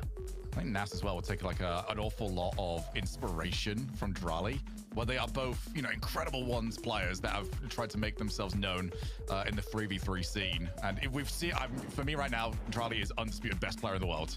And he'll be looking at us going, I agree. Yeah, but I can beat you in 1v1s, so why can't I just take this spot? I mean, there's nothing to say otherwise. So, I mean, for both the Moroccans, they'll be looking at this just going, wow, we're just sort of taking over at the moment, but I'm going to take your spot as well.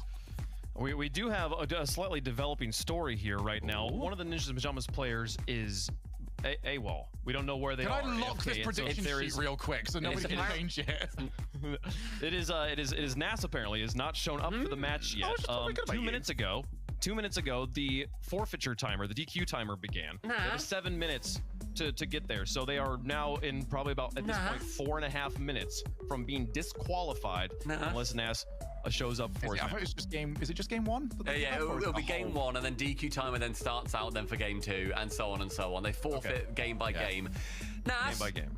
Can someone go and knock on Nas's door? Apparently, because I've just spoken you up. Come on. I've heard he's on the way now. He's Nas on the way. is in the building. We'll see. We'll see. So he's rushing to his PC to try and get ready to go. So rules are rules, and the rules are in place for situations like this. So they will apply the rule book as it is written. But yeah, we'll see how that happens. Nas, I mean, come on now. Change your mental, like think about like getting yourself in your normal routine as a team. You know, having a player sitting down last minute, trying to make sure everything's good to go. Like for some teams, that like wake up call could genuinely mean you'll play your best Rocket League you've ever seen. For some teams, it might really be rough. Weirdly, actually, I think Stumpy, you're kind of like a magnet for this, where your teams that you cast seem to have these issues where they can't get to the endpoint ages ago that had to like move their entire equipment. Yes, they did. To the coach's house. No, not the coaches. They had to move it to the CEO of Endpoint, Pete's house. They had to play in Pete's loft on like fold-out wooden tables, and then need I remind you all, they won that regional. They won it from Pete's loft, right? It was unbelievable. It was something we've never seen before. They then didn't ever go back and do Pete's loft buff. But fingers crossed that NIP can move into Pete's loft if needs be, if Nas needs to have a quick trip over there already. He's got the entire That'd be nice. That'd be lovely. But to your point, Wavepunk, I think it's very interesting because we don't know where Nas has been before right now. We don't know if they've done all of their, their team warm-up. I doubt that he's just not shown up and then all of a sudden he has to run back from the shops because he's forgotten that they're playing an RLCS series. You'd like to think that there's going to be, a quick little reset, then they're all going to get back into it. We'll see what ends up happening. Yeah, my teammate's here. Let's go. Yes. Yeah. All right. Okay. That's good. Have received official confirmation Nas is in the lobby. So we don't get Snasky. No. They will be playing with full strength. Oh, Pachi. Yeah, the question of whether this will whether this will benefit Ninjas in Pajamas or hurt them remains to be seen. I mean, I generally I've experienced this in so many different circumstances when something just goes not catastrophically wrong, but just a little bit wrong right before the start of something. Everybody approaches the situation with so much more active. You're so much more alert. It like wakes you up just a little bit in a really beneficial way. I will say, or it shakes you up. If it's done anything, NIP's vibes look immaculate right now. They look great. Pure smiles. They're a happy team, man. They're vibes. Yeah. Yeah, well, folks, let us know who you think is going to win in the progressive fan vote here. Hashtag NIP for NIP, hashtag DIG for Dignitas. We'll make our predictions on the desk as well. Stumpy, who you got? As they are the team stream that I do, and also because I believe that they could probably win this over Dig despite losing last time 4-2. NIP for me. Give me the Nip Boys. Hashtag nipple the way. Okay. I got Dignitas the entire way. I took Dignitas 3 weeks ago. I'm taking them today. I think that they are just the better squad. I mean, you got Jorius in peak form, new era. You got Stizzy, the newest hotness from Europe, and you got the two most solid mental minds in the world in Appjack and Violent Panda. Yeah, and yet, and you've got Nas on probably a laptop in the middle of the loft. In Pete's loft. Come on, Pete's loft. We'll see if they can do it. They're the fan favorites in chat. They are the expert favorites on the desk. Dignitas, it's their match to lose. Can they clinch a spot at Birmingham here with a win over Ninjas in Pajamas, or can Ninjas in Pajamas keep things spicy with a win over Dignitas? Folks, let's play some Rocket League. Find out who's going where. Dignitas versus Ninjas in Pajamas. Dignitas are one best of 7 away from Birmingham, and NIP, well, they're probably another win away from earning enough money to buy Nas a couple of alarm clocks. What on earth is happening there? Welcome to the upper bracket quarterfinals, JB. Let's get into it. Boys made it. Nas is here, and they're off with the double kickoff. Immediate opportunity. I mean, that's a lively play for a now, at least, very lively player. It looks a little bit rattled as well. I thought maybe he was just, you know, fixing a couple of tech issues or something, but it genuinely from the face cams, I don't have the full information. It looked like they actually couldn't get a hold of Nas, and he's just hopped on his PC.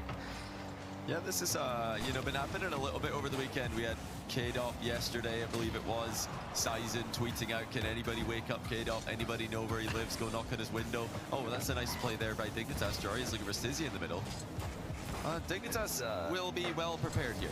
They certainly will be looking to replicate what they've done last event at a minimum. You say knock on the door, I'm thinking back to a Cookson 97 strat. Is that where you got to call the next door neighbor to knock on the door? We should start a GoFundMe to get Nas a fucking alarm clock. Call the neighbor to go knock on the door because he's sleeping. Yeah, apparently, man. No, we gotta start talking about. In NMP, you gotta treat their players better. They gotta start getting them some freaking. They gotta provide alarm clocks here. Would that be the first DQ in online history? Made it his own. No. Not even close. Oh, top 8. Top 8. No. Wait, really? There's definitely been tops. I mean, I can't think of it. Like, I don't know, like at least not in a major region, because literally it happens all the time in minor regions, but. Oh, yeah, that makes sense. But, I imagine there definitely is. I just can't. We're prepared for it. Stizzy now boost steal, sends it across the box. It's I wonder if anything higher than top 8. Super extended periods of pressure. We're noticing this and even a minor region, like a top 4 DQ. Happening quite a lot these days. And often back in the day was because somebody would mess up the reset. These days it's more because they are looking to fly in front of the ball. Saw that in the highlight reel in the pre-show. Beast Mode pulling off an NA. Already seen it twice this game, once at each end of the pitch. Yeah, you're just looking to cover, looking to get a bump. I think it's certainly a lot harder these days to simply 1v3. You've got to be looking for a little bit more. Something else. This is big trouble for Stizzy. Oh. What a save. He was so quick. That's wow, Stizzy. That's actually phenomenal. Only Abject could shoot. Y'all's defense is peaking right now. I mean, that's the area of his game, the one weakness. So if he's making saves like that, it's a great sign for Dig. Yeah, Stizzy, even when he wasn't putting up the best defensive performance, still a brilliant offensive player. Dude, NIP, just put the ball in the fucking net. No. Oh my god. Just doing work at both ends of the pitch. You know, credit to Nas here, looking like he's fully woken up. I mean, hard to tell the difference between Nas and Jorius in the face cams because they're both sitting in the dark. He's looking to get on the end of the score sheet here with the edge of the box shot. Stizzy again with the save, and he's finding out like it's wild how much better this series already looks than the last. Yeah. Certainly a highly talked about pickup, particularly with how his former team is doing in Gentlemates, in the not doing much at all. So here is a touchy now. He actually fakes this one for Oski. Stizzy trying to clear Nas. He's the #1 offensive player in Europe so far. On all the stats, he's dominating. So me to see him put in a performance similar to what he has in the first 2 events for NIP, whereas on the other side, Dignitas, looks like stats-wise, Johnny, they're kind of just mid-table everywhere. They might just be the team he's dominating, but he's a great chance. Dude, Another whiff. Funnily enough, it was over to Nas, who had 0 boost. You kind of got a team of your team versus a NAS offensive show. It'd be interesting to see Dude, how these two NIP's gotta have match up. like For at least now, like 10 it is shots an by NIP, now. a barrage. Nip just putting And them Dig to probably work has like 10 fucking saves. Surely, he's got 0. Every time the Dude. killing blow comes through, Johnny, they just don't have the boost to get a good shot on.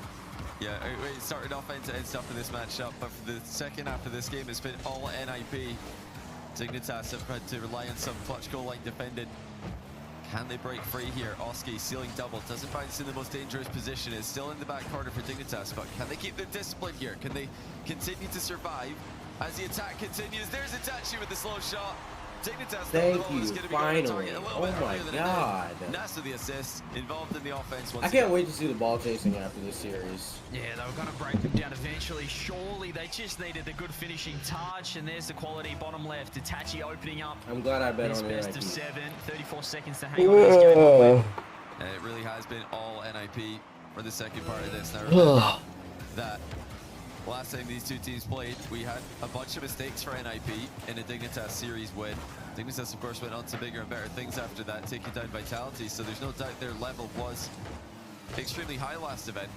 NIP still was visibly not, and now they've really shored up on those weaknesses. They're playing at a more consistent level. Dignitas are going to need to work for goals a little bit harder than last time. It's not enough offense so far, but there's a chance here. NIP backing off Jory. Sorry, he's gone low. Nass is there.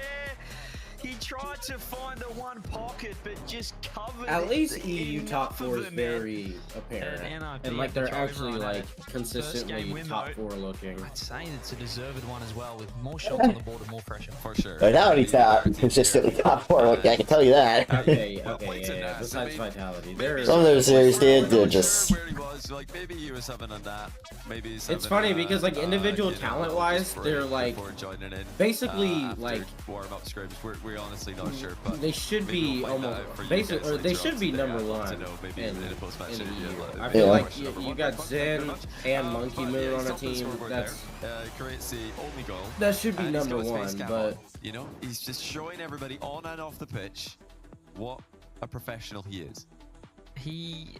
I tell you what, I actually changed my prediction just based on what I was witnessing there. I thought, oh, these guys aren't ready. Like, Dig were in the warm-up lobby. Did you change it before the match started? No way. I changed to Dig. I thought, these guys aren't locked in. This is going to be the same NIP I saw last event.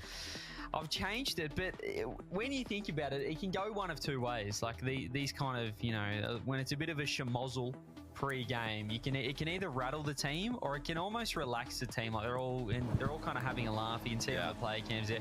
Oski's just cracking himself up, thinking, what on earth is happening? This guy's, you know, showing up late, nearly getting us.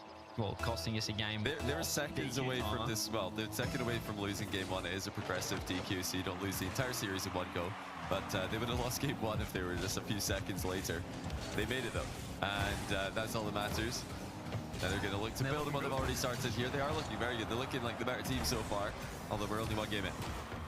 Yeah, it honestly has seemed to relax them. As I said, it can go one of two ways, and I might have predicted the wrong way, but it's going to be a long best of 7, as we saw in the previous series. See what Dignitas can do. They haven't really shown the offense just yet. In a strong defensive stand in the first game, albeit that opening goal from Itachi late. Stizzy now. Might be able to get a touch on this. Nas could land on pass, but he already had one up. Oski committed early.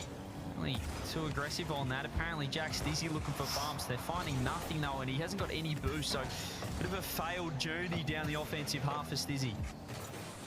Nas again looking to find teammates in the middle, but he only finds Stizzy. Pogo shot denied there. Stizzy almost sneaking that one through before the defense could react. Excellent save, respecting the chance to hit the ball that little bit earlier. Stizzy looking extremely dangerous in offense for Dignitas. He's just staying around, isn't he? He's just hanging around. He's not worried about his boost, just getting in the faces of the opponents. Apparently, no, Jack, that's... Jack, dude, you can't be missing that. From NIP, but they've kind of flipped the script here, game 2, Johnny. This is a lot different than number 1. It's been all Dig so far. They've found a slight opening down the other end, but Stizzy's looking fantastic at the moment. Yeah, and how about apparently Jack with the attempted 1v3 there. Almost creating a goal for his team. 950 goes back to actually 250s in a row go back for Dignitas. You can maybe think that one of those was intentional. You definitely don't want to be 50ing like that twice in a row. Can't have too many teammates behind you to pass the ball to in that manner. Itachi with a chance to make something happen. Air dribbles high. And notice all the challenges at this level are usually to force air dribbling players high just like that. Something you guys can try in your own games. If you are trying to stop air dribbles from working against you, these guys know exactly how to play against them. So smart from Stizzy, who's going to get completely dunked into his own net. He goes sidewall, keeps pressure on for Dig. Here's Jorius. It's going to be low on the reset. Doesn't get the scoop that he wanted. Stizzy should keep this ball in. When the NIP break, they're leaving little openings, but Dig unable to walk through that door. Nas pops it up, still low boost. You see Jorius trying to find a double bump, but they didn't find the man that was watching the outlet. That's Itachi. So apparently Jack popping it up. Dig looking pretty comfortable, able to transition it straight back into offense though. This is, yeah, been polar opposite of game one. Could easily be 1 or 2-0 for Dignitas. They've just not found their finishing touches. The opportunities have been there. The passes have been excellent. The pressure has been more than sufficient.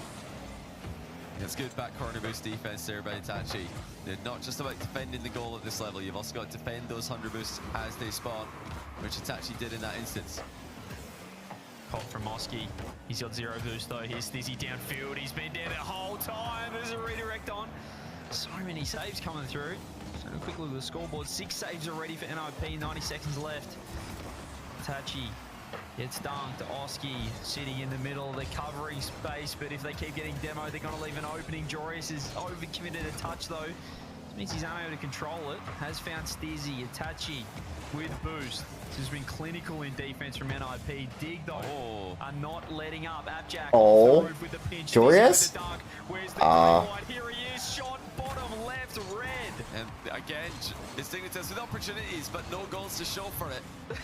10 shots for them, just 4 for NIP. They came much earlier in the game as well. It's been all Dignitas, like you mentioned before. A complete role reversal from the first game. But this will feel like a heartbreaker if they lose after they've dominated for so long. It's almost as painful as just getting completely dominated and losing the game, especially when they're already losing the series. But can they break through? Apparently Jack trying to find a way. Oski denies him. It's actually going to be NIP with a half chance. Stizzy clears it to safety. And then so much pressure, Dig, but it also feels like one bad 50 from Dignitas and NIP are ready. You know that Oski's going to be downfield. Nash, the MVP, the offensive MVP so far, and here he is. Takes it up. Jorius should have a regulation touch, but it still is awkward. Oh, wow. He's found himself in a precarious spot. Itachi trying to keep it close. Triple 50 comes through. Itachi's going to wait downfield. There is Jorius, 10 seconds left. It's been a very low scoring series so far. We've seen 1 goal. Stizzy, 5 seconds. The NIP steal it. So we're heading towards an overtime. Jack's low though. Stizzy's awkward. They're finding bumps.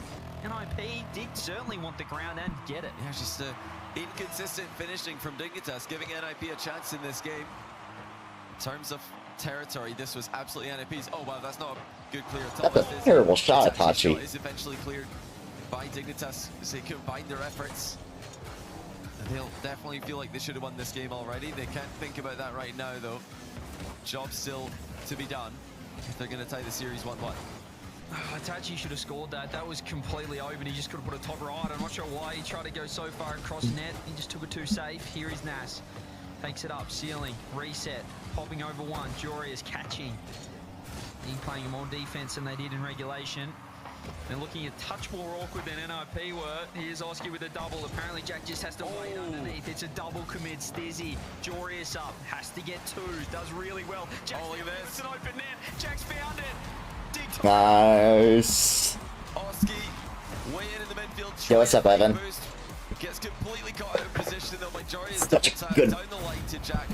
Such a good transition by Jorius. Oski trying to stay active there, keep the attack going. Did not actually have the read of the play though. Jorius with a beautiful double down the line. Yeah, really nice. He had to as well. He was the only man with boost in defense. Jack trusted in though, push downfield. It's a great find. 11 shots to 10 in the end. NIP with a lot of those shots coming in that overtime. Last 30 seconds of regulation.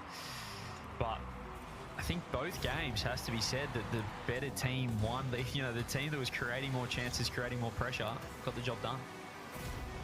Yeah, agreed. I mean, it was all NIP in the first game, and I think they were looking a little bit cleaner, a little bit more confident with their finishing. Dignitas, I wasn't confident they were going to win that one. Sometimes you see a team with a lot of pressure, namely KC.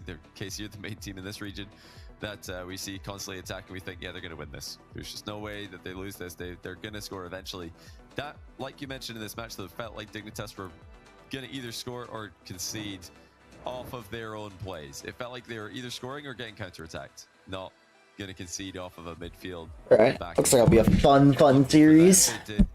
Each team has scored 1 goal in 2 games. Get the winning goal. A really strong return response. Quickly, best of 7s can get away. Been on the receiving end many times at lands and whatnot. And quickly go on. My goodness, what happened? We're 2-0 down and the series is over. So 1-1, they've tied it up, Dig. But it has been very close. You can tell, Johnny, these two guys scrim each other a lot. Yeah. 2 goals so far. High tension, low scoring games in the first couple of games here between 2 of Europe's best teams. It's not been a completely incredible performance by either team. They've both been solid for the most part, but you could easily see the floodgates open here in any one of these games, because the chances are there, the pressure is there. It's just the consistency is not there, but the finishing is, again, they need to sky it to the crossbar. Yeah, the finishing's been really subpar. They've, and certainly watching Cullen Stumpy stream, certainly been subpar in every sense. Stizzy, he's got the reset. Jack underneath has his shooting. He's gone the crossbar instead. Joris, he's found the bump. It should be a goal. He's done really well. He just had the poise there, Johnny, not to bite off the shot. Didn't get frustrated, and he found the bump on Oski. Yeah, this time a brilliant pass, denying the goalkeeper any chance of getting back to that one easily. Dignitas early in a game with the lead. Now, will they look to build on this? I expect they will. I don't think Dignitas are the type of team to try and sit back and defend with a 1-goal lead for 4 minutes. Let's find out. So far, it is going to be more Dignitas pressure. But big clear from Itachi will start that out. I feel like NIP have lost a bit of that flair. Yeah, that's a big challenge by Nas. Speaking of flair, he's thrown it across, and that's where you'd expect Pabzowski to be ready. He wasn't this time. Joris off the ceiling. Does he get one more? No. So close, though. Shot. It's actually awkward. Nas with 100. Works it down. Oski right there as well. Still going back to that overtime in the previous game. Really think Itachi could have made this series 2-0. See how much that comes back to bite NIP. Another opportunity for Dignitas to make something happen here. Stizzy trying to bring apparently Jack into the play. Joria's sidewall double denied by Nas. Excellent passage of play here for Dignitas, especially when you combine this with the last game, which also was dominated by the orange team. It's actually not enough boost to get back to this. Stizzy reads it. Nas in a bit of a tricky position, but he's done well there. He catches it on the back wall. Doesn't make it look dangerous at all. He's quick. He was very quick up to that backboard. Here is Stizzy. Reset. Trying to keep close. You can see apparently Jack waiting. Oski had to go. Forced 2 of NIP to commit, though. It's wasting valuable, vital boost in defense. Stizzy finds the pop.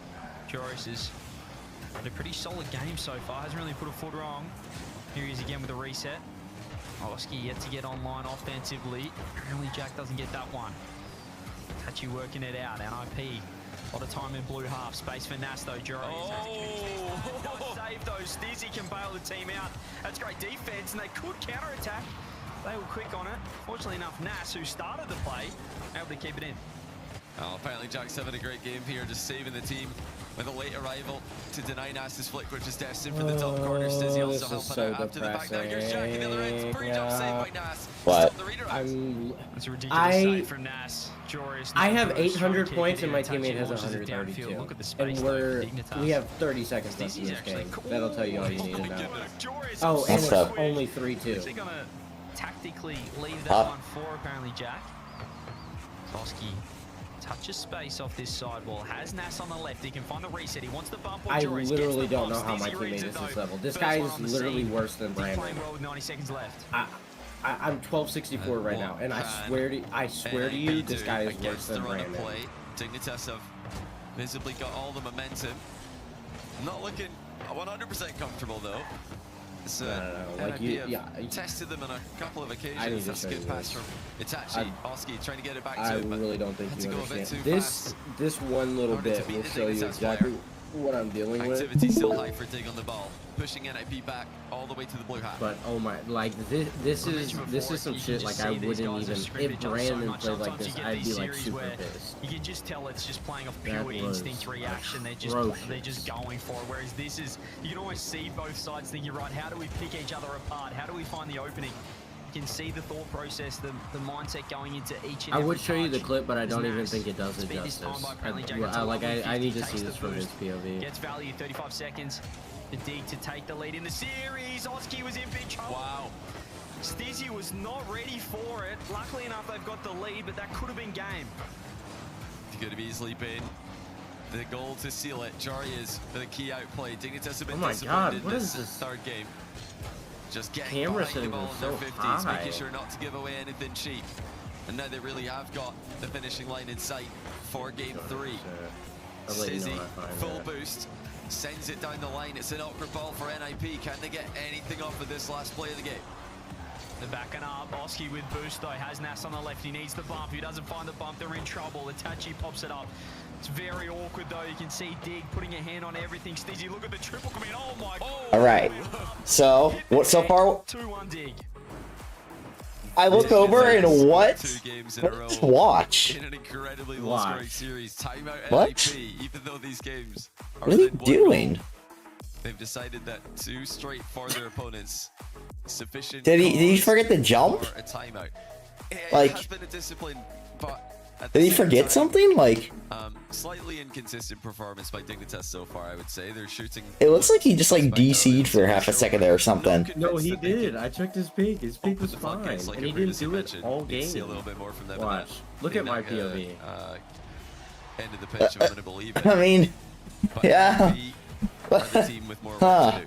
They did concede. Yeah. Well, really, their biggest issue is they can't score. I couldn't. They scored in the last 2 games. I needed a quick break here. That's I think what you I mean, you can say that. You know, typically I used to hear him like, oh my god, my teammates are so ass, blah blah blah, and I'm like, stop complaining. Goals per game in Europe has. You're. I'll give you that one. I'll validate. If I can trust Brandon to at least jump for that shot, I'll validate you on that one. I'll validate you on that one. You got it. I finished the game like I dropped almost a K, and this guy probably had 200 points. Scrapping away for, you know, these half chances, and but in the end, the series is gonna literally be whoever scores 1 goal will score the only goal every game. Yeah, NIP. I've got a couple of options here. You know, they could just try to continue to play extremely disciplined Rocket League, keeping everybody. I just need in Dig to win the next 2 games 1-0 so we can have a binary mate sweep. Level of consistency. Or gentleman sweep, I mean. Loosen up a little bit, let Nas and Oski run wild, and run up the score a little bit. You know, when they do that, Dignitas are more likely to score as well. Both teams will be more likely to score. But what would you prefer to see from them right now, CJ? I know you've got your prediction on Dignitas now, but being as honest as possible, what would you rather see from NIP if they're going to try and make a comeback here? Is it going to be aggression? Is it going to be just more disciplined Rocket League? No, they've got to release the brakes right now. 1 goal in 3 games. I would be saying right now, I'd be saying if I was Snasky, I don't care, boys, if we lose this 10-9. Well, I don't care if we concede 10, but if we're scoring 9, it's better. We're going in the right direction. So I think take some more risks. I want to see third man pushing up. I'd like to see some more bumps. I think they've just got to go for it. I think they've got to sit a lot higher and just back in their mechanics. Because obviously they have it. Well, let's see if that's what NIP are thinking. They've got the talent. They've got the mechanical ability on the roster to switch it up mid-series like this. Try to sit upfield a bit longer. Oh, what a pass. Oh, that's disgusting. Apparently Jack with the ceiling, no, sorry, the crossbar pinch save. That is a ridiculous save by Jack. But what a pass as well before that to set up the shot. The shot was ridiculous, and apparently Jack just said, not today, son. Get that out of my net, off the crossbar. Unreal. It's disgusting to keep that 0-0. It was almost like a set play, like the coach called a timeout in basketball, and they were ready to go in IP. It should have been 1-0. Apparently Jack is putting on a world-class defensive performance. We saw him bail out Joris in the previous game. Now he's coming again off the bat here in game 4. It's a really great piece of patience by Jack, knowing that if he rushed the save, then it's going to be harder to keep it out of the net, using the crossbar to pinch the ball to safety. Now he's in front of the ball, looking for demos and boost steal as well for apparently Jack. The biggest difference for me from this version of Dignitas, oh, Jack's just turned away from the ball here. Well, it's 1-0 Oski. I was going to say Dignitas are not leaving each other alone in defense as much as they were before. Wow, Jack just lets Oski have it. He didn't think Oski was gonna. Where is Jack going? Angle, I suppose, but he could have definitely contested that. I just think the pinch caught him off guard, and then he thought, I probably need to turn around here. I'm not beating him to the ball, but really caught himself in all sorts. He probably should have still, shaped up, faced up on that. Oh, yeah, that wasn't the best touch. I just think that he kind of, that was his first big defensive mistake. He in hindsight, he'll be looking at that thinking, I should have gone, because you've no chance of saving anything from that range. It's just a guessing game if the shot's going to go low, high, or across the goal into the near post. Can Nas make it 2-0 now? Yes, he can. Double tap. And it started off with Oski. Nas getting on the score sheet as well. This is exactly what NIP needed. This is what we wanted as well. We said, are they going to come out more aggressive? Look how close Nas was sitting right there. They had 2 first men. NIP, and he just pounced on that pop-up. Easy double touch, and that's what the offensive MVP can do. 2-0. Timeout really could be genius in the end, looking back, if they're able to bring this series back. Yeah, how will Dignitas respond? Much harder, of course, to conjure up a response in the middle of a game without that timeout to just fully focus on the strategy adjustments that you're going to try and make. Dignitas have got time on their side for now. More than half the game to go. It doesn't matter how many goals you're trailing by. As long as you've got more than half the game to go, you can argue with yourself that, well, if they can do it, so could we. Let's just have the second half of the game go as well for us as the first did for the other team. And you know how quickly it can turn as well, because oh my God. Now, if this series is tied up, you could also be saying, well, hang on a minute, Dignitas have only scored 2 goals this series. If this remains a 2-0 scoreline. So now you think, well, did Dignitas have an offense coming into this 2-1? Oh! And there's the 3rd goal. Well, I think our question from the timeout is thoroughly answered now. Will NIP continue to play disciplined Rocket League with everybody behind the ball, waiting their turn? No, they won't. We've had redirects, we've had the immediate handoffs to two first men, and now the run-ahead demo on the goalkeeper. And that's on a 2-goal lead. They're deciding, you know what? Doesn't matter. We're going to go for more. Let's run up this score. Let's get Dignitas. Would you go for that? Really consider making an adjustment of their own. Lovely flick there from Stizzy, but as I said, there's going to be question marks on the Dignitas offense. I mean, they haven't really proven that they can play this style. It certainly looked like the 1-0 games were right in their wheelhouse, but I mean, how quickly the turntables, NIP are just going for it. Snatsky said, boys, let's play some aggressive offensive rock, and that's what we're seeing right now. Itachi finds the 50. Nas first on the scene. Stizzy right there as well. He just measures that 50. Apparently Jack first to grab it off the sidewall. Finds the pinch. Minute 20 though, and this game's quickly got away from Dig. Those first couple of goals. Nas now go. Here's a reset. He's got a You can see how much control he had over that. Too easy. 4-0. Ridiculous efficiency by Nas. That's ridiculous. To accelerate the ball into the Dignitas half, and the reset was completely automatic for an even with 11 boosts left. 4-0. Statement game 4 by NIP. Yeah, they've scored 5 goals now to Dignitas's 2 for the series. They're able to tie this one up. You're nearly calling the timeout straight back, Dig. They need to find out how to play a different play style because that other style is open net. Certainly close to open. One man in net, just couldn't find the gap.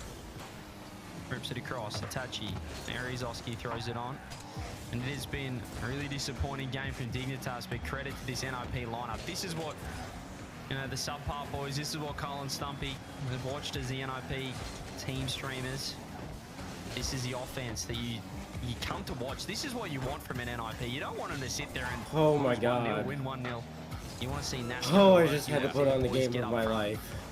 Agree. Jesus when you see Christ. the offensive potential, just the things that Oski and Nas can do on the ball is Oski. It's not really a good sign that you are struggling in 1200. Dude, I don't know the last time I've had to carry this much. 12 seconds left. Dude, I'm dropping like 700 plus every game. Off his wheels, into your top left corner. 5 goals. Look, yo, I'm just gonna show you. I'm gonna show you. Yeah. The best of all of them. That's absolutely ridiculous. They're clipping on a note. Consolation goal for Dignitas. I'd be shocked if they don't call a timeout here. They've got to try and cool down this NIP lineup. And this guy was also. And when they do get to this level, you wonder just how high the ceiling is for this team. Watch. I want you to see this whole play go down. Single-handedly, NASA likewise. It's actually one of the best players in the world to bring in the best out of his teammates. And he's not part of what I've had to deal with. I mean, it's just a tough play. It's tough on both sides. Scary looking NIP. No. The problem is, I wouldn't have cared if he did it, but he was trying to blame me for why we were getting scored on. He was trying to act like it was all my fault. Yeah. Okay, well, like, I mean... And I was like, dude, like, it's Champ 2. Like, I'm not mad that you're fucking up, but, like, don't sit here and be toxic. It's hard that, like, it was a hard save from both ends. Because honestly, I think he was gonna bump you if he went any earlier. This was... Yeah, no, that's why I had to wait. I was like, over here. I mean, that last goal there, the touch on the back wall, passing it back to Oski, pre-jumping, flip reset, tight angle, double tap. I mean, Dignitas this right really here. Have a chance. Go at this so slow. In this one. And they've decided look at what I'm looking at here. Okay. I mean... Right here, you can, like, go and, like, get something good on. I understand he goes upfield. I want you to look at this. Look at this. Yes, I understand that. I have 12 boosts. You can do... You're beating him. What? Just go. If you just bolt... Dude, why? Your ass off. Look at this. Okay. After that dude misses, you're... Right here, if you just go... If you turn and go, you're beating him. You're literally beating him. Yes, you are. You're beating him. You're so much closer to that ball. Like, they're not going in here tilted. I don't know. I want you to look at where JX goes whenever he flips. Exactly, yeah. They know what they need to do. I think I'm getting bumped. Rocket League is such a confidence. Well, if you don't want to go... Well, then Street still makes it even easier to bump you. If you, like, if you give... Your expectations, I guarantee you if I show after this play, he's not gonna think... He's not gonna say the same thing. You are just being way... That's not a crazy expectation. You're beating him. You're beating him. No, you listen. He misses. If you go right, if you just immediately go, you're beating him. Look at how high that bounces. 12 boosts is enough to get to that. You single jump into it and full boost and flip into it, you're beating him. Dude, look at how much momentum I have here. Because you make yourself go slow. If you didn't make yourself go slow, it wouldn't be a problem. I mean, it's like you I'm not. That's something that I would do. That's something that I promise you. After does not agree with this. There's no reason he wouldn't.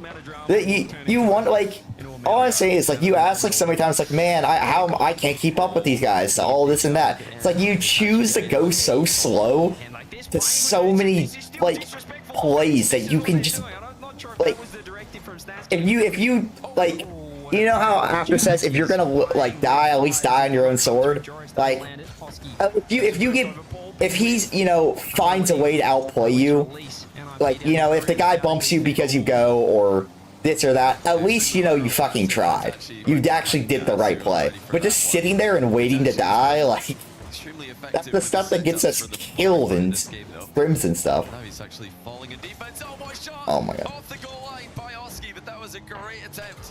I didn't know we were playing 1200. Oh, I think they might have remembered what apparently Jack did in that previous game, and that's... Then what? Okay, if anything, that makes it worse.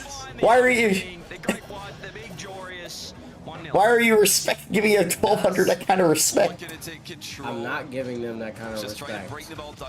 Clearly, because you didn't go. What I think is gonna happen. It's a hard thing to do to bring the ball down. Stop playing what you think's gonna happen and make what you need to happen. Well, Like, I did, didn't I? Save the ball, did I not? Well, it's Dignitas straight first. yeah, but if you go, you're beating him, and it's literally a goal. You are scoring if you just go. Because that dude is going as last back, and you are beating him by a mile. You just have to go. Like I said, it's just something that, like, you know, there's so many times where it's like, man, you know, I'm moving so slow. It's like, if you struggle keeping up with players, going slow to everything isn't gonna help. Wants to pop it off the bar, won't be able to control it. Oski up, Stizzy does well. Half the game gone, has been better from Dig. Look, I'll forgive them if they win this game. But still has been a lot of pressure, a lot of offense from NIP. They're trying to play that same style, just haven't found that I'll rhythm yet. forgive Dig for not calling a timeout after 2-2 if they win this game and then they call timeout. Just to really rub it in and let NIP know who the big dogs are in this matchup. We didn't need it. Throw it away. I like it. That's, It's like flashy at the start of that's how you destroy their confidence for the whole season. I mean, I like it. Get rid of all your tools. Just, we don't need them. We do not need them at all. Stizzy goes downfield, finds a nice demo. Oski removed from the map momentarily. Stizzy's actually finding everyone. And Oski, fortunately enough, spawns back in. Here's Itachi, throws it off the clock. Oh my goodness. Stizzy. Oh my goodness. Wow, Stizzy, that is a ridiculous play. What the fuck? Just by Stizzy. He got dusted midair by Itachi.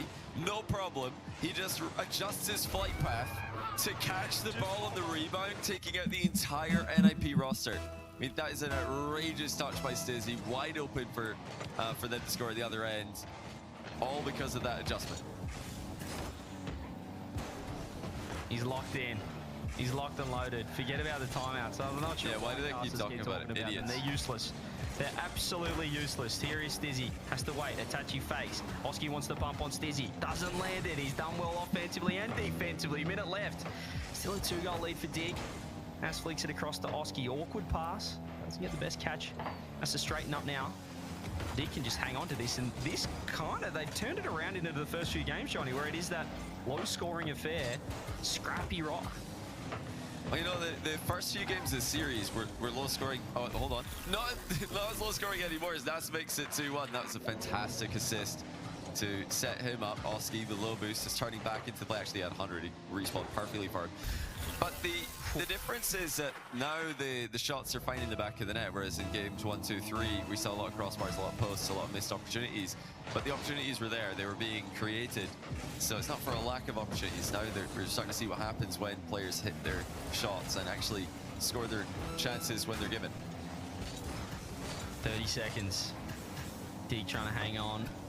Match point on the line for both teams. Oski popping up. There's the clear.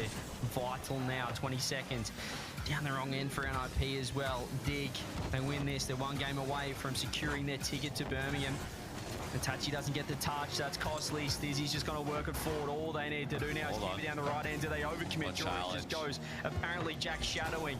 Pops it back. Here is Nas. Oh. He's faking, and he doesn't keep it up. Dig, no timeout. 3-2. You know, I don't hate that attempt by Nas, because he's trying to make it look like he's doubling, And we actually did see Jack committing to the backboard as Nas went for that one touch then recovery. Obviously, he didn't get the recovery off as cleanly as he needed to, which makes it look like a wasted opportunity. But the idea was actually a good one. Jack had turned up onto the backboard because the way that Nas jumped at that ball was exactly the way that he would jump if he was trying to hit it hard into the back wall. It's very tricky to pull out of that takeoff and then control it while recovering. So yes, it's certainly a misplay, but it's a high-level play that a player like Jack would have seen and reacted to. You know, if he controls that, Nas is in a great position, actually a better position than Jack is in the 1v1. That is the pressure of a match like this, where his touch wasn't the greatest, but as you said, he recognised where the space was, just didn't execute. And execution has been the key for these sides. We saw early on both teams unable to really land that killing blow, but Dig 2-1. Really strong start. I thought that NIP were, well, I mean, the first minute of that game was a continuation of game 4, but Dig just wrestled back control, and once they got that 1-0 lead, NIP really struggled to maintain any sort of offense. But you've got to give credit to Stizzy. As you said, he was just finding touches that were completely throwing off the NIP attack. Yeah, Stizzy's been phenomenal for this team, and it's wonderful to see a player who was you know, widely criticized, I think a little bit unfairly, for the first regional of the season. Dignitas losing to 100%, a team that at the time they were expected to quite comfortably beat. But a lot of those mistakes were because Stizzy was getting isolated in defense, and Jack and Joyous were not recovering as quickly as they needed to. They were taking too many risks as a team, and that's going to put a ton of pressure on a player like Stizzy. But you can see now when the whole team is rotating back more quickly, when they're defending as more of a unit, and just generally playing at a higher level of consistency, Stizzy looks phenomenal. He looks like he absolutely belongs at this top level. And if you're top level in Europe, beating a team like NIP, you're top level in the world. You can beat, I mean, anyone, maybe not KC in online Europe, but anyone else except online EU KC. Yeah. Well, it looks like not only did Nas's physical presence or self fail to set an alarm and get there on time, but also his internet looks to have fallen asleep now as well, as he joined the game with 999 ping. That's good. That's really good. Going to get that one sorted. I don't know if I'm playing with 900. I mean, Johnny, we try and play with 200 ping on NA servers, which is tough, but I'd say 999 ping would be tough to play in the RLCS. One in chat if you back yourself to beat Nas if he has 999 ping. I think I would back myself. Would you beat Nas if he had 999 ping? CJ with I'm gonna go out on a limb and say yes. I reckon I could take down Nas with 999 ping. Johnny, if he has 999, it's literally a whole second delay. Like Everything he does is a second delayed. I think I got it. So I'm a second ahead of him. Second's all I need in this game. That's how long it takes for the server to send a message to his PC. So we're gonna say that's, what is that, 2-second delay for the message there and back. So you can hit the ball, and then 2 seconds later, it's gonna move on Nas's screen. Yeah, I like my chances in that world. Is that how it works, or am I just completely wrong? I'm a Rock League caster, so I could be wrong. Do you think a bronze could beat him? No. Could be No. 9 million. A bronze can't hit the ball at all. It could be higher. It's not, I think it's a lot higher when it's the limit. Do you think as I said, gold I could? don't think you're in the game. I got plat It's could. exactly 999, and you know, just Maybe. on the button. No, I don't know. Go higher. No ping more. Well, he's back in the lobby now, and he's. I honestly would have no idea. Yeah, I don't think I could take him at 28 ping. It'd be close that though. one. You can Maybe an overtime result, but it looks like we're all good, so no panic. NIP fans, well, you might be stressed a little bit. You're 3-2 down, and well, need to create something here. Dignitas, now you can say, how smart are they, Johnny? They got a time up their sleeve if they do drop this 6th game. But they're not cool though, because they didn't use it while they were winning. So if they use it after game 6, I mean, that's just predictable, isn't it? That's just, you know, that's the only other time they could use it. So it would have been pretty funny if they decided to call it. I actually would have helped Nas log in time for the next game, so it would have worked pretty well. But now Nas is he's not readied up. Nas, my guy, everybody else, we're all ready to go. Just whenever you're ready, Nas. If he's doing anything other than turning on his camera, then I do not accept this as a valid excuse. Okay, he's ready. Nas is in.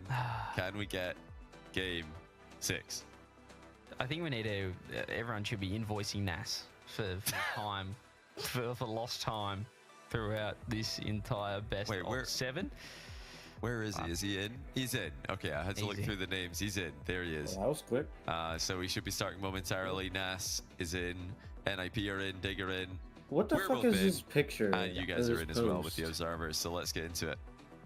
Let's get into it. I mean, you mentioned that it just would be funny if they called a timeout. Unfortunately, I think that is one of my key mottos of just, it'd be funny if we did this, but I don't think that works as much for professional Rocket League, which is why these guys haven't done it. And perhaps why my career was a lot more of a failure than these guys. Here is Oski off the rip, though. Had a chance to get on. Oh my god. Oh my god. Control. He's that is. I just saw the poster. He's just getting. Oh, you get it? Mm-hmm. That's funny. Look at the recovery from At first, I thought it meant like one of the players in the fucking picture had like a boner or something. Gets under the ball just in time. Now I'm to flick getting it over it. the last defender. Nas thought you could Alright, get I have official. Oh, I'm 1298, but I'm otherwise. playing with all It's 1300, so I'm gonna count it. On the road to back-to-back wins against I started NIP. off at like 12:30. This is I going to think. do wonders for their confidence. It's also going to do wonders for their seeding potentially. So, As they would and I guarantee a already top scored 4 6 seconds. And with just this game. look at that. Jarius makes it 2. Well. Top corner was open. Oh yeah, also, if you're wondering why I'm struggling so much too, I also kind of like didn't warm up when I got on, so I'm still just like actively warming up. There's the copium. Yep, it's here. Of this Oh. series. Alive and Fortunately well. enough, this is the upper bracket. What would be the I'll stay biscuit boy alive, without some but copium? Their road Oh. to the major jump. I mean, I'm winning, so it's not even I was really gonna cope, say, it might but just take a little bit longer than they'd like, but they find one off the kickoff. Itachi just finds Oski with a beautiful pass, and there's the opening bottom left. Excellent pass by Itachi with the boost he had. That was all you could ask from him in Teammate? that position. Apparently Jack and Sizzy kind of both covered in the same shot there. One of them good could have maybe gone pass. just a Look touch at you faster. go. Troy is with the mid Got to pass 1300 and attempt. they Jack decided to immediately back know how to off and pass. I like let this. play come to him. This has been such an interesting series. Then we saw 3 1-0s in a row, and then suddenly teams start hitting their shots, Come on, and we are getting got goals this? flying in at both You ends of the try. pitch. It just really shows you sometimes how close Rocket League could be at the top level when 2 teams are playing well. Absolutely, and it can just come down to the luck of a bounce or a 50. Itachi with a redirect. Oh, it's Is it another on? great. Stizzy just keeps hovering. He's got 300 boost. I don't know how he keeps doing it, but Oski is looking dangerous. No boost for him. Steals corner. Nas in now. Does he find the bump? No. Abjack 0 boost. Itachi pressure on. NIP trying to get back to that Oh, place never mind. This guy's smirking. off the timeout. Could it be working? Should Itachi have left that? I know that he did have Nas raring to get in there with full boost, but in the end, did find a way out.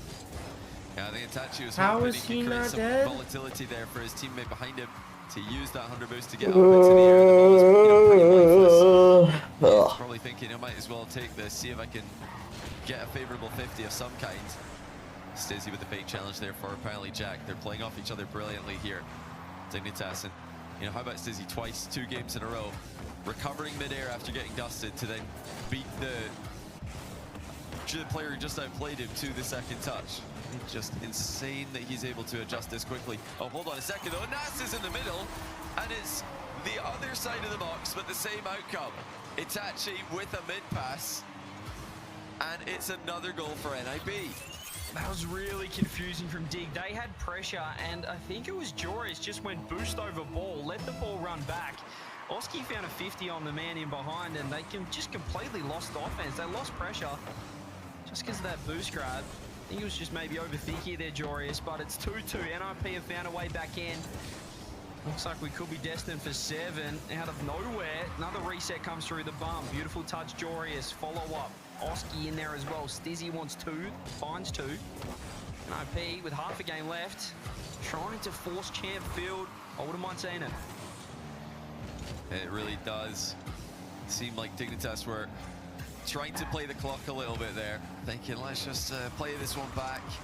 No danger, but you know, one bad 50, one bad bounce closer to your goal.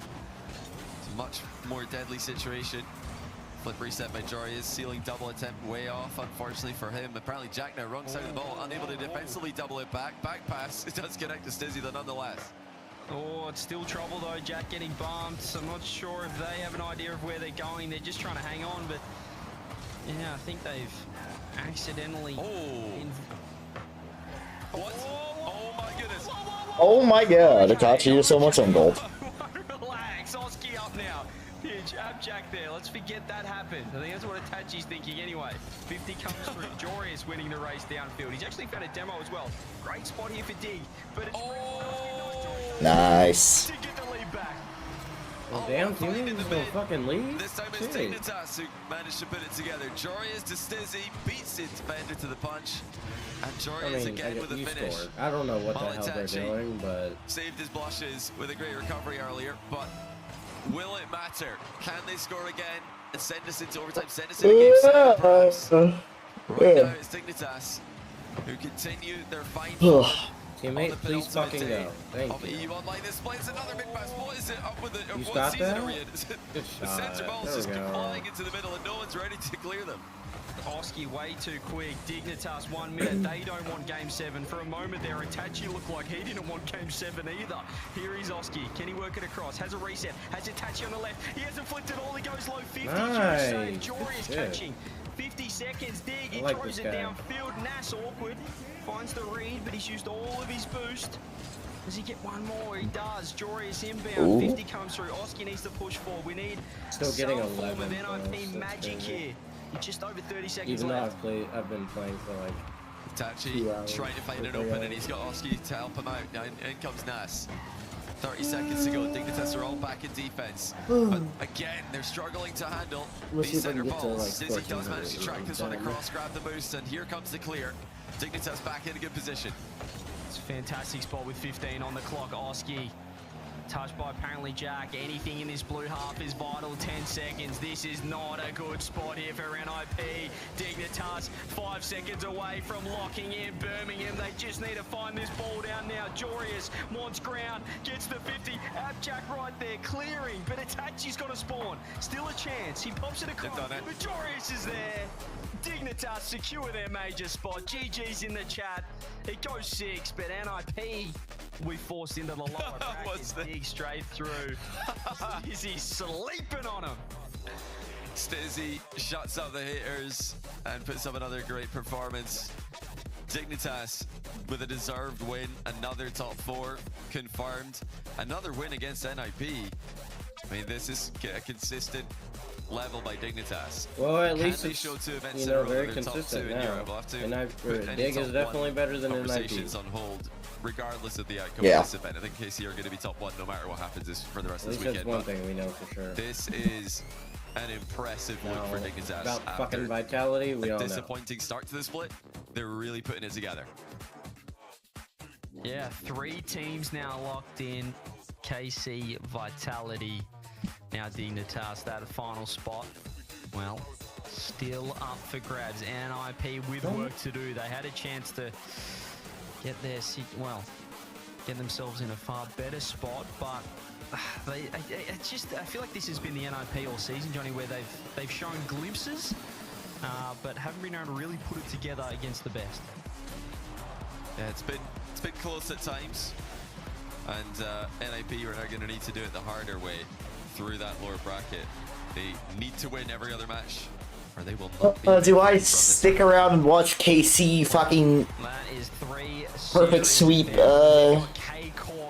redemption? I don't know. Bracket quarterfinal coming up right after this break. Don't go anywhere.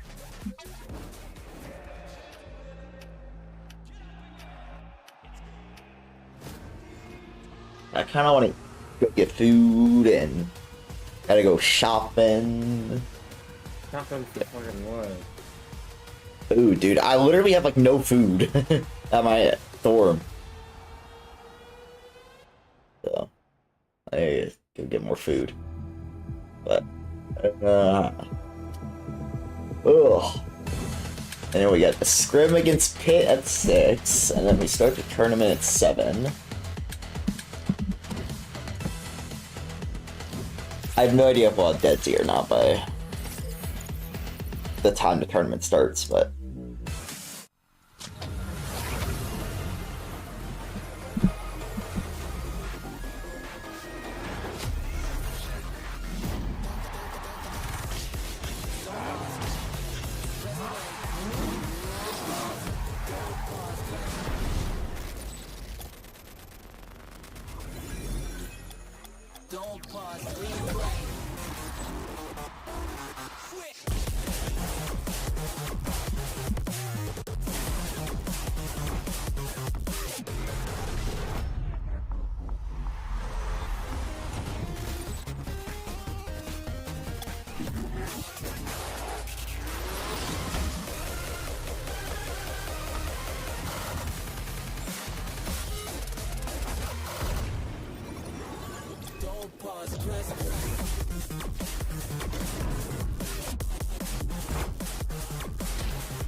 Teammate, no, what are you doing? God, man, I get it, we're in champ, but like, you can't just miss that. What the f—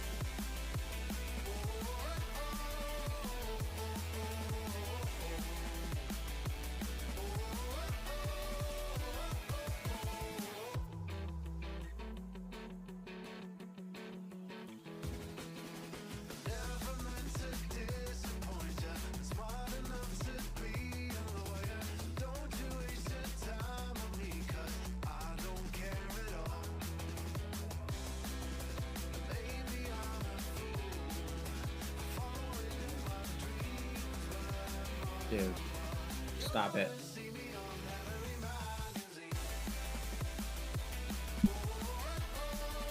Oh my god, no. No, I'm missing.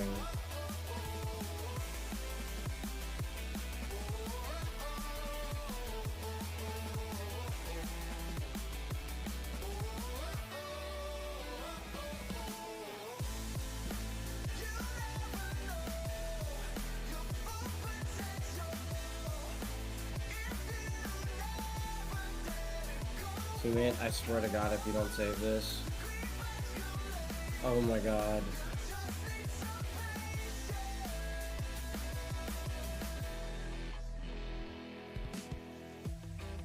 I hate my life. Oh.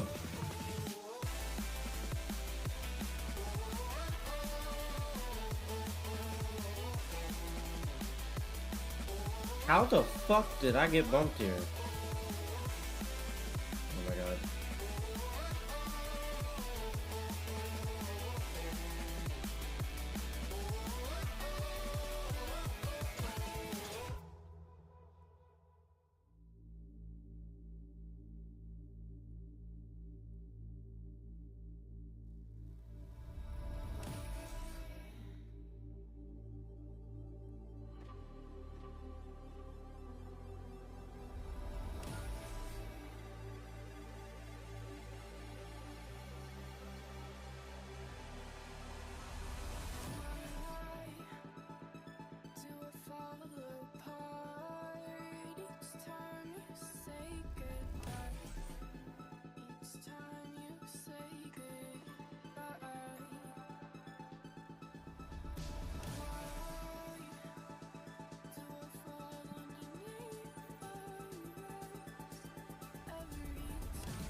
European land spots are dwindling as Dignitas in 6 games punch their ticket to Birmingham. They secure that one with the win here over Ninjas in Pajamas, and we will see them play on Championship Sunday as well as the first land of the 2025 season. I'm joined by Appjack here. Sir, I got to talk to you about it with that win. I just said you've clinched a spot at Birmingham, and I mean, for you with this offseason, you switched rosters, you switched regions. How does it feel to have all those decisions validated in this way?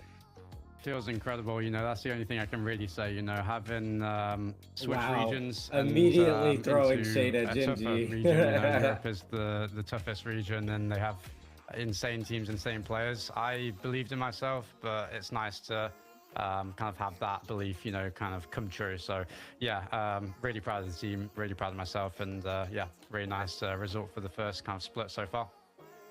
100% there, man. And I want to talk to you about like the piece that I think the piece of that team puzzle that we were all had the most question marks about here. Stizzy has shown himself off to be, he's consistently performing. He's got great energy on camera. I'm curious, especially off the pitch, what's it like being his teammate? He's so funny. You know, everyone sees his celebrations, his reactions, and he's very confident. You know, you can only put it as that. He has a lot of confidence on the pitch, outside the game as well, and it's fun being around. You know, it's great as a teammate. I'm sure, you know, other people could see it as something else, but I think everyone, if they're kind of open to it, and they'll see more of him in the future at lands and stuff, as we're about to see in Birmingham, they'll love him as a person. They'll love him as a personality for the game. I think he's a great guy. So yeah, it's really nice to be around him. He's a bit of an idiot sometimes, but that's what's best about him, really, isn't it? Some of the best Rocket League players are. I'm excited to meet him in Birmingham. I got to ask you though. So speaking about the event we have here, you guys are done for the day, but we will see you play tomorrow in the semifinals. You made it to the grand finals in Open number 2. Yeah. Ran into a team everybody's running into. How do you beat Carmine Corps? Well, right now you don't. You know, that's the thing with so far. But I will say we're as confident as, like as you honesty. could be against a team that, you know, You can't. You just don't beat them. Everyone that you ask this question is going to say that, by the way. But I'm telling the truth. We're confident that we can put up a better kind of match next time, and that's the only thing you can do, and then work from there. You know, and you know, not trying to expect too much. They're a fantastic team. If you can take a few games here and there and then work towards that and work on that, like we have been doing, then you know we'll eventually get up there. That's kind of the plan. I've had it with teams before where I you know, go into a region or go into a tournament or a season. There's a team that's better than mine, G2. and then you know eventually I can work towards figuring them out. You know, it's possible. It's not kind of too far of a hope, and that's really all you can work on is yourself, and hope that you keep on playing better. So yeah, that's the goal, that's the focus. Absolutely love it. Appjack, always a pleasure talking to you. Congratulations on the win. Excited to see you in Birmingham, man. Thank you, appreciate it. All right, Dignitas through to the semifinals. We will see them play on Championship Sunday here for Open number 3, and an impressive performance over the Ninjas in Pajamas. They did their best to get the points up here, boys, but ultimately Dignitas going to be the better team again, and consistently having these top performances. They're a pretty good team. Honestly, I probably underrated them coming in. I thought, you know, you had your top 4, obviously you had your big French teams as well, but I'm thinking, okay, you got an apparently Jack, who, you know, the last time I saw him at Worlds, he's losing to a Pioneers lineup. You've got a Joris and Stizzy. He had a bit of an unsuccessful NA run, albeit he joins an OCE team and looks alright at one stage, and now they're over here looking like the second best team in Europe. He's had worse luck. Like how we saw them during the just like RLCS X and just post RLCS. Okay, he hasn't had a worse loss, but were the team along with BDS I mean, going into lands thinking, I don't this think actually might be a team really, that's going to win this major that might, you know, I think push he's a real big chilling. worlds. Like yes, they took a little bit of a downturn. That Dignitas is a different beast entirely. I'm an NIP boy through and through. They were easily the better team today. I think NIP probably got the nicer goals. We had but I mean that's just the fun of it. Goals. Oski in particular got that beautiful. No one's gonna let go of freaking Monkey Moon going 0-6 against Secret and Pioneers. Yeah, I'm really excited to see how their performance continues on here, and to see whether they just have a roster that is built from scratch like this one, to have them do this well this early early in the season. Really impressive, and obviously they got to kind of close it out to cement that as a story. But I'm excited to see it as they now are tied with Vitality here in Europe on points. So now just playing for seeding, but they do have a spot in Birmingham locked up. Only one spot left right now. It would be the Ninjas in Pajamas, but we might see some spoilers if GK Esports can do some wonders tomorrow, folks. These are the points right now. There's only 2 teams that are still within contention that are alive, GK and the Ninjas in Pajamas there. So keep your eye on those rosters. Semifinals, first team in there. It's time to get another one in there to join them. Dignitas waiting for the winners of GK versus the losers of the next match we're going to be playing here. Carmine Corps taking on Redemption here. The winner moving through to the semifinals, a guaranteed a top 4 finish. Red trying to play for the money. We've talked a little bit about which one's more important here, points or money for Redemption. I give CJ, up. it's all about the money right now. I can't. I've dropped like 700 points in the last 3 games as well. I've lost. I dare say it's still more about the points. I mean, this is crazy. So how are we here? An upper bracket match and Redemption are in the playoffs. These guys have gone out in straight sets the first 2 events. They just lost both their series out the back door, and now they're in the playoffs, final event of split number 1. This is the equivalent of the "what on earth is a polar bear doing in Texas" meme. These guys have found their way. They peaked. They had fair enough, they might have had the coughing baby group of Group B, but they found some form snuffy. What? The polar bear in Texas and the coughing baby group. Those are back-to-back all-time sentences. Yeah, I think I'm so impressed with Redemption for after they had their gigantic crash out in, I think it was the first open qualifier, they looked, I don't think they won a game. They were really quite terrible. And we know that they can get to points like this. This is going to be easily their biggest challenge yet, going up against Carmine Corp. Anybody to beat Carmine Corp, let alone a team that has had a massive crash out. I don't know what their chances are like, because ultimately, CJ, you look at what KC have put forward, they've not yet put a foot wrong. No, and you look at Split 1's wave, these guys, K-Corp, are 33-0. These guys have not lost in the main event in Split 1 this season, last season. Even if you look at qualifiers, they're 66-1. They've had 1 loss in a qualifier that meant nothing, because they still won every single event, or everything in the main event. So how do you predict against them? And I'm pretty sure, if I do my math correctly, I think in playoffs, they've lost like 5 games across 2 events. So it's not even been like that close once they get to this point. They are so strong. They are the Goliath of the region. To put a little bit of respect on Redemption's name, talking about them coming kind of out of a Mickey bracket here, they did on their way to this spot beat 100% and Start Point, who are two other teams who made it through to playoffs. So they've done some work to get here. They have earned this spot, but unfortunately earning a chance against Carmine Corps, you know, we heard Jack talking about them a second ago. Like they are so clearly the strongest team. You will need to see some weakness from Carmine Corps before. All right. I think anybody. If KC win the first 2 games and blow out, I'm just gonna. I think we do know though that go Carmine Corp after that. ultimately, and I'm gonna maybe give a little bit of flashbacks to anybody who. I'll give Redemption 2 games to like slightly impress me before I say I'm out. Where they won 3 in a row. Do my stuff for today. They end up going down the toilet. Gotta get food, gotta eat some food, gotta watch some basketball, all the good stuff. So good luck, Redemption.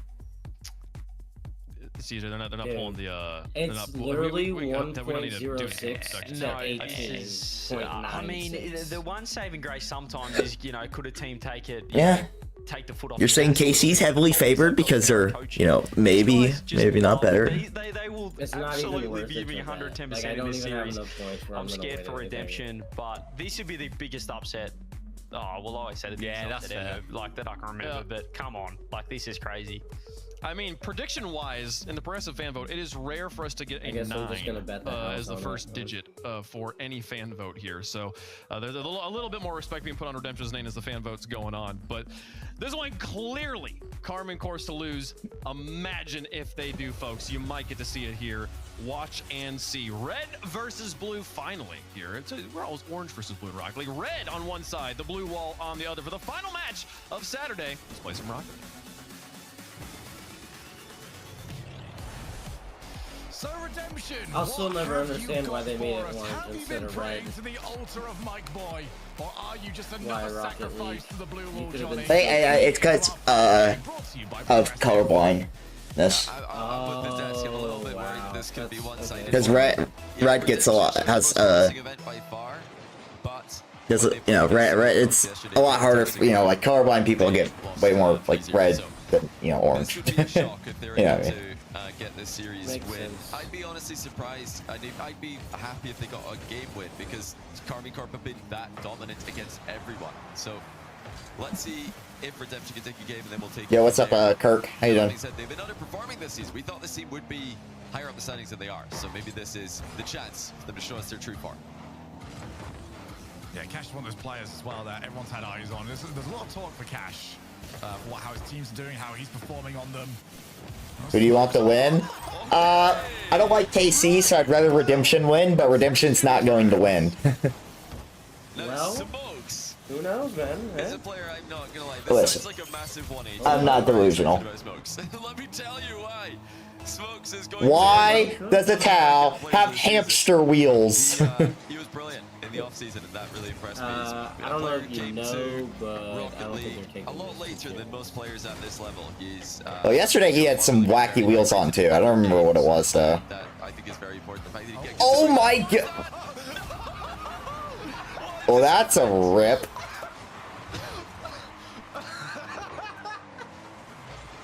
So anyway, like I was saying, let me tell you why Smokes is not going to really have that impressive a season. That's peak. That's peak right there. I think he's got a really bad habit of hitting the ball into his teammates and then, ricocheting on target. He's really got to stop doing that. Otherwise, Do it again. do it again. Be a short season. You could never do that again if you try.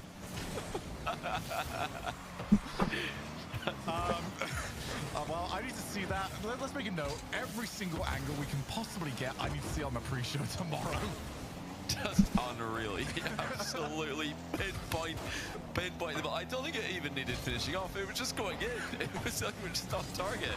And then, yeah, KC were there to make sure that let's see which team can stabilize themselves. No doubt they're both completely losing it with laughter after a goal like that one, but who can just compose themselves, get back into action. Of course, it's KC off the post and off the other post, and then into the net with Batira, 2-1. Just trying to prove that they could 3 separate times. KC, after being styled on at the start, have finally got something to say for one of these gods that actually had their input. You know, I want to add as well, Durali there showing true discipline not to try and score that himself. You can see that at the last second he adjusted to hit the post. It really did look like he pulled away from trying to squash that in off the post to bouncing it flat back to his teammate that he knew was behind him. That's a really nice last second adjustment. A lot of players in that position would have thought, yeah, I could definitely score this. Tried to squeeze it in and then post-pitched it to a clear position. Somebody has been playing an awful lot as well, because a lot of those panics come from the fact that you don't quite understand how that physics works. He certainly does. Batira, instant block. Durali doesn't fancy going up. But this is what KC usually have got going their way as well, is everyone assumes that they are insta-challenging everything. That a few occasions decide, nah, we're not going to bother. It's just a really bad hit from the defenders a lot of the time, as straight into the path. Well. Yeah, this is getting a little bit Karmine Corpy, and that's worrying for Redemption. They don't need long, do they? They don't need many openings. You make one bad touch and it's in your net. These guys are the fastest team to punish small mistakes out of any team in the region. It's not close. They're running away with game 1, and they're running away with the series already. I want to get a camera as well at some point onto Toe's car. He has been running this entire weekend the gerbil wheels, which I'm hoping is a placebo for him. I'm hoping he's looking at these wheels and thinking, yeah, these are the fastest. Get rid of the Cristianos. This is what I need for ultimate pace. Oh, can Redemption fire back? It started off with an excellent goal from Smokes, and then it fell apart with a super unfortunate own goal. So, other than the own goal, KC have been locked in, they've been on point. But if we delete that one, pretend it didn't happen, it's 2-1. And, oh, look at that. Toxic actually leaving it for Smokes. Not sure if he would have get it early enough for Smokes to react to, but that was good team play. At least in terms of the idea on show. Toxic now to Cash in the middle. Good speed by Cash. He's got the backboard. Yeah. And Atto with a great read to start the follow-up. Yeah, if you want any chance to get Did your PC you've got to start getting go out again? Need some 50s against them because they just seem to crush. Yeah, that probably would do it. Ceiling reset. Has got Toxic to his side, who gets crushed on the 50. Rally leaving it for his teammate. Bit of a loose touch. Cash can take over. You'll definitely say for Redemption, individual ability is definitely not lacking. It's just whether or not they can ever get the space to try and put it together, as Toxic had to make a decision quite early there as to whether or not he was on target, and he made the right choice. There's a chance to the other end for Smokes, but he hit the post. He wanted to go a bit higher with that one. Another opportunity. Toxic flip reset bump. Denied by Vatira. You notice that Karmikar are sending 2 there.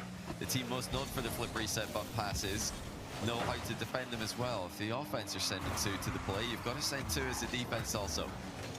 Cash with the catch. Next one up. Drali, easy beat, but he's actually there so early that he's actually got bumped after winning the ball. Oh, that's out into the middle. Drali not going to bother with it. This is a little bit better here, actually. Redemption were just blasting the ball in these positions at the start of the game. Now they're trying to control it a little bit more. Cash takes the ball down and leaves it off the wall. Smokes won't get there before a toe. Ceiling. And yeah, nobody's going to bother moving too far. Oh, the breakaway chance. Toxic's on nothing. So can Vatira avoid everything? Of course he can. He still needs help, though. And it doesn't turn up in time. Yeah, Vatira just needed somebody to come back and help him here. Drali was not making it back in time. Atto kind of just rushed into the position and ended up in no man's land. Vatira did his part, but Redemption were able to score anyway. 7 seconds to work with. What kind of kickoff is it going to be? Will we see shenanigans? Oh, they read the fake. Atto predicted the fake kickoff. He knew they might be about to pull that one out of the bag. I mean, this one's actually even weirder than a fake kickoff. It's all of them. I've never seen the triple send for a fake kickoff. So they're trying, I guess they're trying to get an immediate hit on that one because they're not faking it for the defender in goal to get. They're faking it for the closeer to get, to chip it up in front. And then they're just ideally hoping for a 2v1. Maybe they can bump the goalie. I mean, it's about as aggressive as kickoff can get. And Atto saw it coming. He's probably seeing all 3 cars coming towards him thinking, okay, this can only mean one thing. They're trying to win this one, aren't they? Yeah, it's a fake as expected. I do like that though as maybe a variation of the fake kickoff because especially on that angle, it's usually obvious. Like somebody hasn't gone for the boost. All right. I would have liked seeing somebody go for the boost just to really make it as difficult to spot as possible. But like you mentioned, it was a switch up, so I like to see that. It's nothing worse than seeing just a standard strat. And then the time being wasted. So at least they give it a go. Redemption did give this game 1 a good go. It was an entertaining game. Smokes with the goal of the game to open the scoring, and then probably the most unique own goal setup you're going to see in a while. Just absolutely sniping his teammate who's falling midair, creating the most ridiculous goal you're going to see for a while. Again, throwing it in there. I need to see that from every single angle possible tomorrow. Like, I don't actually think you could ever do that again. That is an impossible angle for an impossible target. No, I need to not look. Unbelievable. I need to not look, so I'm going to crack again. I'm going to start giggling throughout this entire time. You know, I was rudely interrupted by that play. I was trying to, tell you guys a little bit more about Smokes, because Smokes is a really interesting player. Cash, we've seen him in RLCS lands before. Toxic is a player who mostly made a name for himself coming up through the 1v1 scene, and now he's making consistent progression in the 3v3 career also. Now, Smokes isn't new to RLCS, but I don't think the wider fan base knows just how quickly he improved at Rocket League, how quickly he got to very high rating. Because, what was it like? Somebody remind me how many thousand hours? It was like in the low thousands of hours compared to most pros reaching 10,000+ hours now, and he was in the low to mid thousands still, and performing at this level. Wow. So he got. I mean, I know it's still thousands of hours. You might be thinking, well, that's a lot, that's a lot, right? But he did it a lot faster than most pros, and that could mean that he can reach even higher levels faster as well. Yeah, she's always aware about is that plateau, and I don't quite know for him just yet. Could still very much be a work in progress, but now Smokes caught off actually there by Toxic, who plays straight to the corner, and that is not one around. There's a bit of a shock there. Redemption did not think he'd find the amount of success that he actually garnered. Well, it's here and Drally both almost leaving the ball for each other there. KC never afraid to double commit to a play. They rely on their recoveries to bail them out of these positions. So smart by Vatira, just leaving the ball, taking the player out of the picture. Now Karmine Corp get into that spread but still pressed up position where they've got every possible clearing angle covered. Corner ball double for Vatira, he's just going to leave that one, couldn't reach it anyway. The pressure's on now. Redemption are scrambling and surviving, but for how long? Nato just going to take the 50th straight to the path of cash. And also, pretty importantly, that 100 boost is picked up by the defender. Cross back to Drali. Oh, well stopped. Very well scouted because he was on the blind spot for the defender, just sort of sniffed out where his positioning was. Oh, I like that. That's a really good challenge on the air dribble while recovering by Redemption. They know that KC like to air dribble bump past, so they're not even jumping from the goal there to attack that one. They're actually challenging it from behind. You know, that breaker rotation makes it a bit harder for KC to utilize their most effective and unstoppable offensive tool.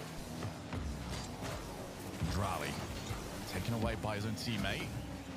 Here comes Vatira, backboard, double tap. Oh, too good. They're just simply too good. Redemption, I've got no shots. They can barely get out their half, and then all it takes is one opening. Toxic in a tough position, can't make the overhead read. Vatira slots it comfortably for 1-0. What's ridiculous about that is Vatira's done that whilst also jumping to avoid a demo from Cash. Just forced to go maybe a tad earlier than he'd want to. Doesn't matter. Slight inconvenience at most. And we see Cash. He's got smokes and instantly shut down by Drali, who might be, for my thoughts, the safest pair of hands right now in Rocket League. They really are something special, this Karmine Corp lineup. You know, many rosters throughout Rocket League history have been brilliant when you put them up against world-class opposition, but then they might struggle to show that same level of consistency against the rest of the competition. Smokes, goal line save there. It looked like it might have been in off the post or just slightly out off the post. He's here, they're just so consistent against everyone. It's 2-0. Vatira from I have a gut feeling this series is probably almost over already. Thought it was going near the back while it kicked out. What gave it away? Was able to get there first. Well, I think I do. I think the match, just, you know, the names of the teams gave it away, but I'm getting similar vibes in this matchup. And is there any weakness that this team has? Right now, it doesn't seem so.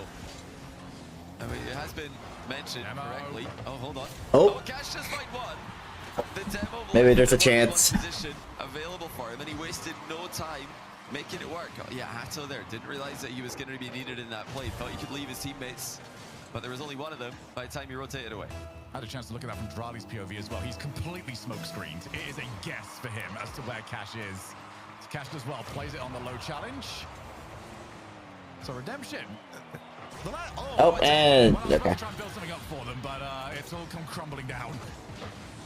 Oh, Cash just a bit too slow getting back. He maybe could have been back a bit quicker there. Oh, let go of the boost for just a second. Didn't realize he was going to be needed that imminently. And a 2-goal lead again for Karmine Corp. Zato beats Smokes to the punch in the midfield. You know, I was, again, you know, we keep trying to talk about Karmine Corp's bigger story because they're one team who can just simply look ahead to Birmingham. I'm sure they're trying to win this event as well. They're not a team to do that, but they can. And this is reminiscent of last season where they dominated online, they won all the events, and they showed up Milan and they weren't as dominant, losing to Falcons in the Swiss stage, losing to Gentlemates in playoffs. You know, that is the real worry. That's the final thing we need to see from this team to truly know that they have no weaknesses, that they have no problems. Can they do it on land? Age-old question.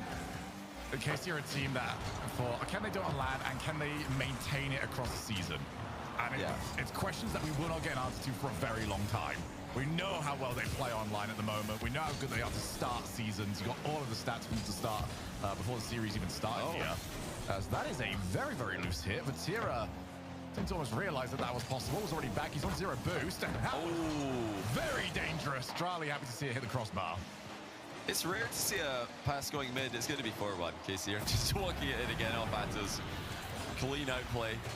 you know, we did for a moment there see one mid pass avoid all KC follow-ups. Nobody was there, but how about that for an outplay? Ata with a fake catch, little pop past the last defender. It's just gorgeous. Yeah, KC are doing what they've got to do at the moment, living up to expectations. Right now, you are looking at the pound-for-pound best, and they are trying to show exactly that. Charlie, backboard to ceiling. He's got resets. Just pops over the top, but don't get any further than that. Just change up their pace so well. And Toast has to use all of his boosts. He still needs some help. Charlie more than happy to provide. We head to the last 40 seconds, and if Redemption are going to make anything of this, well, first thing they need the ball, and then they need Smokes to create something big from this play. He's not going to. He is scrappy. Yeah, it's another excellent game for KC, who remain undefeated on the whole season at the moment. I mean, I personally don't think there's an argument for any team right now at this very second to be. There is no conversation for me about who's best in the world. It's these guys. But obviously we're not on land yet. We're not done with the online portion of this split yet. We're actually not done with this game yet. This is playable. Bring out that kickoff again. We're not done with this game if they can get a kickoff goal immediately here. But yeah, right now for me, this is the best team in the world. There is no conversation. KC just taking it to a different level. Name the kickoff right now. Let's see if they double it into the net kickoff. No, they don't do it. Yeah, they had to double, but I mean, I don't think it would work, but I think I wanted to see it anyway. Let's see it again. I got treated to one earlier on. I wanted another one. And another series. Ah, great series. What's so much fun to watch. It's very exciting stuff.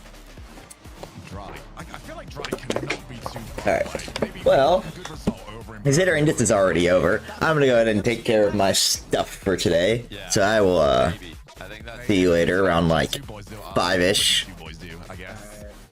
It does. Now, there's obviously other teams all around the world. I'll talk to you later. Are comfortably best in their region. Alright, chat. I hope you enjoyed the watch party. Sorry I'm cutting it slightly short. There's some things I want to do, and also Auburn basketball starts in an hour, so I kind of gotta get going. I'll probably stream again. I think I'll stream the tournament, scrims in the tournament tonight. I think I'll stream that, so if you're interested in watching that, be there. But look to be dangerous, but man, do I have time to do anything else today? But anyways, we're going out, and I'll talk to you later.